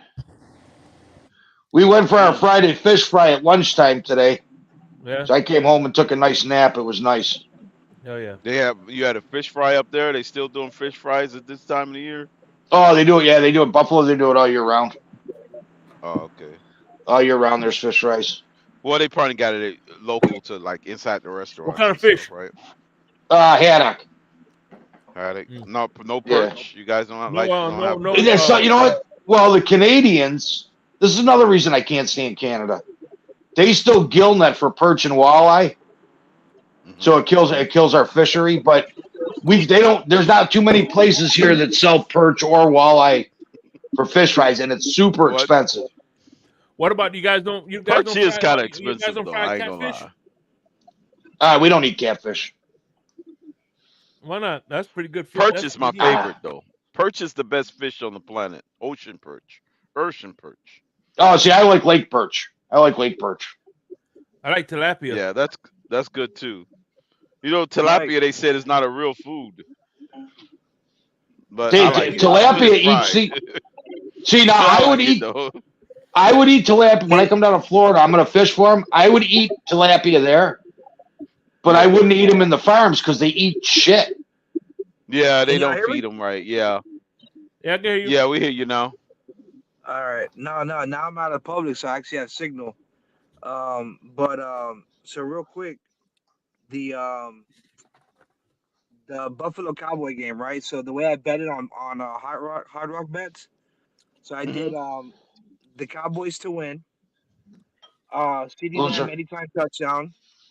Okay. Josh Allen over 1 INT, so it's a half INT. So I did one over an INT. Diggs under 6.5 receptions. James Cook under 23.5 receiving yards. Oh, you're screwed. You lost right there. Well, hold up. Receiving yards. Oh, that is kind of low, but yeah. Yeah, I know, but I took a chance there, but that's the only way to get the maximum. That's the risk one I did. I put CeeDee Lamb over 89.5. Michael Gallup, this is the second one I did that was a little risky. Michael Gallup under 16.5. Tony Pollard over 51.5. Josh Allen under 35.5 rushing. And Tony Pollard anytime touchdown. So that $20 bet's $2,020. What was the odds on that? I have no idea. Wait. How much? Had to be 10-1. Wait, no. How much can you win? How much can you win? 2,200. Yeah, he said 2,000. Oh yeah. Okay, how much did you put? How much did you put on it? $20. 20. $20. So that's 20. 10-1. 5, 2,000. Yeah, about 10-1. Yeah. Yeah, it's 10-1. Yeah. 10-1. That was one. I did another one with the Dolphins Jets. That one same $20 bet. This is 5-1. I did Dolphins over 23.5 points. Dolphins to win. Zach Wilson over 1 INT. So half of 0.5. So I did 1 INT. Christian Wilkins over 1 sack. Greg Zuerlein to miss to not have a made field goal 1.5. Because of the win factor. The same with Jason Sanders under. So I don't have them scoring a field goal, either one of them this game. Point after the PATs don't count towards that, by the way. It's just they don't count. Oh, okay. Yeah, they don't count. So that's why I did it. And Bryce Hall anytime touchdown. Bryce Hall over 43.5 rushing. 43.5 rushing. Yeah, hold on. See, Phil, a lot of yours. I won't do the interceptions or field goals. Right. I just can't do it because when I make my slips up and I put both teams down there and I put their it goes quarterback on a yellow sheet of paper. I'll send you one of the ones that I did so you can see how I do it. But I'll go from quarterback to running backs to receivers to tight end. Right. So it's like And Prize Picks for you, but like Prize Picks would probably be better for you. But the thing is with mine, with my Hard Rock bets, for some reason the Dolphins player props were not there. It was only Tua. you gotta wait. No They player props. won't put them up until later in the week. Bro, but the Because game they don't know who's playing. No, they got to do it now because of the games of tomorrow. Normally they're already no, it's a Sunday, but normally they already have it up. They have not one Dolphin. I mean, player football up started. Yeah, football start. Yeah, Saturdays the games start. Yeah, no, per game, like on because I use FanDuel. Like when I go to like receptions, because I do a lot of over receptions. Yeah, is in your case, most of my parlay. Right, Larry Markin is getting traded, Shake like Money. That. The way you're betting is like that, and then the last bet I did, it's a $10 bet, and I want to say it's 30 to 1, because the payout or 20 to 1 because the payout's 3,056, and it's a $10 bet. Or maybe actually I'm off there. I'm off there. It's like 30 to 1, dude. God damn. Yeah, 30 plus 30. Well, it's like plus 30,000. Yeah, so for me, I did so I bet on the games rather than player prop parlays. So it's a 12 bet parlay. So I have Bengals beating the Vikings, Steelers beating the Colts, Lions beating the Broncos, Titans beating the Texans, because there's no CJ, so that was the easy bet. Chiefs beating the Patriots, Dolphins beating the Jets, Bucks beating the Packers, Niners beating the Cardinals, Rams beating the Commanders, Cowboys beating Buffalo, Jags beating Ravens, and Eagles beating the Seahawks Monday night. Did you see that? You see that criminal on criminal? You see the dude in jail that was giving his girlfriend his pics over the phone on YouTube? They have phones in jail. A lot of them have phones in jail.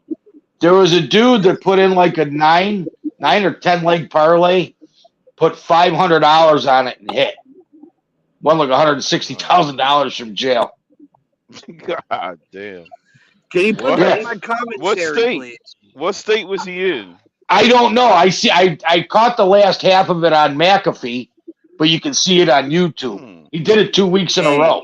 Can you imagine the phone call? Well, he put $500 in hit. Hey, babe, I need you to cash out that money I made last night, that $162,000. I need you to put that in my commentary. Yeah. Right. Exactly. If I put that on my book. I need you to put that in my commentary so I can open up my own store here in jail. Yeah, he was all over. He had women's basketball on there.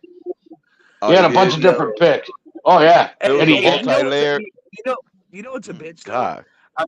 Imagine if he's serving life in prison. That's another one, right?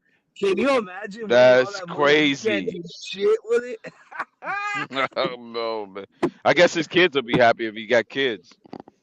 That's the only thing you can do it. Can't do the time, ladies and gentlemen. Is that what Beretta said? No, you probably don't know Beretta, Big Philly. No, I'm too young for that. Right? Yeah, that was shit. Beretta. That was the murder. What was it? That was the murder. Time if you can't do the time. Yeah, he murdered his wife too. Beretta murdered his wife. Yeah, what was his name? No, I'm talking about Beretta. Robert Blake. Yeah, right. Yeah. Yeah, he killed his girlfriend. It was his girlfriend actually. Or it might have been his wife. Sounds like my neighbor. He actually did do it. Was they singing that same song after he got convicted? I think he wasn't he? He just died too. Last year, I think he died. Right.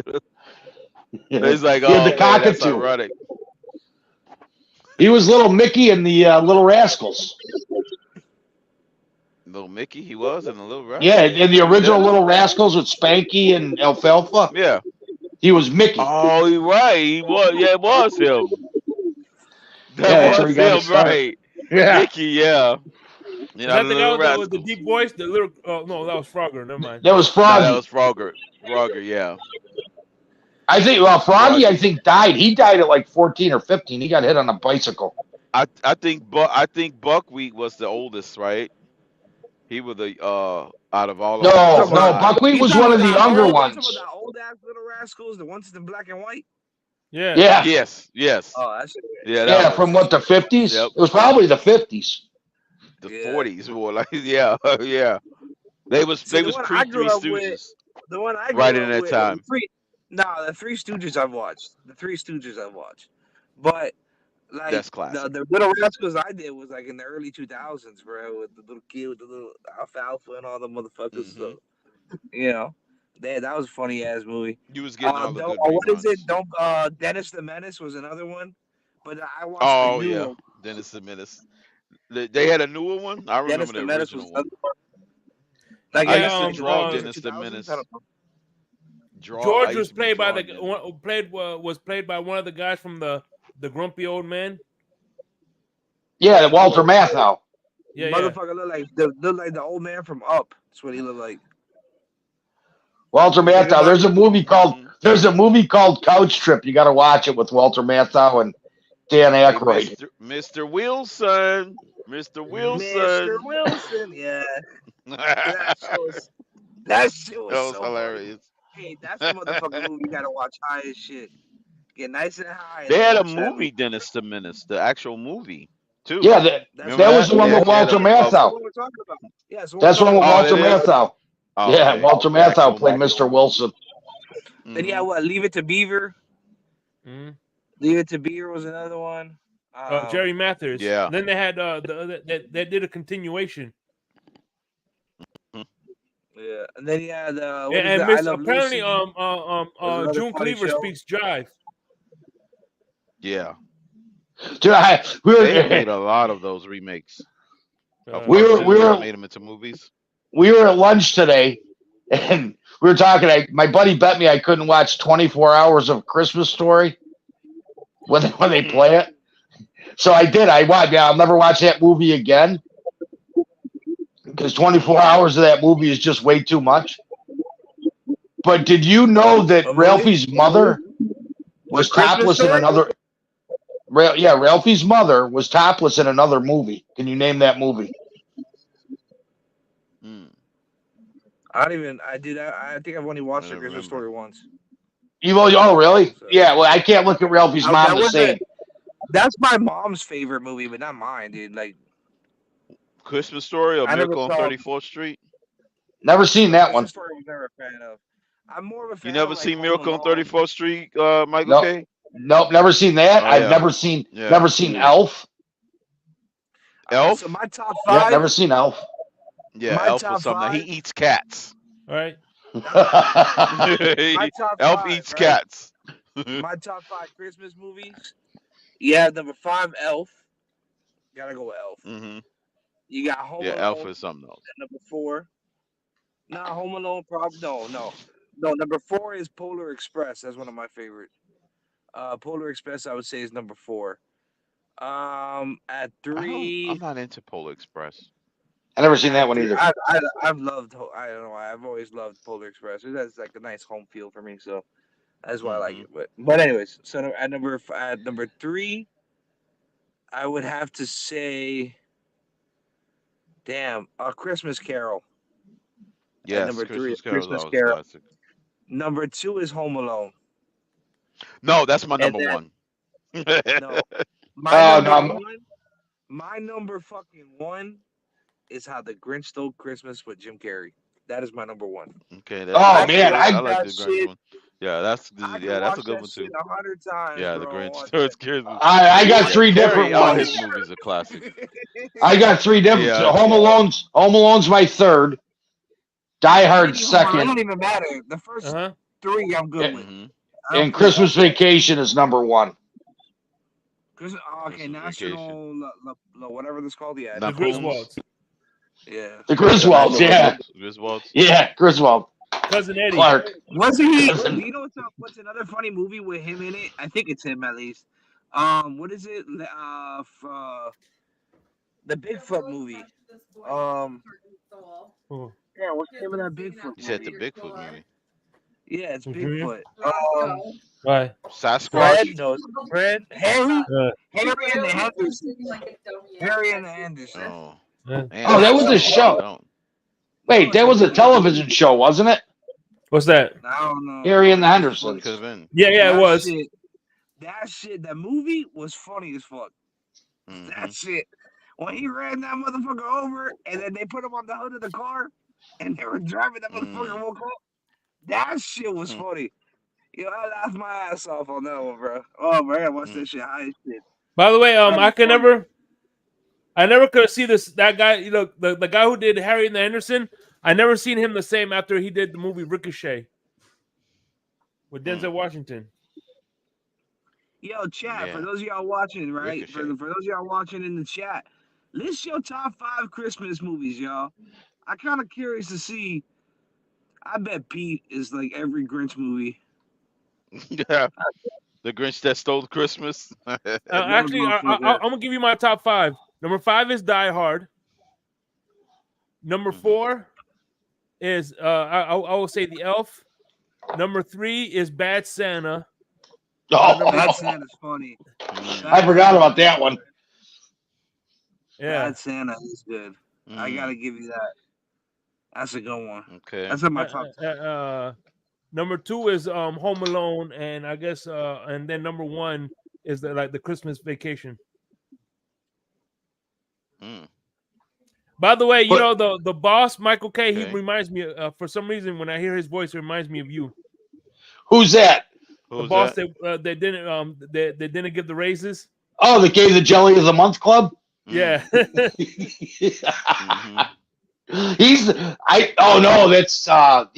I'm thinking of the other guy in Vegas Vacation, the dealer. And he says, "Hey, Griswold, why don't you give me half your money? We'll go out back and I'll kick you in the nuts and we'll call it a day." When he kept losing, give me half your money, I'll kick you in the nuts, we'll call it a day. And then he ended up giving up everybody because of Cousin Eddie. He gave them everybody their Christmas bonus. Yeah, he kidnapped them. He kidnapped them. What's going on? So Miss Vince put Home Alone 2 Lost in NY. That was a good one. Number 2 was hilarious. Yeah, that's dude. mine. It's the best holiday movie. I do agree.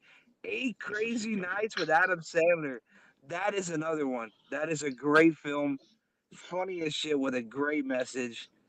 I'm gonna go up. Vacation. I like Christmas Vacation. Christmas Vacation. Those are great picks. I'm gonna add it to my top 5. And this is off script. I'm gonna say the old classic CBS Rudolph the Red-Nosed Reindeer. God damn it! That's made it into my top 5. The claymation one. Yeah, yes. The claymation ones. The claymation one. Jack Frost. They all hit. Santa coming to town. All of those old ones, they all hit. Bumbles bounce. I loved it. Bumbles bounce. Yep. I gotta admit. I love those, boy. I used to always look forward to watching the CBS Rudolph the Red-Nosed Reindeer. Hey, did you see the Robot Chicken one? The Robot Chicken version? The Robot Chicken, yeah. Talking about the one that got shot. He murdered Rudolph. That one? No, that's one where the Yeti had a bunch of coke busting in his stomach and he went crazy, started killing everybody. The Yeti. Oh, okay. Yeah, okay. It goes. You know why Rudolph's nose is red? He was getting with the supply. He was talking to his nose, if you know what I mean. Right. Right. Esteban put 3 Christmas Vacation 2. It's a Wonderful Life. No, 3 and He's a weapon. No. Yeah. Damn. So wait, I'm sorry. 3 was Christmas Vacation. 2, It's a Wonderful Life. 1, Lethal Weapon. 1, Fuck You, Die Hard Pussies. But those really aren't Christmas movies, though. Lethal Weapon and Die Hard. I don't really see them as Christmas movies, though. I don't. Well, that was the big joke. Is Die Hard a Christmas movie? Because he was going there during Christmas to see his kids. Hey, listen, just for Estefan, just for that, Mbanyama is overrated. There you go. Yeah, Harold and Kumar. Hey, if you're gonna put Harold and Kumar, at least do the yes! One. Oh my God, I forgot about that. Funny. I forgot about that. Holy crap! Yeah, Harold and Kumar was a Christmas special. Now it's funny as fuck. I'm gonna have to go watch that again. I'm gonna have to go watch it again. Don't get me wrong. Harold and Kumar. All of them are funny. All the Harold and Kumar movies are funny. 1, 2, and the Christmas Special. And then there was another one where it was what was it with Seth Rogen? What was the name of that one? The Night Before Christmas, I think, or the Night Before? A Night Before, I think it was called. Oh my God! How can I forget? How can I forget Jingle All the Way? Jingle All the Way. Oh shit! Yes. Oh, Towards the Night Before Christmas, which was a horror movie, but it was a good one. That version of Towards the Night Before Christmas. What about Nightmare Before Christmas? That was a horror Halloween movie, or was that a Christmas movie? A Christmas movie, you right? Know, that's a hard one. That's a right. Movie. Was it really Halloween or it's in between? Yeah. It's in between, but that's another great film, man. Yeah, that's another great film, man. The Nightmare Before Christmas. Yeah, what's this?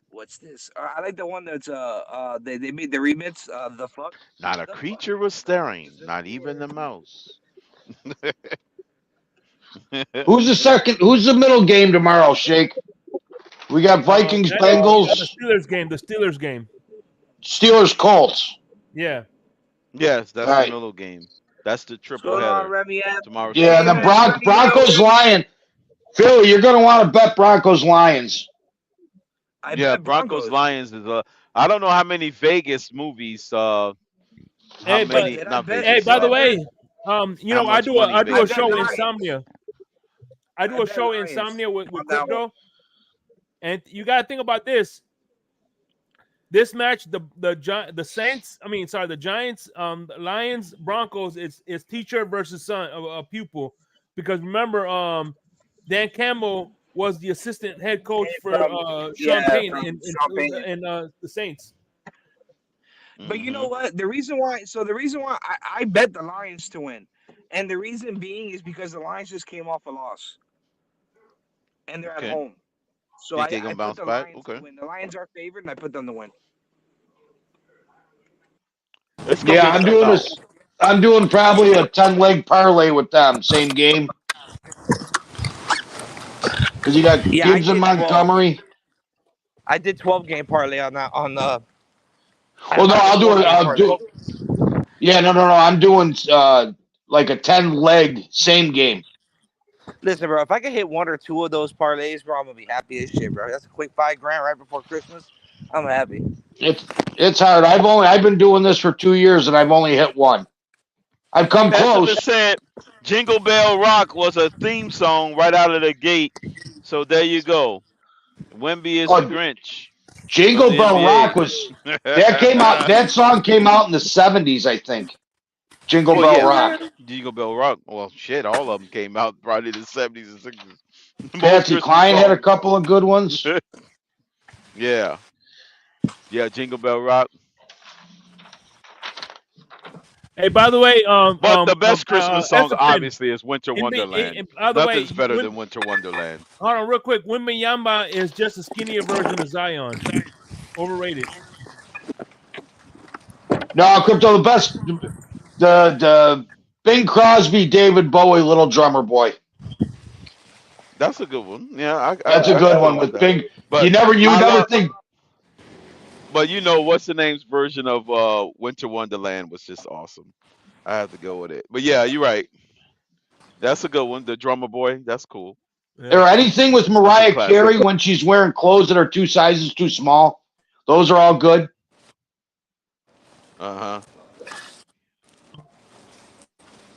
Which who's the I can't think of her name now. She was the big Christmas Carol girl or Christmas song girl back in the 60s, 70s. Talking about oh man, it's on the tip of my tongue. I know what you're talking about. Yeah, I can't remember what her name is. Oh man. Nancy? Nancy Kerrigan? No, she was an ice skater. Yeah, she was called. She got ice right. She got clipped by Jeff Galooly. Hey, that's just funny. What's it say? Hey, man, back in my day, y'all have a good night, all right? They took a knee. Hey, Billy. Right. All right. Yeah. Later. Yeah, he's All right, later, guys. later. Uh-oh. Okay. No, man, a Christmas Carol came right over the radio. They must be listening to us. Yeah, they Mariah Carey with the course All I Want for Christmas is the most dominated song, Yeah. Because my mom was a Mariah Carey song a fan, and that's the first thing come to my mind when I hear that song, is my mom, my late mom. That's But what's up. yeah, when I hear that song, I'm like, oh man. I definitely get teary eyed though at times when I'm hearing it. So I got to cut the radio off, Yeah, yeah. Yeah. Oh, because it reminds you of your mother. Yeah. Yeah, I got a song. I got a song my like that. mom's favorite. Yeah. Well, as soon as I hear it, since it's Mariah and that's my mom's favorite artist, that's what it is. Kind of like a 1-2 punch when I hear that song. And plus the lyrics in the song, "All I Want for Christmas Is You," and if my mom's passed away, that's a wish for me. You see what I'm saying? Oh yeah. So it's kind of have that 1-2 punch effect for me. I got of one the of lyrics and her. See, how old are you, Crypto? 48. All right, so years older than. Do you remember a song back in the 70s called "Seasons in the Sun"? Well, It sounds familiar. You remember Yeah. a song back in the 70s called "Seasons in the Sun"? You hear that? Can you hear me? I think you. Can you hear me, Michael? I remember this. Yeah, I remember it a little bit. I can't hear you. It's kind of like Okay, he dropped out. Shake, you Yeah. still there? Yeah, I'm still here. Oh, okay. Yeah, I'm Michael listening to dropped you out. carefully. Yeah, that song, that Mariah song definitely have an effect on me psychologically. When Dolphinier I in the hear it. building. Dolphinier. That's my man. Yep. Ron Cali. Damn, I'm reading this wrong. I got Ron Cali. Cali fan. You like Cali? Which Cali team you talking about? What Cali team you like? Hope please don't say San Francisco. You don't like the 49ers? No way. Hell no.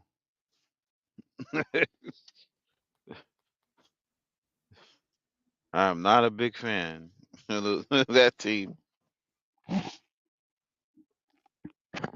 I'd rather go take a bath in a sewage drain than the freaking like the 49ers. Well, that's how I feel about the Canes.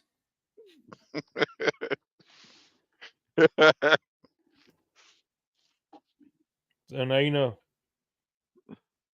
No, you loving the cane shake is like spring, like going into a nice Irish spring, like the fountain of youth. Fountain of youth, yeah. It's like The going Utes, into one of those nice the pure two Utes, springs where the you two sit Utes. there, you become like 100 years younger. You don't even have to live 100 years; it's going to automatically make you 100 years younger. Could turn you to a brand new spring chicken. The two Utes.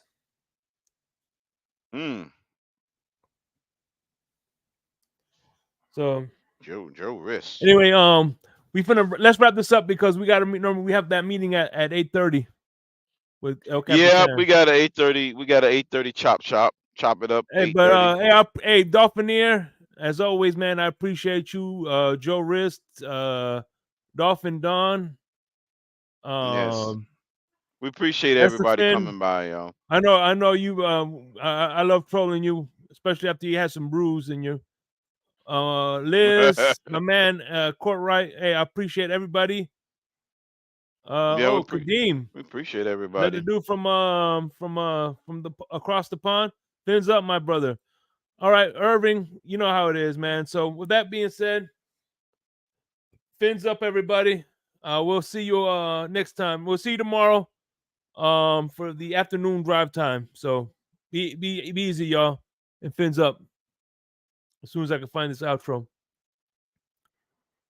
There you go.